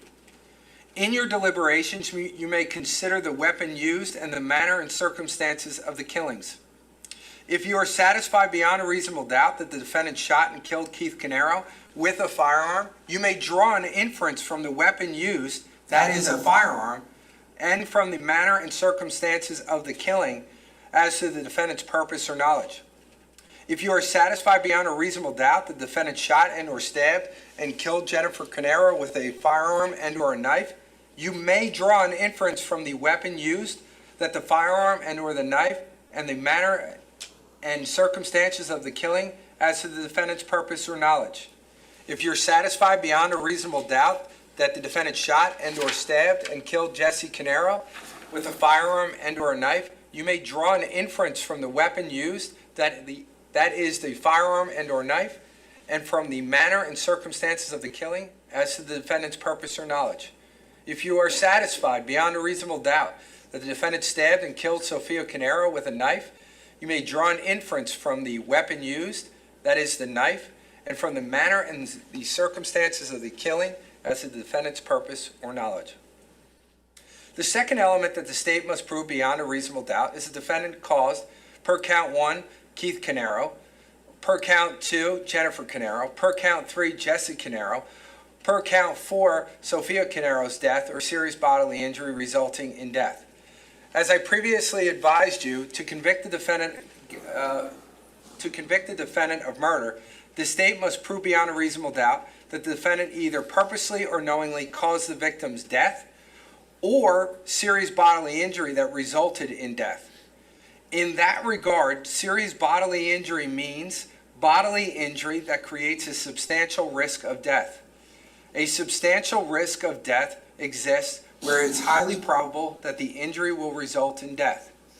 In order for you to find the defendant guilty of purposeful serious bodily injury murder, the state must prove beyond a reasonable doubt that it is the defendant's conscious object to cause serious bodily injury that then resulted in the victim's death, and that the defendant knew that the injury created a substantial risk of death, and that it is highly probable that the death would result. In order for you to find the defendant guilty of knowing serious bodily injury murder, the state must prove beyond a reasonable doubt that the defendant was aware that it was practically certain that his conduct would cause serious bodily injury that then resulted in the victim's death, that the defendant knew that the injury created a substantial risk of death, and that it was highly probable that death would result. Whether the killing is committed purposely or knowingly, causing death or serious bodily injury resulting in death, must be within the design or contemplation of the defendant.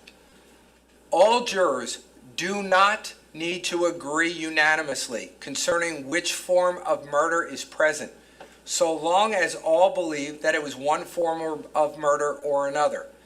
However, for a defendant to be guilty of murder, all jurors must agree that the defendant either purposely or knowingly caused the death or serious bodily injury resulting in the death of, per count 1, Keith Caneiro, per count 2, Jennifer Caneiro, per count 3, Jesse Caneiro, and per count 4, Sofia Caneiro. If, after consideration of all the evidence, you are convinced beyond a reasonable doubt that the defendant either purposely or knowingly caused, per count 1, Keith Caneiro, per count 2, Jennifer Caneiro, per count 3, Jesse Caneiro, per count 4, Sofia Caneiro's death or serious bodily injury resulting in death, then your verdict must be guilty as to that specific count of murder. If, however, after all of the consideration of the evidence, you find that the state has failed to prove any element of the offenses beyond a reasonable doubt, then your verdict must be not guilty as to that specific count of murder. As to the purposeful or knowing murder counts, the state alleges that the defendant acted by his own conduct in causing the death of, per count 1, Keith Caneiro, per count 2, Jennifer Caneiro, per count 3, Jesse Caneiro, per count 4, Sofia Caneiro. If you unanimously find that the defendant either purposely or knowingly caused the death of or serious bodily injury resulting in the death of, per count 1, Keith Caneiro, per count 2, Jennifer Caneiro, per count 3, Jesse Caneiro, per count 4, Sofia Caneiro, you must also decide whether the state has proven beyond a reasonable doubt that the defendant committed the homicidal act by his own conduct. A finding of own conduct does not require a specific finding that the defendant's actions standing alone caused the victim's death. The relevant inquiry is whether the defendant actively and directly participated in the homicidal act or acts. The critical elements are whether the defendant acted and the immediacy of his conduct to the victim's demise. In other words, the defendant must be the direct and immediate cause of death to satisfy the own conduct element. Now, I want to give you the verdict sheet for a minute.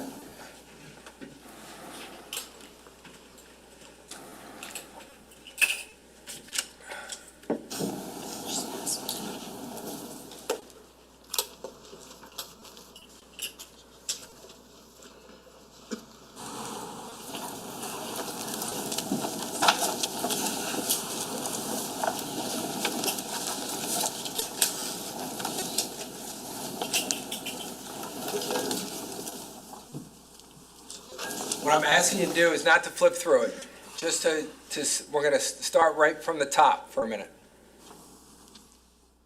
If you find the defendant committed the crime of purposeful knowing murder, and you unanimously agree that the state has proven beyond a reasonable doubt that he acted by his own conduct, you must answer yes to the own conduct question on the verdict sheet.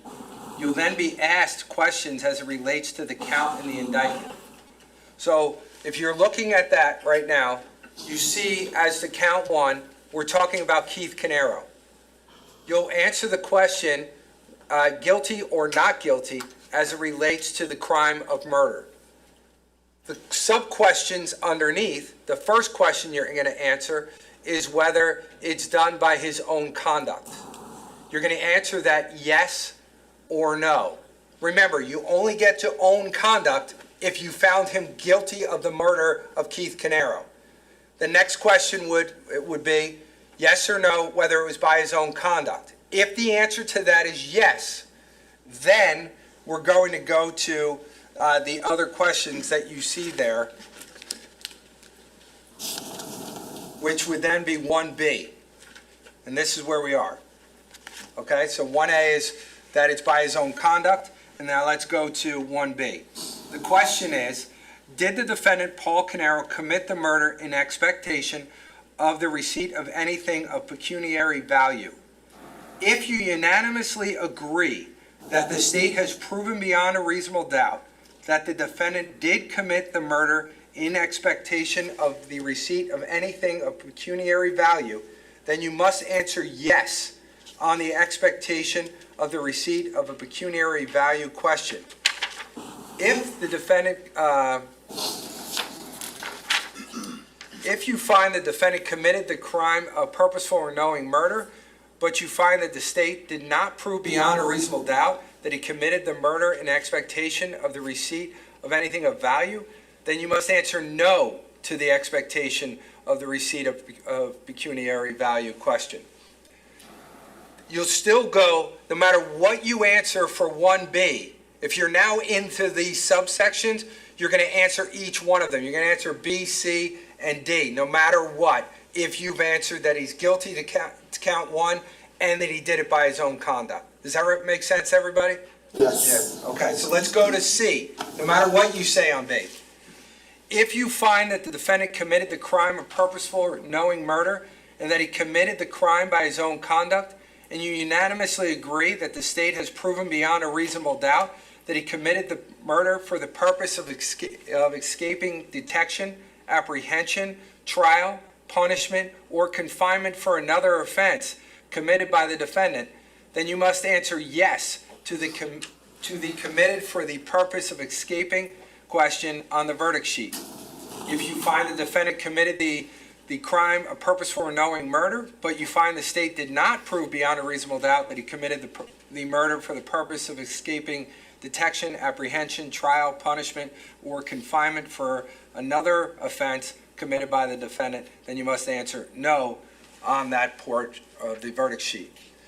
As to count 1D, if you find unanimously that the defendant acted by his own conduct, you will need to determine whether the defendant committed the murder of Keith Caneiro while the defendant was engaged in the commission of, or an attempt to commit, or flight after committing or attempting to commit murder. If you find that the defendant committed the crime of purposeful knowing murder while the defendant was engaged in the commission of, or attempt to commit, or flight after committing or attempting to commit murder, and you unanimously agree that the state has proven beyond a reasonable doubt that he committed the murder while engaged in the commission of, or an attempt to commit, or flight after committing or attempting to commit murder, then you must answer yes to while in the course of a murder question on the verdict sheet. If you find that the defendant committed the crime of knowing and purposeful murder, but you find the state did not prove beyond a reasonable doubt that he committed the murder while engaged in the commission of, or an attempt to commit, or flight after committing or attempting to commit murder, then you must answer no on the while in the course of murder question on the verdict sheet. So that analysis that we just talked about, you're going to do that same exact analysis for Jennifer. If you find her defendant guilty of the murder of Jennifer Caneiro, and it is by his own conduct, you're going to answer those subsection questions. When we get to Jesse and the Sophia, Jesse is count 3, you're going to answer another question. Let's go to that one for a second. So if we're looking at that, we're now, all of us should be on page, I think it's on page 5, but let me just confirm. Yeah, see, 4 deals with JC, which is Jesse Caneiro. So if you go to page 5, which is where E is located, that's the other question that we're going to ask for this one. As to Jesse and Sophia Caneiro, you will have additional questions. If you find unanimously that the defendant acted by his own conduct, you will also need to determine whether per count 3 Jesse Caneiro, per count 4 Sophia Caneiro, were less than 14 years old. If you find that per count 3 Jesse Caneiro, per count 4 Sophia Caneiro, less than 14 years old, and you unanimously agree that the state has proven beyond a reasonable doubt that the defendant committed the murder per count 3 Jesse, per count 4 Sophia, while they were less than 14 years old, then you would answer yes to the victim was less than 14 years old question on the verdict sheet. If you find the defendant committed the crime of purposeful or knowing murder, but you find that the state did not prove beyond a reasonable doubt that the defendant committed the murder while each one of them, Jesse and Sophia, were under the age of 14, then you would answer no.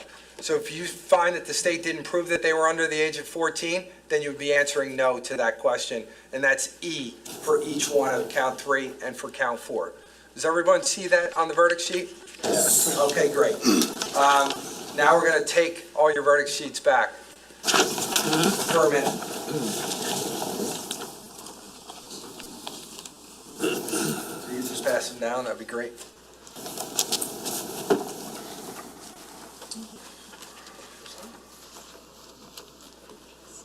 Okay, the next charge is, the next 2 charges are for felony murder. Defendant is charged in count 5 of the indictment with the felony murder of Jesse Caneiro. The indictment reads in pertinent part as follows. Paul Caneiro, on or about November 20th, 2018, in or about the township of Colts Neck, county of Monmouth, did commit the crime of felony murder by causing the death of Jesse Caneiro while engaged in the commission of, or an attempt to commit, or in the flight after committing or attempting to commit the crime of arson. The defendant is charged in count 6 of the indictment with the felony murder of Sophia Caneiro. The indictment reads in pertinent part as follows. Paul Caneiro, on or about November 20th, 2018, in or about the township of Colts Neck, county of Monmouth, did commit the crime of felony murder by causing the death of Sophia Caneiro while engaged in the commission of, or an attempt to commit, and or flight after committing or attempting to commit the crime of arson. The state contends that on November 20th, 2018, while the defendant was engaged in the commission of, or attempt to commit, or flight after committing or attempting to commit the crime of arson, he stabbed and killed Jesse Caneiro and or Sophia Caneiro. The section of the statute applicable to this case reads in pertinent part as follows. Criminal homicide constitutes murder when it is committed when the actor is engaged in the commission of, or attempt to commit, or flight after committing, or attempting to commit arson, and in the course of such crime or the immediately flight therefrom causes the death of a person other than one of the participants. Generally, it does not matter that the act which caused death was committed recklessly or unintentionally or accidentally. The perpetrator is as guilty of felony murder as he would be if he had purposely or knowingly committed the act which caused death. For you to find the defendant guilty of felony murder, the state is required to prove beyond a reasonable doubt from all the evidence in the case all the essential elements of the crimes charged.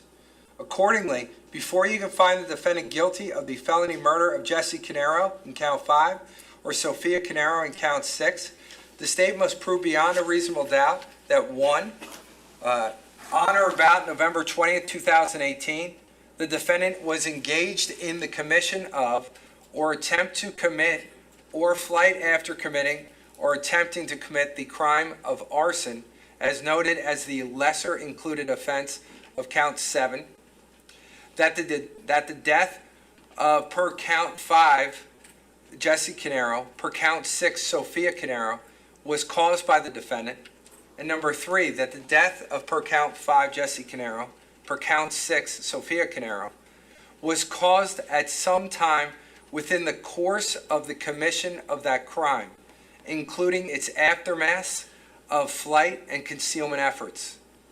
The first element requires the state to prove beyond a reasonable doubt that the defendant was engaged in the commission of or attempt to commit or flight after committing or attempting to commit the crime of arson.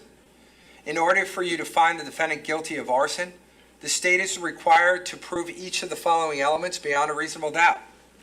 That the defendant purposely started a fire at 15 Willowbrook Road in Colts Neck, New Jersey. 2, that the act of starting the fire recklessly placed per count 5 Jesse Caneiro, per count 6 Sophia Caneiro, in danger of death or bodily injury. You cannot find the defendant guilty of felony murder unless you first find him guilty beyond a reasonable doubt of having committed the crime of arson. And again, arson, as we're talking about here, is not what's charged in the indictment that I'm going to talk to you about in a minute, which is aggravated arson. This is the lesser offense of arson of what we're talking about. So for you to find him guilty of this charge, he has to be guilty of arson first. Everybody get that? Okay.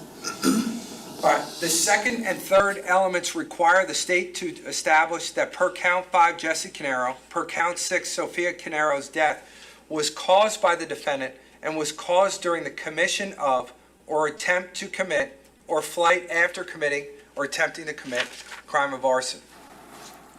To meet its burden of proof as to the second and third elements pursuant to count 5 and 6, the state must prove beyond a reasonable doubt the following. 1, that but for the defendant's conduct in the commission of or attempt to commit or flight after committing or attempting to commit arson, Jesse Caneiro and or Sophia Caneiro would not have died.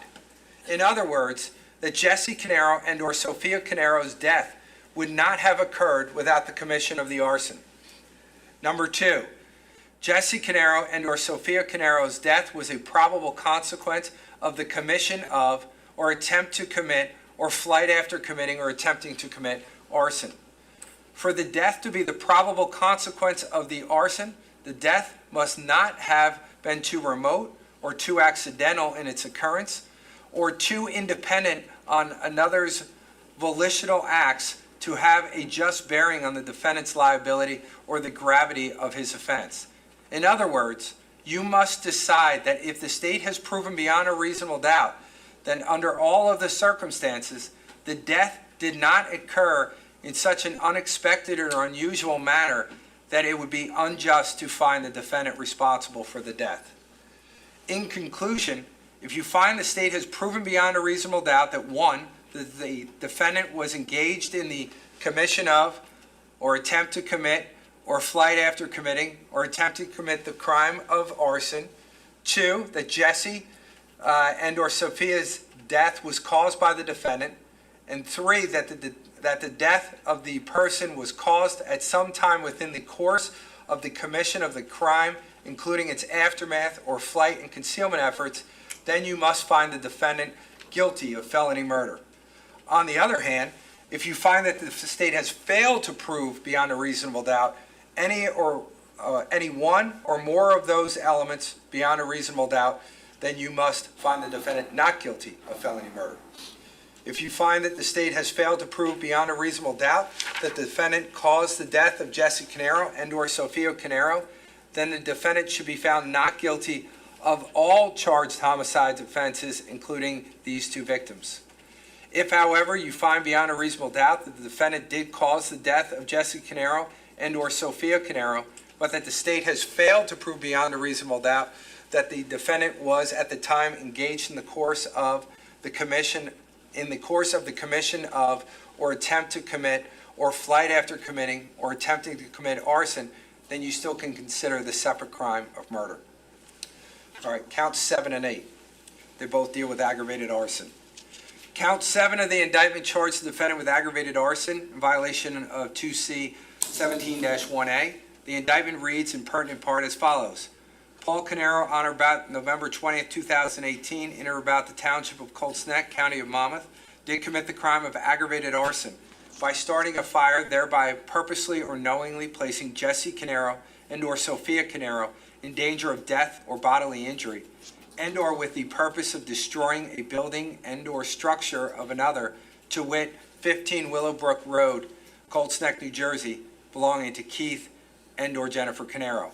As to count 8, again, an aggravated arson charge. The indictment reads, Paul Caneiro, on or about November 20th, 2018, in or about the township of Ocean, county of Monmouth, did commit the crime of aggravated arson by starting a fire, thereby purposely or knowingly placing Susan Caneiro and/or Marissa Caneiro and/or Caitlin Caneiro in danger of death or bodily injury, to wit 27 Tilton Drive, Ocean, New Jersey, belonging to Paul Caneiro and/or Susan Caneiro.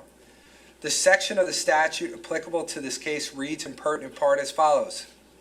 A person is guilty of aggravated arson if he starts a fire or causes an explosion, whether on his own property or another's. 1, thereby purposely or knowingly placing another person in danger of death or bodily injury, and/or 2, with the purpose of destroying a building or structure of another. For the defendant to be found guilty of aggravated arson, the state must prove the following elements beyond a reasonable doubt. 1, that the defendant purposely started a fire per count 7 at 15 Willowbrook Road in Colts Neck, per count 8 on his own property at 27 Tilton Drive in the township of Ocean.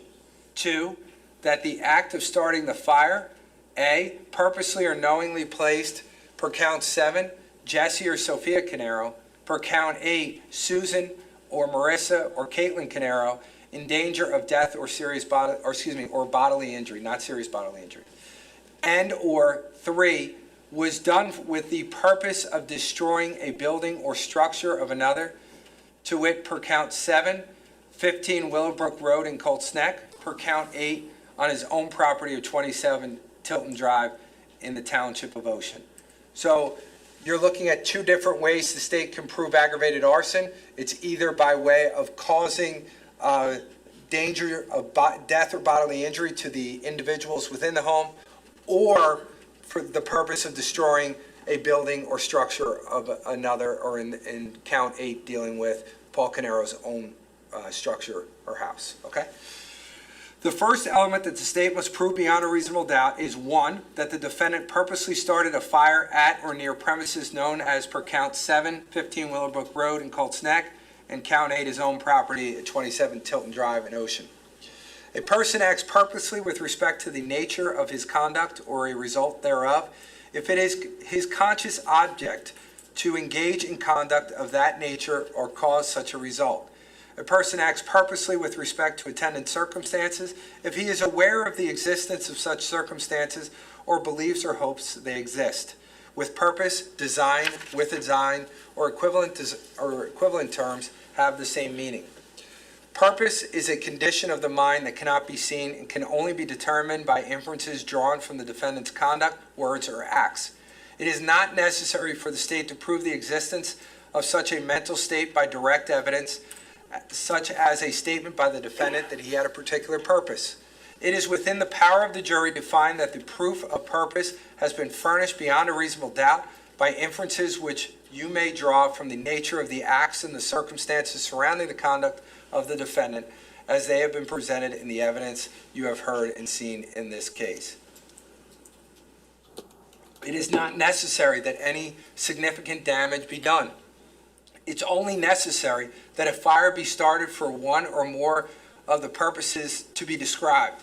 The lack of success of the perpetrator is immaterial. 2, the second element the state must prove beyond a reasonable doubt is that at the time the defendant started the fires, he purposely or knowingly placed, per count 7, Jesse and Sophia, per count 8, Susan, Marissa, or Caitlin in danger of death or bodily injury. Or, his purpose was to destroy 15 Willowbrook in count 7 or 27 Tilton in count 8. Bodily injury means physical pain, illness, or other impairment of physical condition. I have already defined the term purposely for you. A person acts knowingly with respect to the nature of his conduct or the attendant circumstances if he is aware that his conduct is of such a nature or that of such circumstances. Let me start over.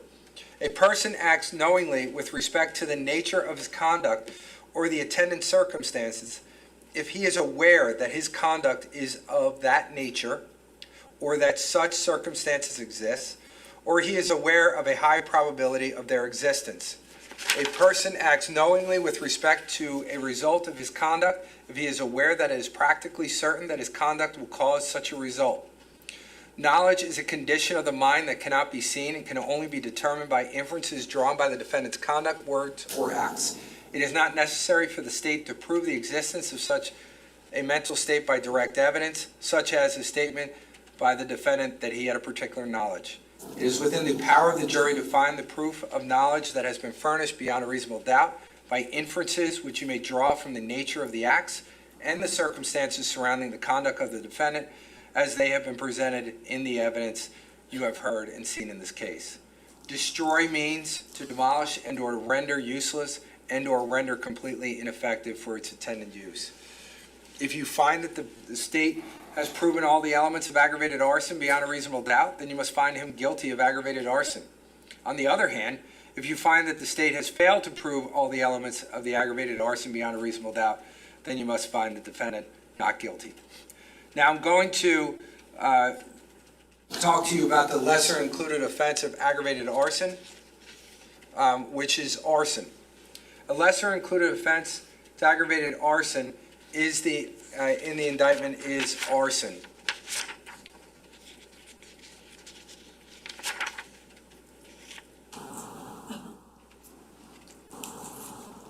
Can I see the attorneys for a second?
Why don't you guys take a stretch for a second?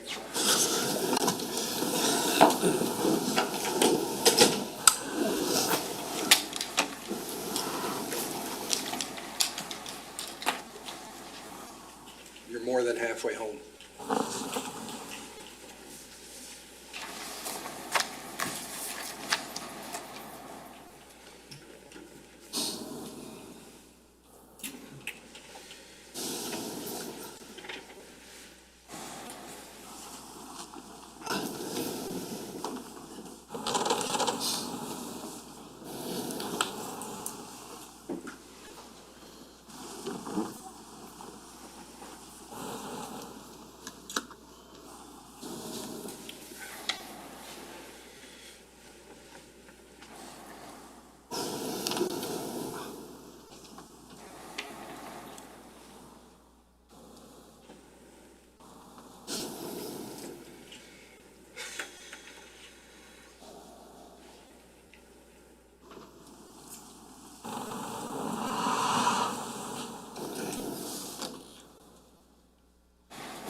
think I could touch the ceiling if I jumped? Probably. Let's see. Definitely here for your entertainment, I just want to. At least the camera. I'm going to say with absolute certainty, I can't do it. Camera. Yeah. I think I can get the camera. And then, no my luck, I'll knock it off.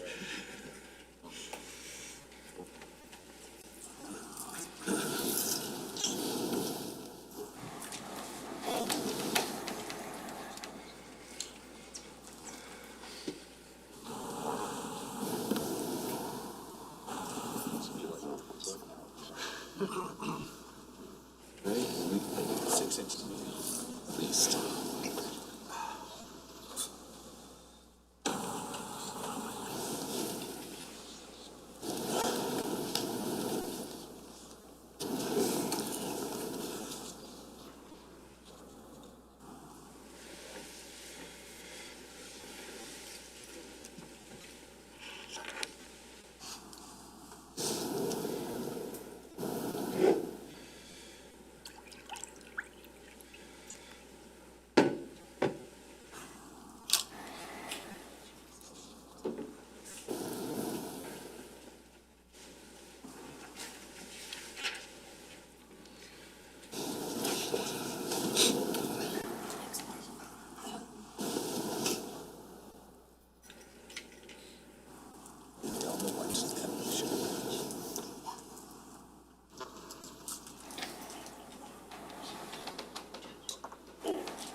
Ladies and gentlemen, before, when I was talking about the lesser included offense, and you heard me stop for a second,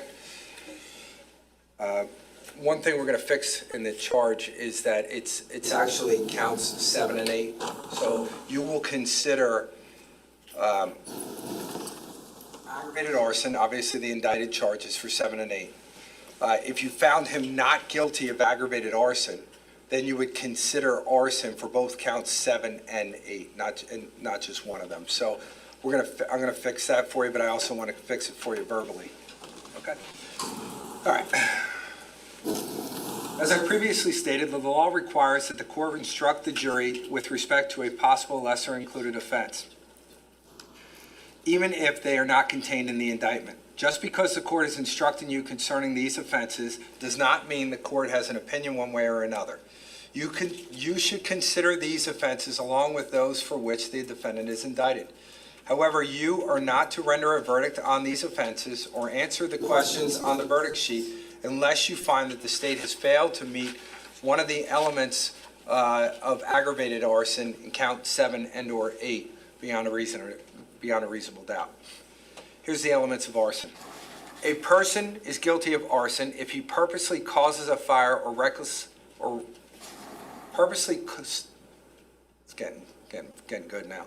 A person is guilty of arson if he purposely starts a fire or causes an explosion, whether on his own property or another's.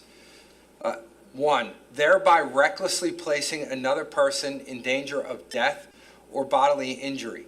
In order for the defendant to be found guilty of arson, the state must prove beyond a reasonable doubt the following elements. Number 1, that the defendant purposely started the fire on either 15 Willowbrook Drive and or on his own property of 27 Tilton Drive in Ocean Township.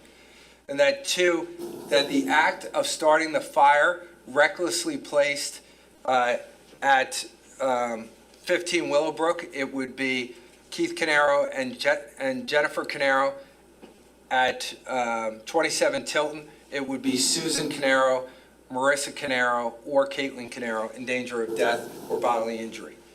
The first element that the state must prove beyond a reasonable doubt is that the defendant purposely started a fire. It is not necessary that any significant damage be done. It's only necessary that a fire be started purposely. The lack of success of the perpetrator is immaterial. I've already defined purposely for you. For the state to prove this element of the offense, you must be satisfied beyond a reasonable doubt that it was the defendant's purpose or conscious object to start a fire. The second element the state must prove beyond a reasonable doubt is that the defendant, by purposely starting the fire, recklessly placed at 15 Willowbrook, it would be Keith Caneiro, it is, all right, I gotta start over, I apologize.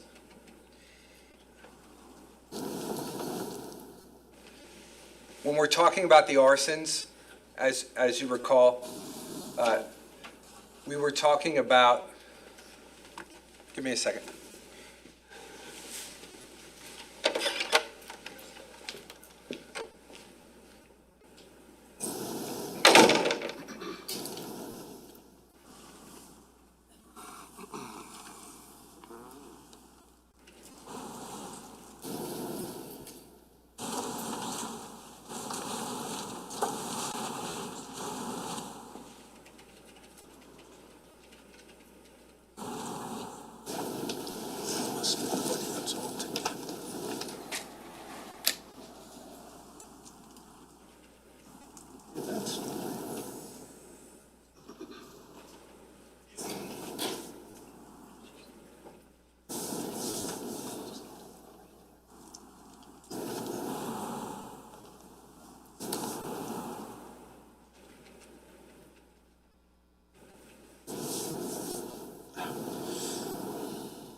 Apologize. Okay. A person is guilty of arson if he purposely starts a fire or causes an explosion, whether on his own property or another's. Another. 1. Thereby recklessly placing another person in danger of death or bodily injury. In order to find the defendant to be guilty of arson, the state must prove the following elements beyond a reasonable doubt. That the defendant purposely started a fire at 15 Willowbrook Road, Colts Neck, New Jersey,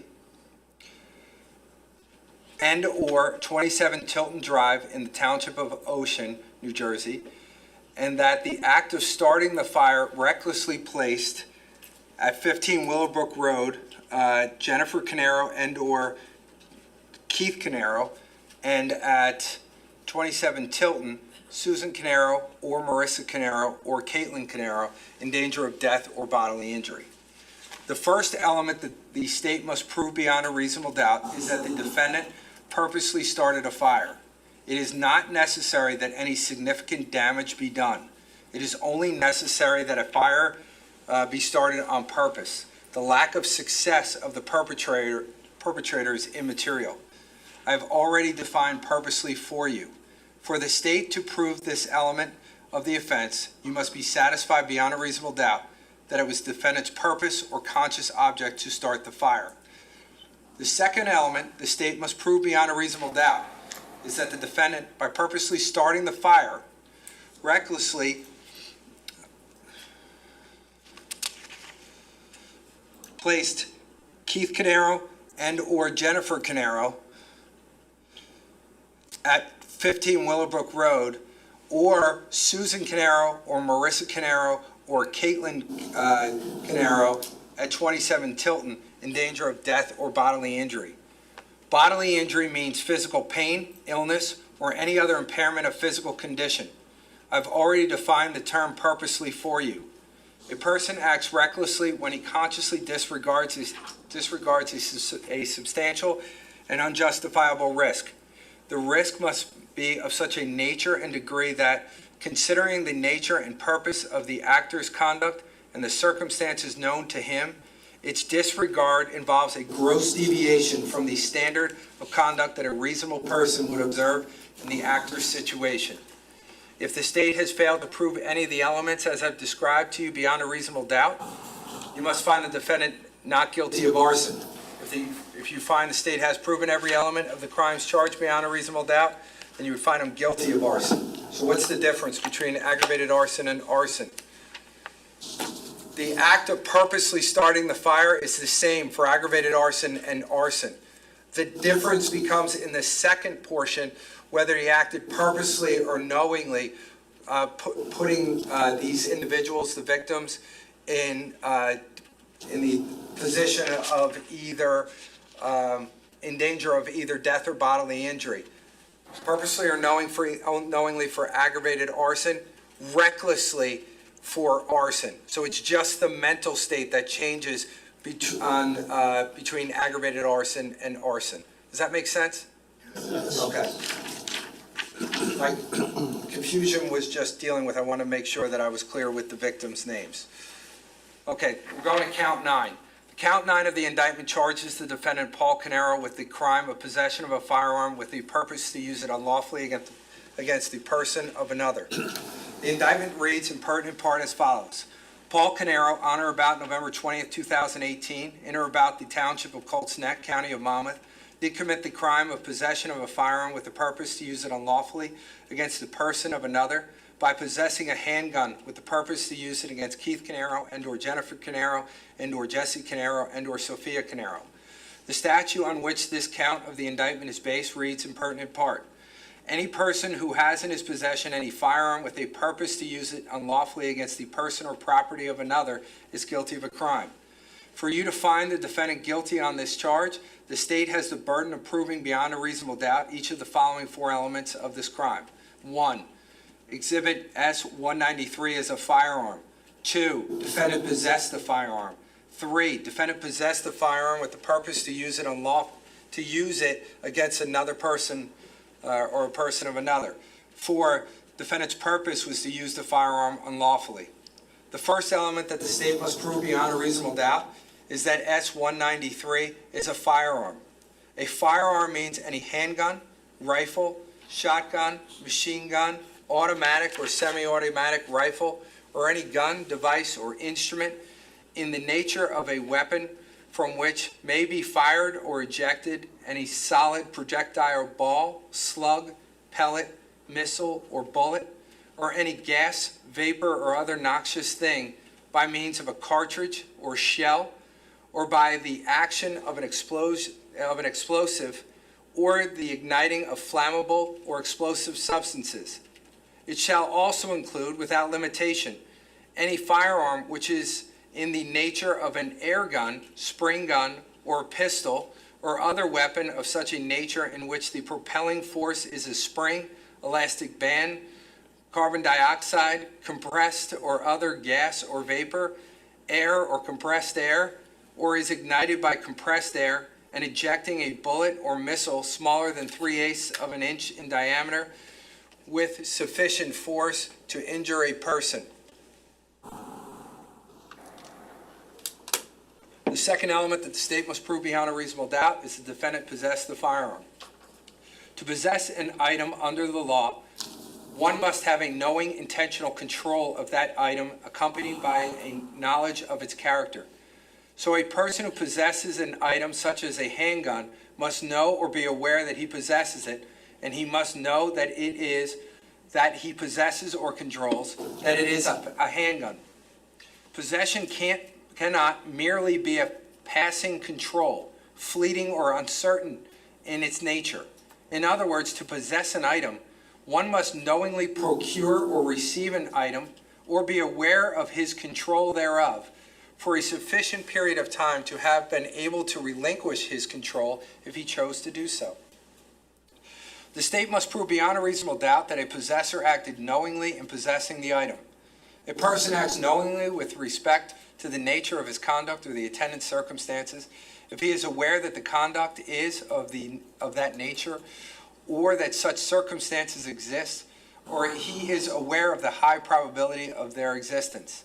A person acts knowingly as to the result of his conduct if he is aware that it is practically certain that the conduct will cause such a result. Knowing with knowledge or equivalent terms have the same meaning. As I told you in the past, knowledge is a condition of the mind. It can't be seen. It can be determined only from inferences, from conduct, words, or acts. Therefore, it's not necessary for the state to produce a witness to testify that a particular defendant stated, for example, that he acted with knowledge when he had control over a particular thing.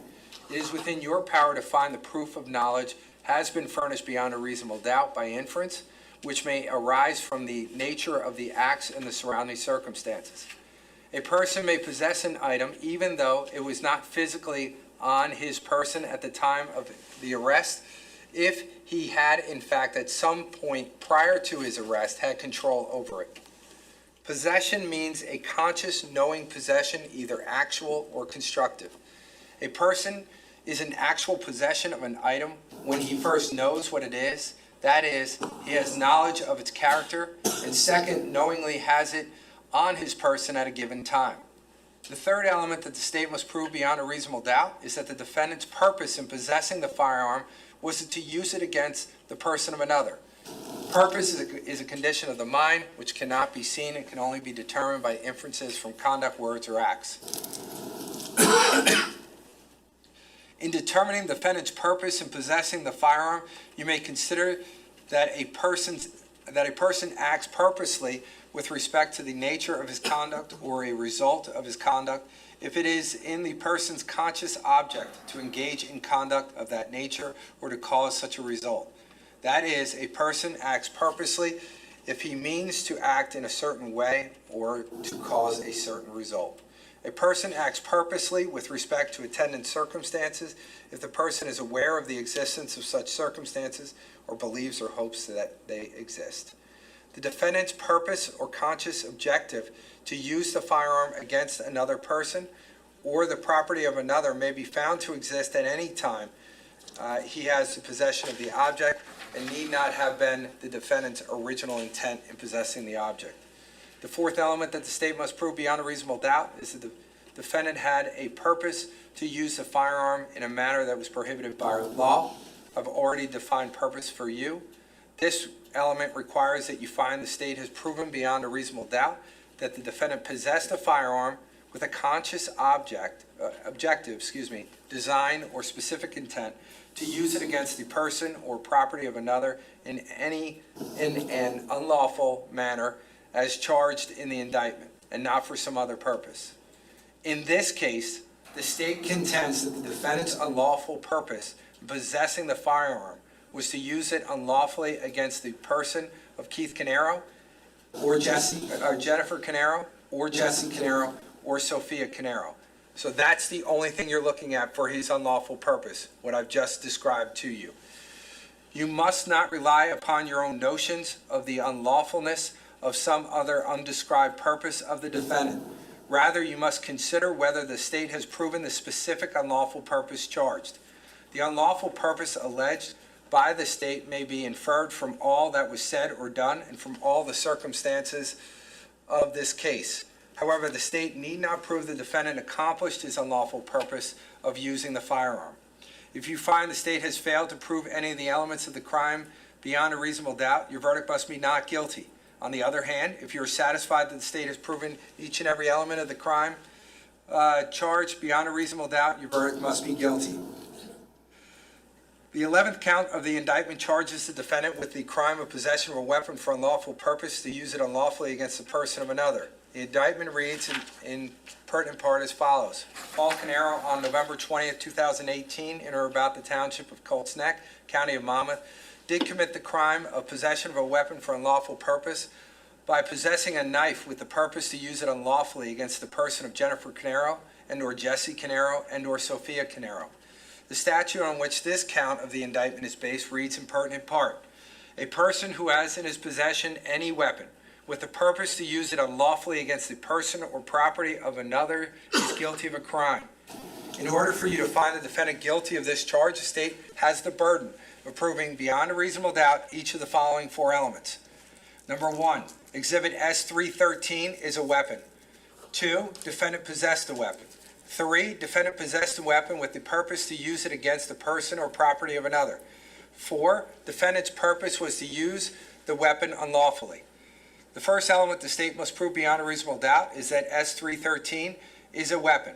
A weapon is anything readily capable of lethal use or of inflicting serious bodily injury.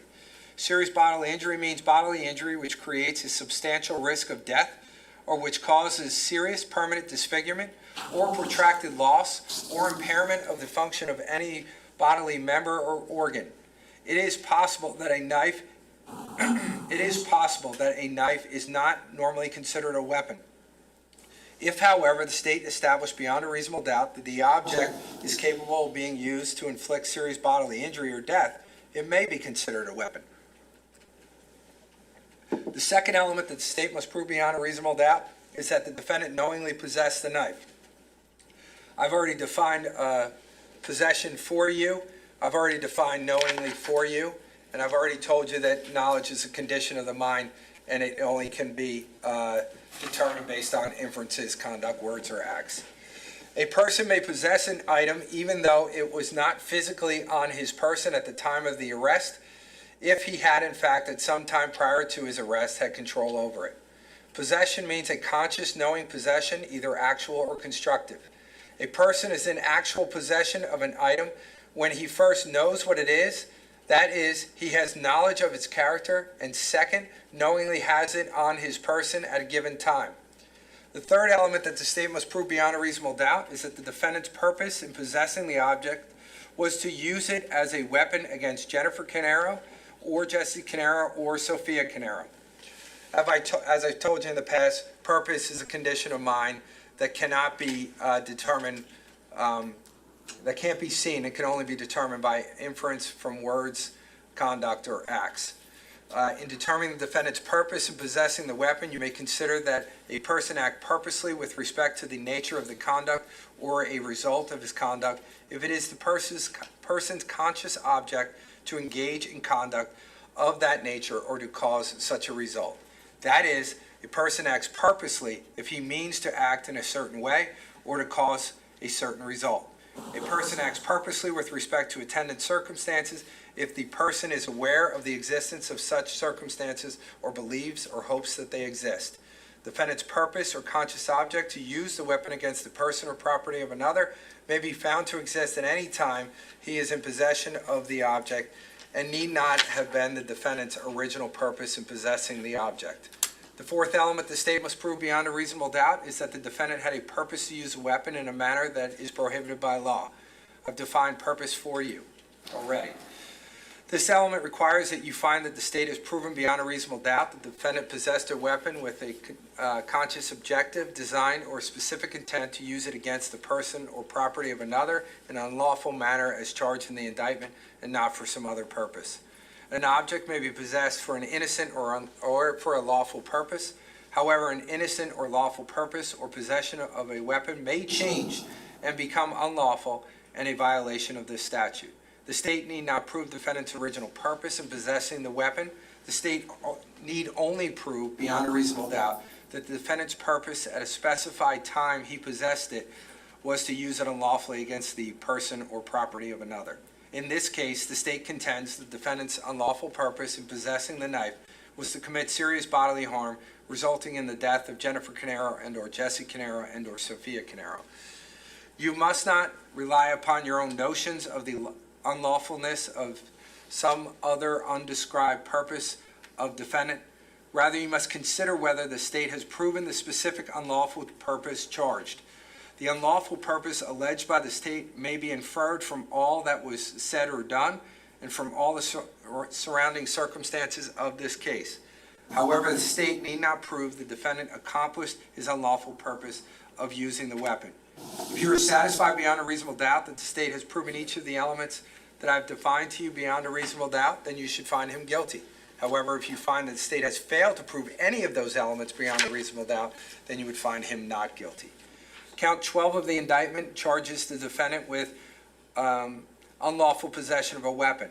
The indictment reads, Paul Caneiro, on or about November 20th, 2018, in or about the township of Colts Neck, county of Monmouth, did commit the crime of unlawful possession of a weapon by knowingly possess a knife under circumstances not manifestly appropriate for such lawful uses as it may have. That section of our statute provides in pertinent part, any person who knowingly has in his possession any other weapon under circumstances not manifestly appropriate for such lawful uses as it may have is guilty of a crime. To convict the defendant of this crime, the state must prove the following elements beyond a reasonable doubt. 1. S-313 is a weapon. Count 2, the defendant possessed a weapon knowingly. Count 3, defendant possessed a weapon under circumstances not manifestly appropriate for a lawful use. The first element that the state must prove beyond a reasonable doubt is that S-313 is a weapon. A weapon is anything readily capable of lethal use or of inflicting serious bodily injury. The second element the state must prove beyond a reasonable doubt is that the weapon was knowingly possessed by the defendant at a time and place alleged.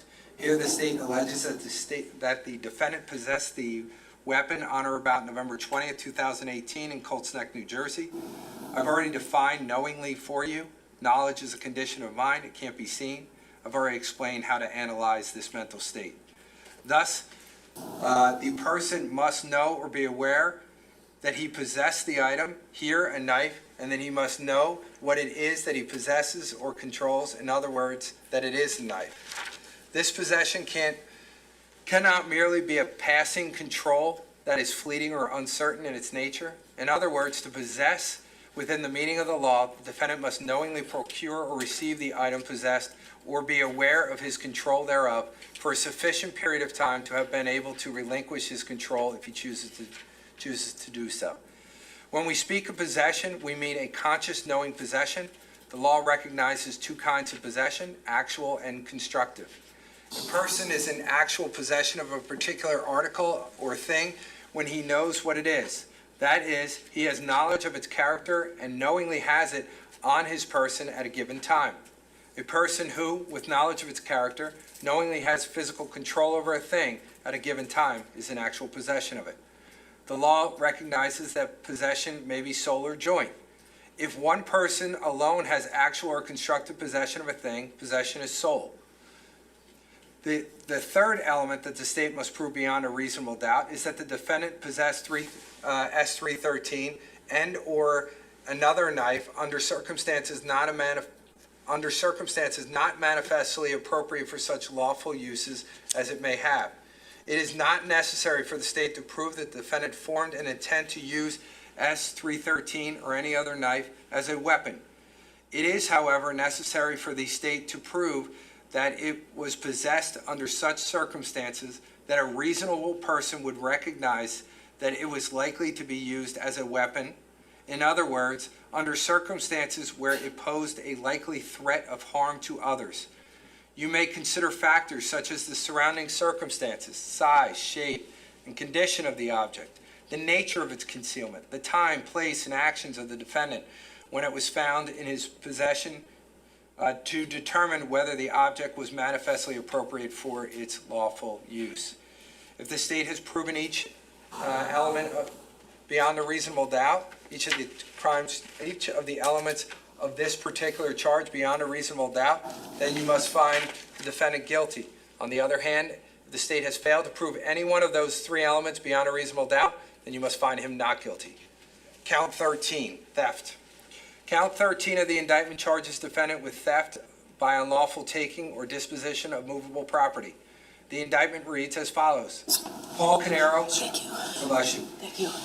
Paul Caneiro, on or about diverse dates between January 1st, 2017 through November 19th through 2018, in or about various municipalities in the county of Monmouth, including but not limited to the Township of Ocean and or the Township of Colts Neck, County of Monmouth, did commit the crime of theft by unlawfully taking or exercising unlawful control over movable property of another, to wit, money valued at $75,000 or more belonging to Keith Caneiro or Jennifer Caneiro, Jessica Caneiro, and or Sophia Caneiro, with the purpose to deprive the owner thereof. The statute upon which the indictment is based provides, in pertinent part, that a person is guilty of theft if he unlawfully takes or exercises unlawful control over movable property of another with purpose to deprive him thereof. The state must prove each of the following elements beyond a reasonable doubt. 1, that the defendant knowingly took or unlawfully exercised control over movable property. 2, that the movable property was property of another. 3, that the defendant's purpose was to deprive the other person of the movable property. The first element which the state must prove beyond a reasonable doubt is that the defendant knowingly took or exercised unlawful control over movable property. Property means anything of value, including tangible and intangible personal property. Movable property means property with a location of which can be changed, including things growing on, affixed to, or found in land or documents, although the rights represented thereby have no physical location. For comparison purposes, immovable property is all other property. Defendant must knowingly take or exercise unlawful control over movable property. I've already defined knowingly for you. Knowledge is a condition of the mind. It can't be seen. I've already explained how to analyze that mental state. In this case, the state alleges that the movable property taken or over which control was unlawfully exercised is the following: money valued at $75,000 or more. It should be noted that the definition of movable property is broad, including the kind of property which has no real location. The state need not prove that the property was carried out of the place in which it was kept, but only that it was moved or taken from its original location, or that defendant exercised unlawful control over it, whether he was able to actually move or remove the property. The second element the state must prove beyond a reasonable doubt is that the movable property is property of another. Property of another includes property in which any person other than the defendant has an interest, which the defendant is not privileged to infringe, regardless of the fact that the defendant also has an interest in the property, and regardless of the fact that the other person might be precluded from civil recovery because the property was used in an unlawful transaction or is subject to forfeiture or as contraband. Property in the possession of the actor shall not be deemed property of another who has only a security interest therein, even if legal title is the creditor pursuant to a conditional sales contract or other security agreement. The term property of another is broadly defined to include services and intangibles, anything of value. Anything of value is defined as any direct or indirect gain or advantage to any person. The third element, which the state must prove beyond a reasonable doubt, is that the defendant's purpose was to deprive the other person of the movable property. For the purpose of this statute, the term deprive specifically means, 1, to withhold or cause to be withheld property of another permanently, or for so extended a period as to provide a substantial portion of its economic value, or with purpose to restore only upon payment of reward or other compensation, or 2, to dispose or cause disposal of the property so as to make it unlikely that the owner will recover it. I've already defined purposely for you. It's a condition of the mind, can't be seen, and I've told you how to analyze it. If you find that the state has proven all of 3 elements beyond a reasonable doubt, then you must find the defendant guilty of that charge. If you find the state has failed to prove any of those elements beyond a reasonable doubt, then you must find him not guilty of that charge. Since the value of the property, the movable property, determines the degree or severity of the crime, the state must prove its value beyond a reasonable doubt. If you find defendant guilty, then you must indicate the value of the property. The state must prove the amount or value of the property beyond a reasonable doubt. So if you find the defendant guilty of the offense, then you must decide where it fits in the amount of money beyond a reasonable doubt. You kind of heard a little bit about that today. So you're going to answer the question, and I'll show you on the verdict sheet.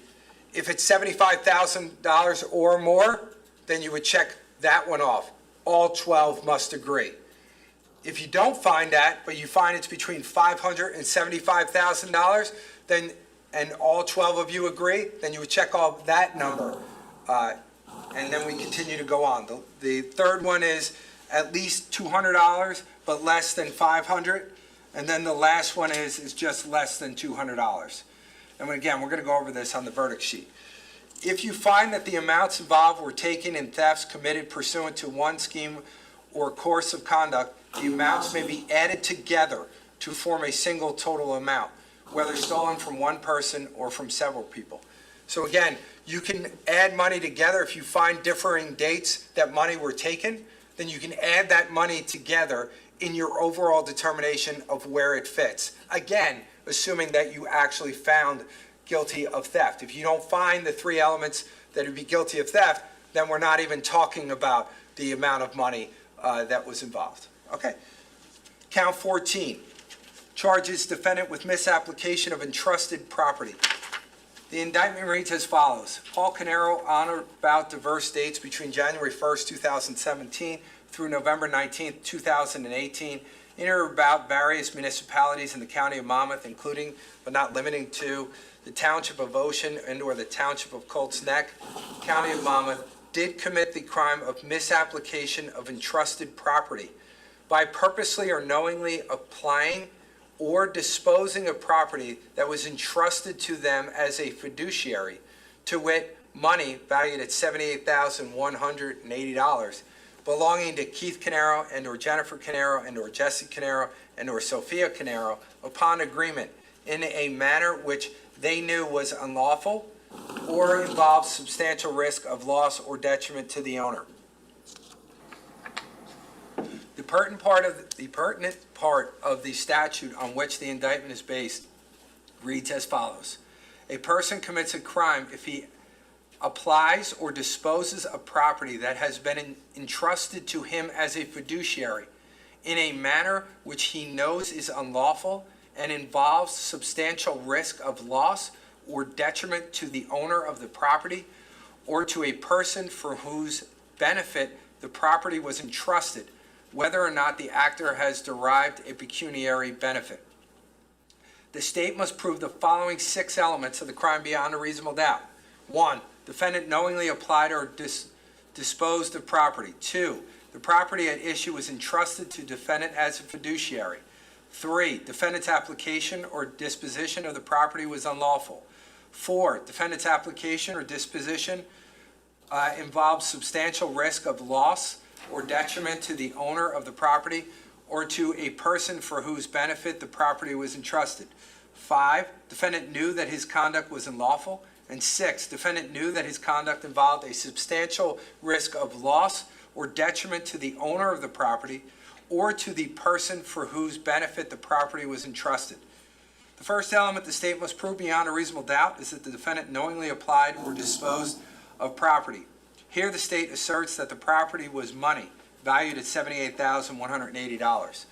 The term property means anything of value, even though it may be impossible to identify particular property as belonging to the victim at the time.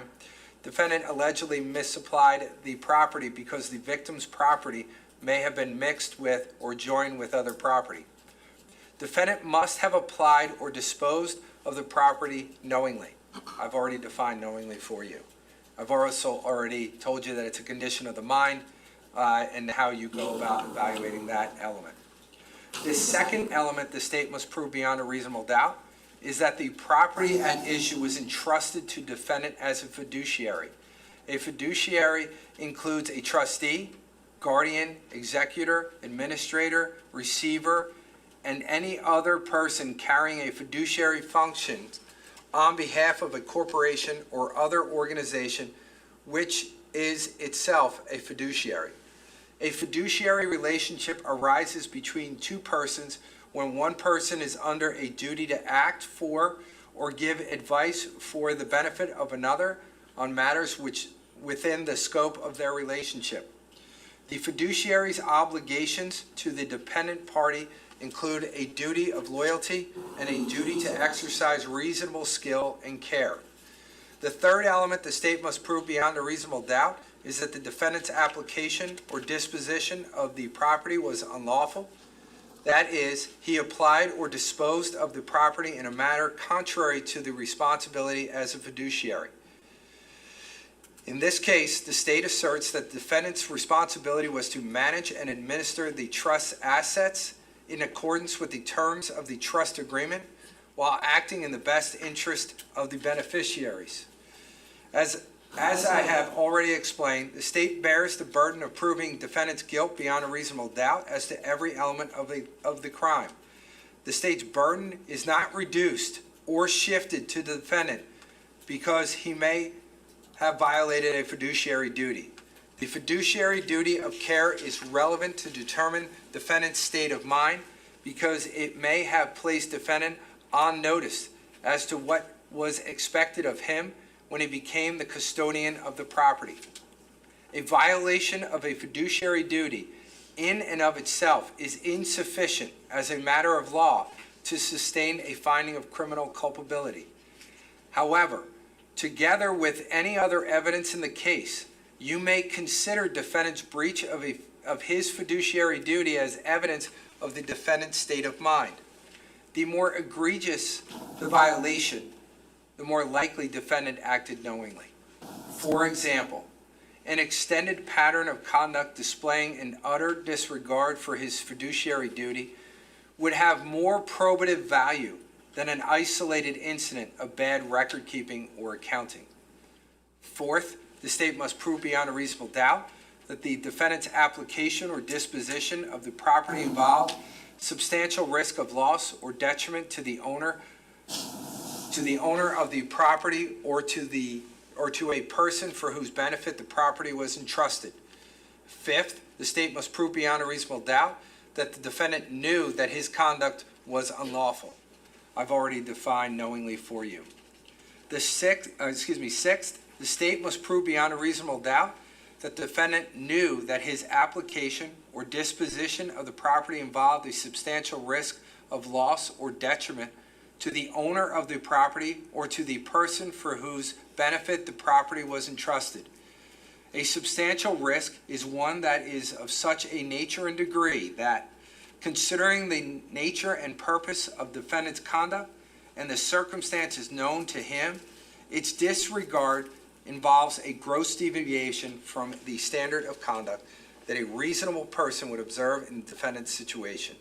In other words, the state must prove beyond a reasonable doubt that the defendant knew that it was very likely that his treatment of the property would create a risk of loss or detriment to the owner or person whose benefit the property was entrusted, and that defendant went ahead anyway, where a reasonable doubt would not. I've already defined knowingly for you. It is not necessary for the state to prove the defendant himself derived a benefit during his application or disposition of the property. If the state has proven each of the 6 elements of the crimes charged beyond a reasonable doubt, then you must find defendant guilty of misapplication of entrusted property. On the other hand, if the state has failed to prove any element beyond a reasonable doubt, then you must find him not guilty. If you find the defendant not guilty, your consideration of the misapplication of entrusted property charge should end here. However, if you found that he is guilty beyond a reasonable doubt, then you must proceed to make 2 additional factual findings. Specifically, you must indicate whether the defendant derived a benefit from his misapplication of entrusted property, and if so, the benefit he derived. First, you must determine whether the state has proven beyond a reasonable doubt that the defendant derived a benefit as a result of his misapplication of entrusted property. Benefit means a gain or advantage or anything regarded by the beneficiary as a gain or advantage, including but not limited to a pecuniary benefit or a benefit to any person or entity in in whose welfare he is interested. Please indicate whether the state has proven that the defendant derived a benefit from his alleged misapplication beyond a reasonable doubt by marking yes or no on your verdict sheet. And then, if you have determined both that the defendant is guilty of misapplication of entrusted property and indicated yes, that the defendant did derive a pecuniary benefit from the misapplication, then you must go on to determine the amount of that pecuniary benefit. Specifically, you should indicate on the verdict sheet if the benefit that the defendant derived has a value of $75,000 or more, or exceeds $500 but less than $75,000, or is at least $200 but doesn't exceed $500, or is less than $200.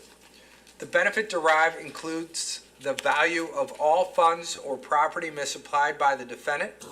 That is, the value of the property misapplied is not simply the value of its use during the period in which the defendant exercised control over the property. For example, if a defendant applies or disposes of $5,000, but later reimburses the victim, the value of the benefit derived is the full $5,000. It is not merely the amount of interest that a bank might have charged for the use of the $5,000 loan during the period in which the defendant made use of the money. Similarly, if a defendant applies or disposes of $5,000 but reimburses the victim for all but $200 of the amount, the benefit derived is still $5,000, the entire amount involved. In calculating the benefit derived, you must include, but are not limited to, the amount of any tax avoided, evaded, unpaid, improperly retained, or improperly disposed of. All right, count 15 and 16. These are the last two. The defendant is charged in count 15 of the indictment with the offense of hindering his own apprehension or prosecution, in that he is alleged to have, with the purpose to hinder his own detention, apprehension, investigation, prosecution, conviction, or punishment for the crime of murder, suppressed by way of concealment or destruction any evidence of the crime which may have aided in his discovery or apprehension in the lodging of a charge against him. The indictment reads as follows. Paul Caneiro, on or about November 20, 2018, in or about the township of Colts Neck, or in the township of Ocean, County of Monmouth, did commit the crime of hindering oneself by, with purpose to hinder or his own detention, apprehension, investigation, prosecution, conviction, or punishment of the crime of murder, suppressed by way of concealment or destruction any evidence of the crime which might have aided in the discovery or apprehension or the lodging of a charge against him. As to count 16, defendant is charged in count 16 of the indictment with the offense of hindering his own apprehension or prosecution, in that he alleged to have, with the purpose to hinder his own detention, apprehension, investigation, prosecution, conviction, or punishment for the crime of theft and or misapplication of entrusted property, prevented or obstructed by means of force anyone from performing an act which may aid in his discovery or apprehension or in the lodging of a charge against him. The indictment reads as follows. Paul Caneiro, on or about November 20th, 2018, in or about the township of Colts Neck, County of Monmouth, did commit the crime of hindering oneself by, with purpose to hinder his own detention, apprehension, investigation, prosecution, conviction, or punishment for the crime of theft and or misapplication of entrusted property, prevented or obstructed by means of force anyone from performing an act which might have aided in his discovery or apprehension or in the lodging of a charge against him.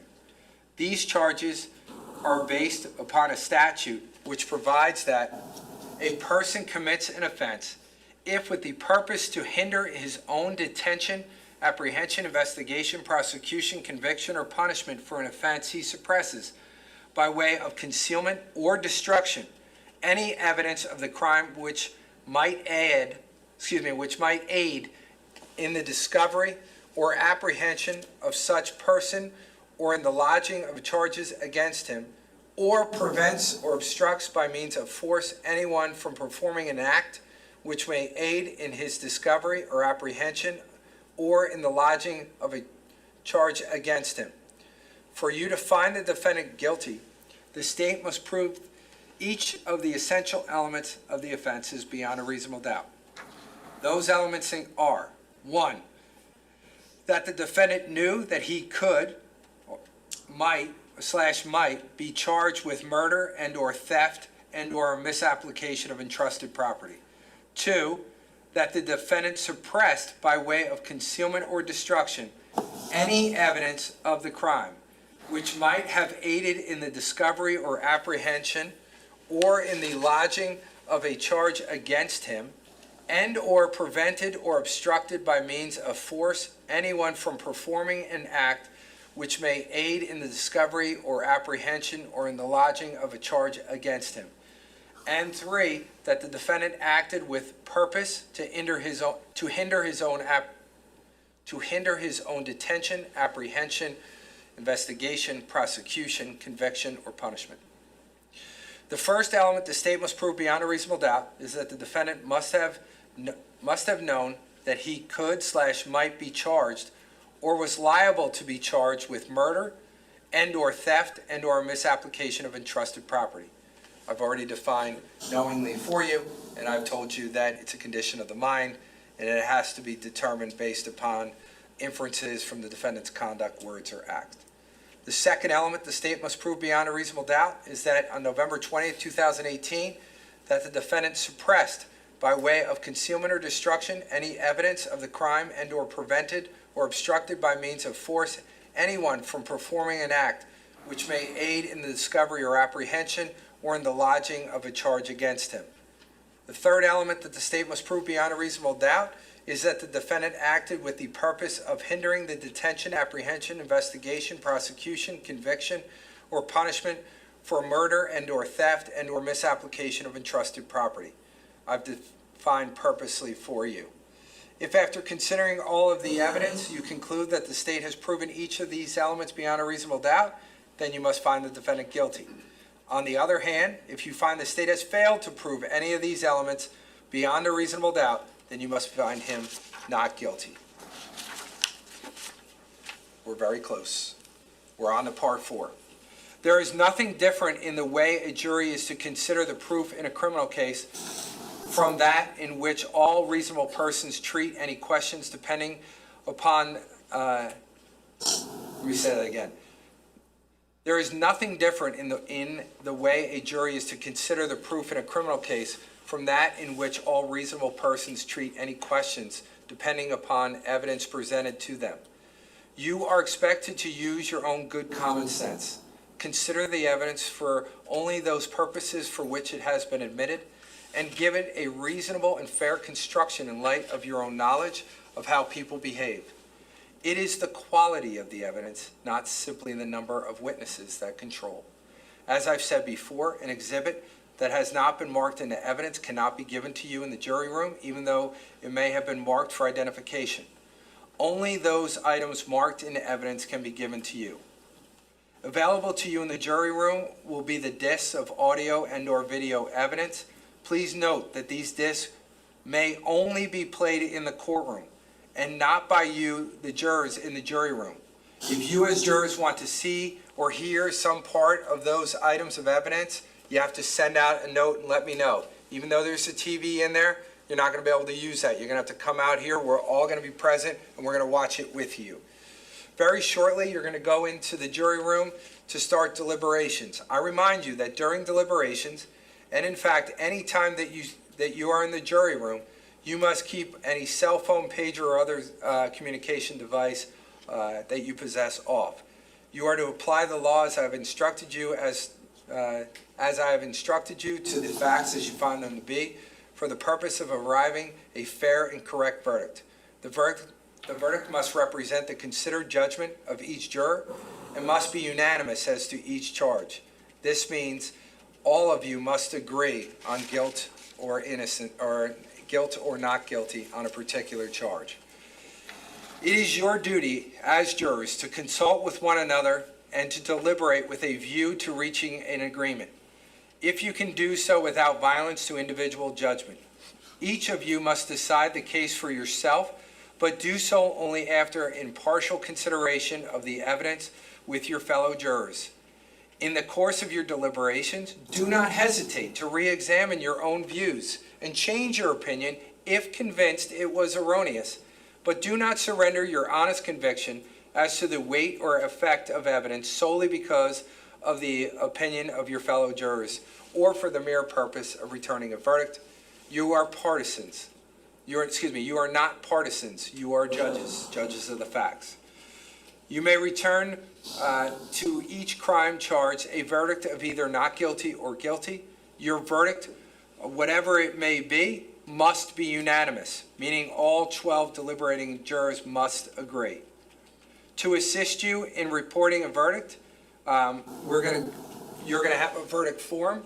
We can give them out right now. You had it before, we're going to give it now, and now you get to keep it.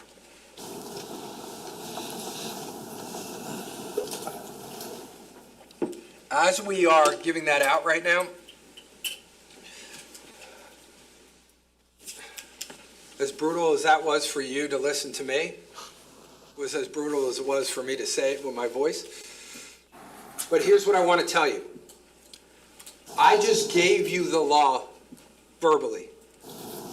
Understanding how difficult that would be for all of you to remember all of that, each one of you will have your own binder that will have the charge as I just read it to you. So you're going to have that. Now you're going to say to yourself, are you kidding me? You just made me sit here and listen to that even though I could have just read it myself? That's not the way it works, ladies and gentlemen. I have to know, Mr. Caneiro has to know, all the attorneys have to know that you actually read every single page. That's why we read it together, all together in the same room, and it's on the record. And you should listen to my charge as I told it to you. It's not going to be different from this. I may have cut some things a little short because I had already told you once or twice, but you're going to have the actual charge as that I just verbally gave to you to be able to use as a reference, to be able to go back and listen for the elements when you're talking about a particular charge. Now, you have the verdict sheet in front of you. As you can see, and we talked about counts 1 through 4 already, I'm not going to go through this entire document, but I'm going to give you a flavor so that you understand. Okay?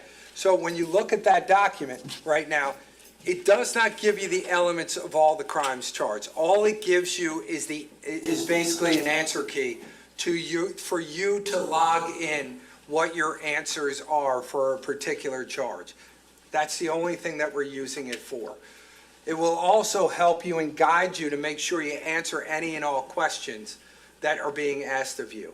We've talked about questions 1 through 4, but you'll see with each question, underneath there will be a bold, for example, to tell you, do I have to go on to a subsection, or do I go on to the next count? So, for example, as we talked about in count 1, how do you find as to count 1 of the indictment charging the defendant Paul Caneiro with the murder of Keith Caneiro? It's either guilty or not guilty. And then you see underneath, if you find him guilty, then you're to answer 1A. If you find him not guilty, then you would just go to count 2. 1A deals with doing it by his own conduct, as we talked about before. If you answer yes to 1A, then you go to B and C. If you answer no to 1A, well, then you would not answer B and C, which is exactly the bolded parts underneath. And again, it goes to 1B and C. C is located on the next, D is located on the next page. And then you see, if you've gone through question 1, A, B, C, and D, then you see underneath it says go to count 2. Same thing applies for each count. Let's go to, for a minute, let's go to count 7. 7 discusses aggravated arson. How do you find as to count 7 of the indictment charging the defendant Paul Caneiro with aggravated arson as to the structure of 15 Willowbrook Road? That is, if you answer that he's guilty of that charge, then you're not answering 7A. 7A only deals with arson. So it's the lesser included offense. If you found him not guilty of count 7, Then you would go down to 7A and answer that question because you found him not guilty of aggravated arson. So then you would consider the crime of arson. Does that make sense? And that's the same for 7 and 8. Let's go to count 13 for a minute, which is on page 14 of the verdict sheet.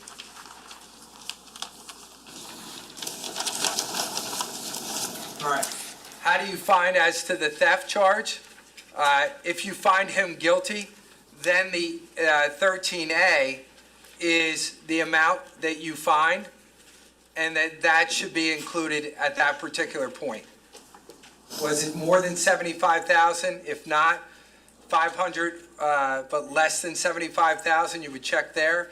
If it exceeds 200 but less than 500, you would check there. And if then none of those apply, then the last one would be is less than $200. But remember, different from murder, when I said you can agree to one form of murder of either killing and or serious bodily injury resulting in murder, it doesn't matter as long as all 12 of you agree. When it comes to this, when you're talking about those ranges, all 12 of you have to agree to the same range. It can't be one different from the other, okay? Count 14 deals with the misapplication of entrusted property. Again, if you find him not guilty of that charge, you would not answer A and B of 14. If you find him guilty of it, then you would go down to 14A. If you say yes to 14A, then you go to 14B, but if not, if you say no, then you would not go to 14B. Then the last two charges are just guilty or not guilty. So that is the verdict sheet. Now, if during your deliberations you have a question or you feel that you need further assistance or instructions from me or wish to have certain testimony read or played back, which is either audio or video or some type of exhibit that you needed to see that maybe you don't have, write your question or request on a sheet of paper and give it to the sheriff's officer who will be standing at the jury room door, who in turn will give it to me. The court officer will be sworn to perform certain duties, such as keeping the jury together in a private place for purposes of deliberations and ensuring that no one speaks with you except by order of the court. You are not to discuss with or ask the officer about any trial matters or procedures.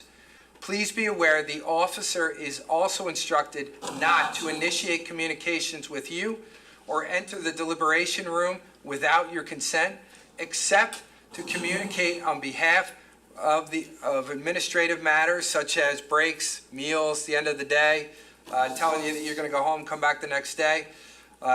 If an officer must enter the deliberation room, the officer will knock first, and once he's done with completing whatever he was asked to do by me, then he would leave the room, and then you could start your deliberations again. But do not deliberate when he is in the room, he or she is in the room. Once I receive your question or request, I'll go over it with the lawyers, and I'll get you an answer as soon as possible. Please be patient. If we have to get something electronically, you got to give us a minute to put it together so we can put it on the screen so you can come out and see it.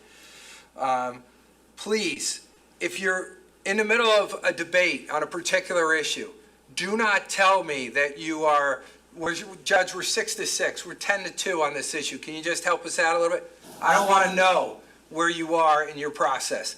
The only thing I need to know is either you got a question and I'm going to answer it for you, or you got a verdict and then we know it's unanimous. That's the only time. Okay. Now I've come to my end of my charge. Let me just speak to the attorneys for a second. I'm going to take a second.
Okay, ladies and gentlemen, the moment of truth. Can we have our way that we do our alternates? Can we bring that in?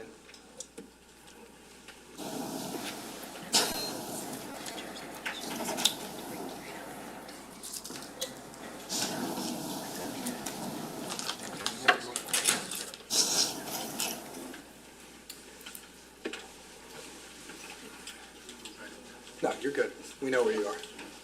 Get ready. Knew it. Put it.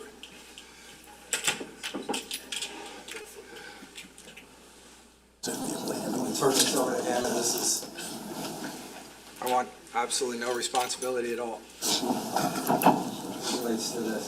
So what Ed is doing is, so that you're aware, is that it just says juror 1 through 16 on some cards, and what we'll do is we spin it, we put our hand in there, and we come up with one. 2026, we're in. Works, it works. I thought we were playing bingo. We have just one discussion. Okay, go ahead.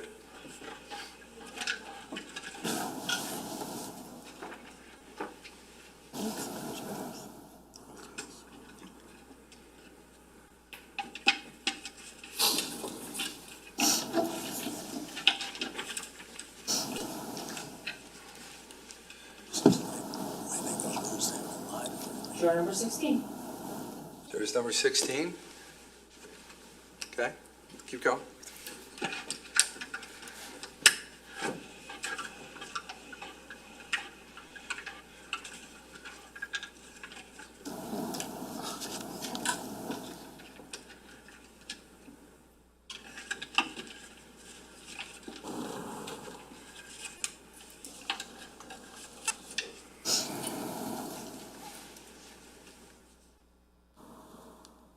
Juror number 15. 15. This thing spins well. Trimming from the top.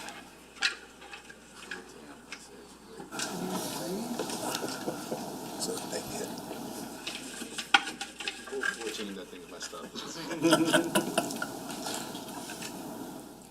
11. Okay, one more.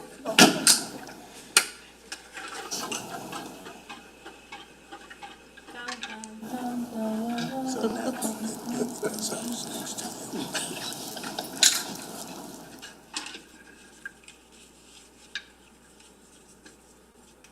8. 8. Okay. Yeah. Okay. So jurors number 8, 11, 15, and 16 will be my alternates.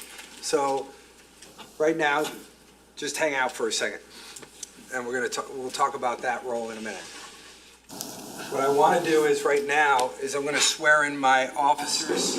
If there's new officers tomorrow morning, then I'll swear in new officers. But I'm going to ask for the officer in the back and also the officer in the front. If you don't mind, could you just raise your right hand for me? Do you solemnly swear or affirm that you will do your best to keep every person sworn on this jury together in a private place, and that you will not allow any person to speak to them nor speak to them yourself except by order of the court, and except to ask them if they have agreed on a verdict until they have so agreed? I did. Thank you. All right. All right, so next part. I want to give you an idea for the people that will be in the jury room for a minute. I just want to tell you the items that you will have, because you won't have certain items in there. For example, we don't give you the guns in there, or we don't give you the bullets in there, and we definitely don't give you both of them at the same time. So if you want to see the weapons, any one of the weapons involved, you would have to ask me. You have to write a note saying, can we see S whatever? And then we'll give it to you. And if you don't know the S number, we'll take care of it. So let me just tell you what you do have in evidence. S1, which was the photo book with all its subsections, you have that. You will have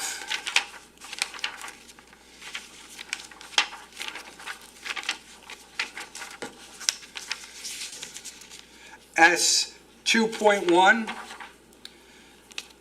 which is a photo from the Caneiro family. You'll have S7, I'm not going to read them all, but I guess I have to. Text messages that you'll have from November 20th, 2018. S8, well, if you're going to physically have them, I don't think I have to read every one. You'll have S8, S10, S11, S12. These are all records, so you'll physically have all of them. S17, 18, 19, 26, 28, 29.1 through 29.10, 30.1 through 30.19, 33.1, 34.1, 35.1, 40, A and B, 42, 44, 45, 46, 47, 48, 49, 50, 51, 52, 53, 61, A and B, 62, 63, 64, 65, 66, A and B, 74, A, B, C, D, and D.1. Now, did 70, I should go back. So 66 is the Waze camera from the kitchen area and the office area. You'll have a disc of that. If you want to see it, you got to come in here and we got to watch it. 74, which is the body-worn camera of Patrolman Marino. If you want that, you got to let us know. It's in evidence. We'll bring you out here to play it. S76, A, B, C, and D. That's the Patrolman Wankowski's body-worn camera. Again, if you want to see it, come on out. 78, same thing. Patrolman Bernard's body-worn camera. Come on out and we'll show it to you. Then you'll have S93, S94. S96 is the 911 call from Boris. That's 96B.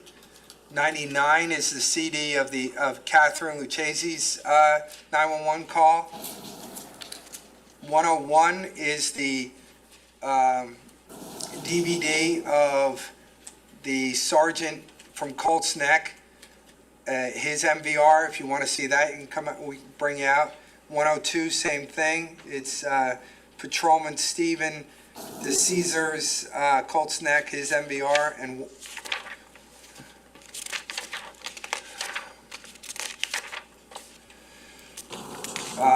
if you want to see the gas can at S155, we're not going to put a gas can in there. If you need it, well, we can give it to you. Keep going. You okay? Yeah, Okay, we're almost there. good, liquid adjustments. The gas can. Then you'll have 156, 157, 158, 159, 160, 162. It's the automatic knife. You saw that. If you need to see that, you have to tell us. We'll come out here and you can look at it. Same thing. Well, you'll have 163, 164, 166, 165. You'll have 168, 169, 170, 171. You'll have 172. You'll have 173. 174, 175 you'll have. Then we get into firearms. You will not have, but you could see it if you want to see it, is the 9mm. Well, you'll have the barrel. That's 176. 177 is firearm parts. You will not have it. If you want to see it, you can let me know. 178.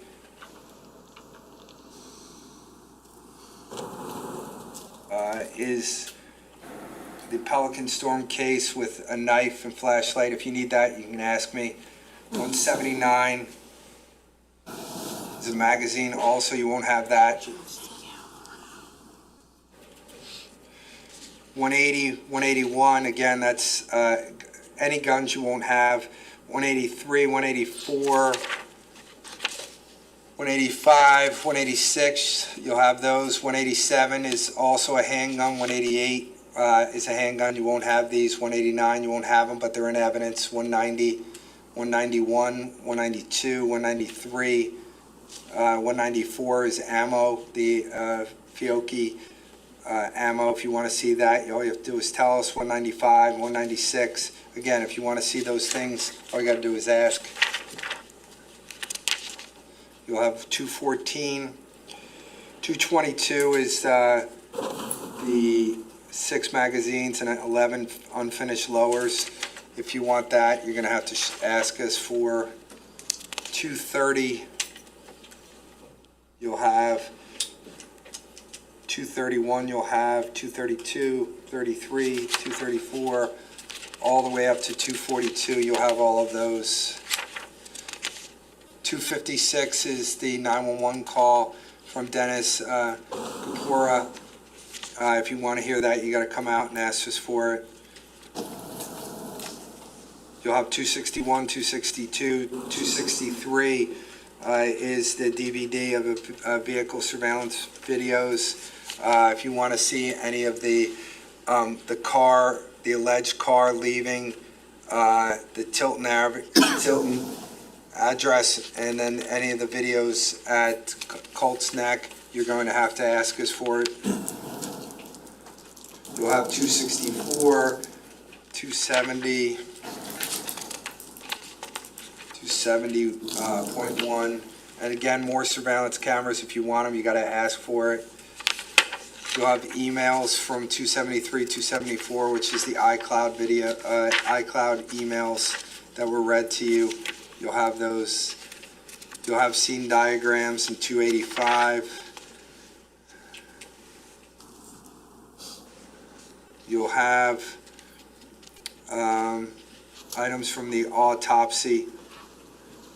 You'll have all those. That's 299.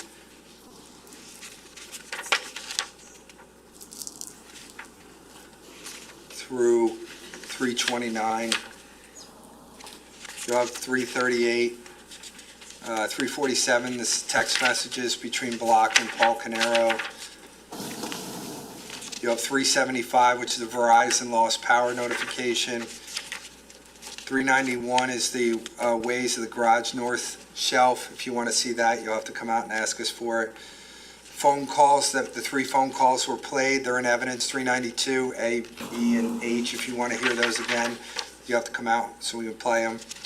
Generator 405, photo depicting the electronic panel. Those are in evidence. You'll have those. Any photos you're going to have, which is 418, 419, 437, 467, 474. You'll have all those.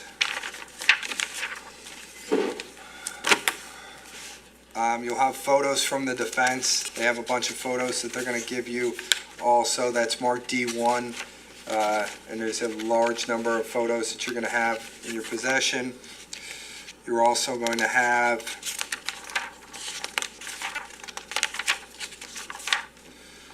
the group text between Ben, Keith, and Paul, D55.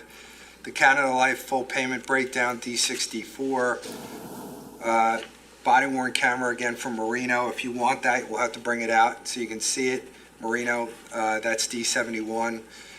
A photo of the refrigerator. You'll have body-worn camera again of Redmond. You'll have to come out for that. That's D106.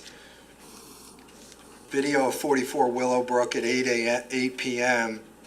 That's D114 if you want to see that. We'll bring it out.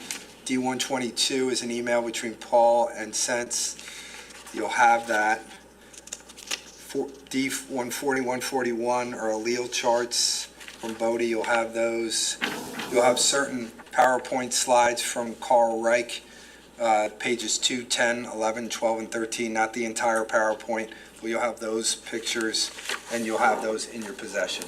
So I only try to tell you that because so that you have an idea of what you do have. I can't give you the list because the lists also have things on it that you don't have. So I apologize that I can't just give you that.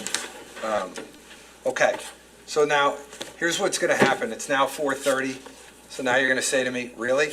We just done all this and now we got to go home? We don't keep you overnight for when you start deliberations.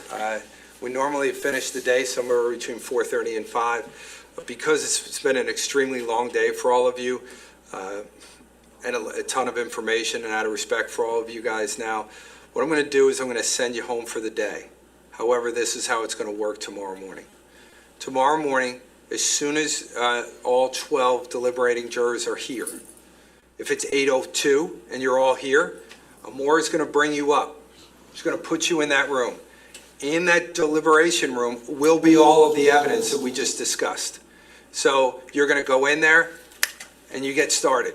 There's no more wait. In that room will also be 12 binders that will have all of the charges laid out for you. So you'll have your verdict sheet, you'll have your binder. It'll all be in one little binder for you, so everybody can open them up and talk together as a team to figure it out.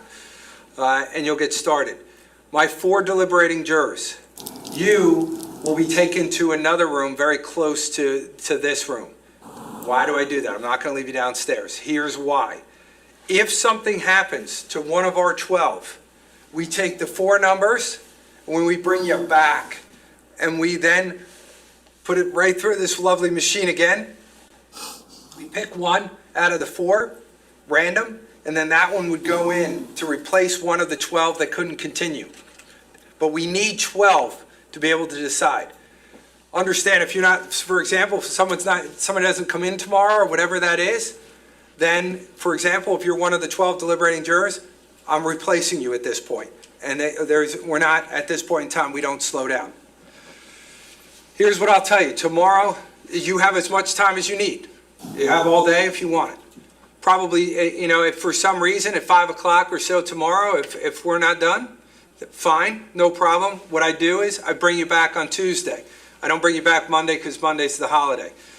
So I don't want you to stress about time. You have as much time as you need to be able to do whatever that you need to do. So with that being said, though, you have everything, but you can't start yet. Tomorrow morning, you'll start first thing, and you go as long as that you need. So thank you. It was a long day. It's a long 2 days for you all. And I'm beyond thankful. And I'm watching you, and you guys have been wonderful. Probably the best jury that I've seen, and I've been doing this for a long time. So I'm beyond thankful for everything that you've done, your attentiveness, and we'll get this going tomorrow morning. So we'll bring you downstairs. You're gone for the day. Leave your verdict sheets exactly where they are. We'll take care of that. We'll pick them up from you. You don't have to try to do anything with that. We'll get you out of here, and then we'll see you tomorrow morning. So as soon as we have all 12, we're bringing you up. You will not see any of the attorneys tomorrow morning. You will not see the defendant tomorrow morning. Then at this point in time, it's all about you. If you're in the room, you do your thing. The only time you're seeing any one of us is that if, for some reason, you have a question or if you have a verdict. Okay? All right? Thank you all. Judge, very quickly, if we could just approach. Okay, sorry. If anybody has to go in there, go ahead, just in case you have to use the bathroom or something.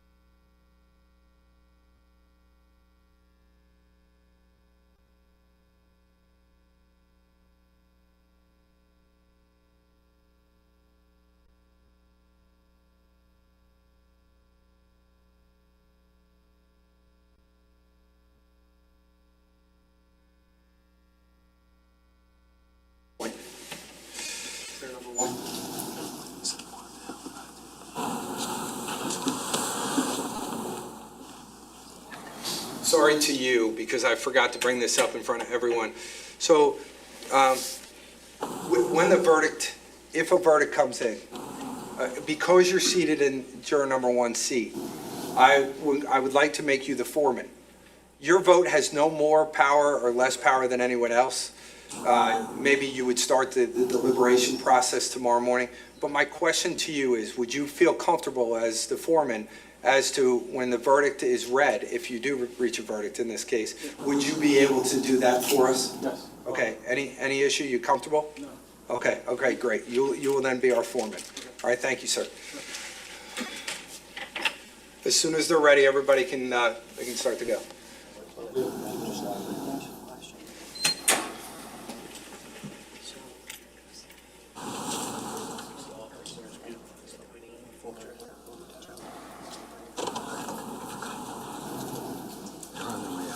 You need to base it. I was just thinking, everything's gotta be marked by hand, evidence. So you should start here. I'll go get the other stuff. Okay.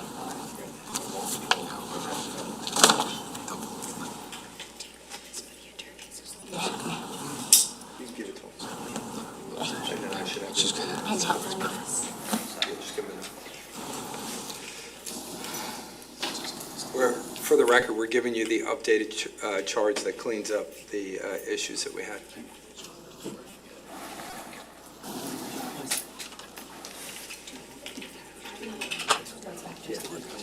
Yes, please. Thank you. Do you need more than one or Have another one back there. This is you. Thank you so much.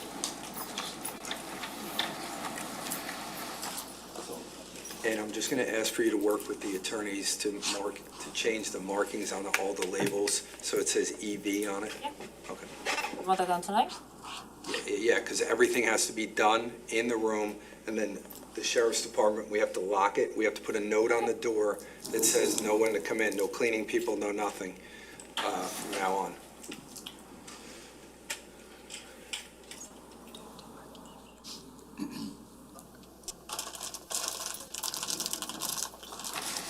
So you guys, if you guys need to change the books and stuff, go ahead, you guys can get started. I did it already. There you go. Yep. So why don't you can collect those sheets and you guys can start putting them in there? So as soon as they walk out, you can put them in there once you're done.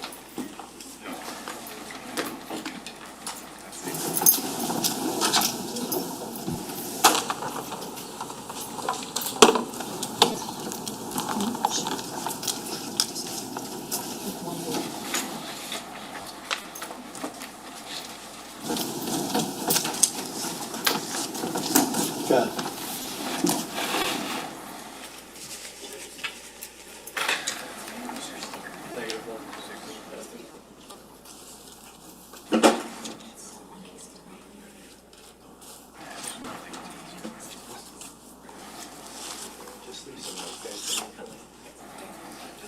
Cool, yeah. Because I don't want to they get the wrong book and.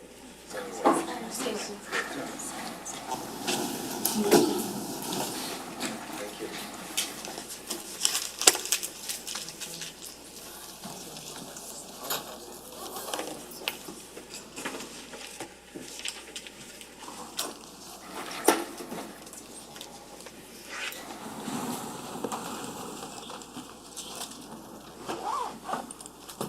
I'm still on the record.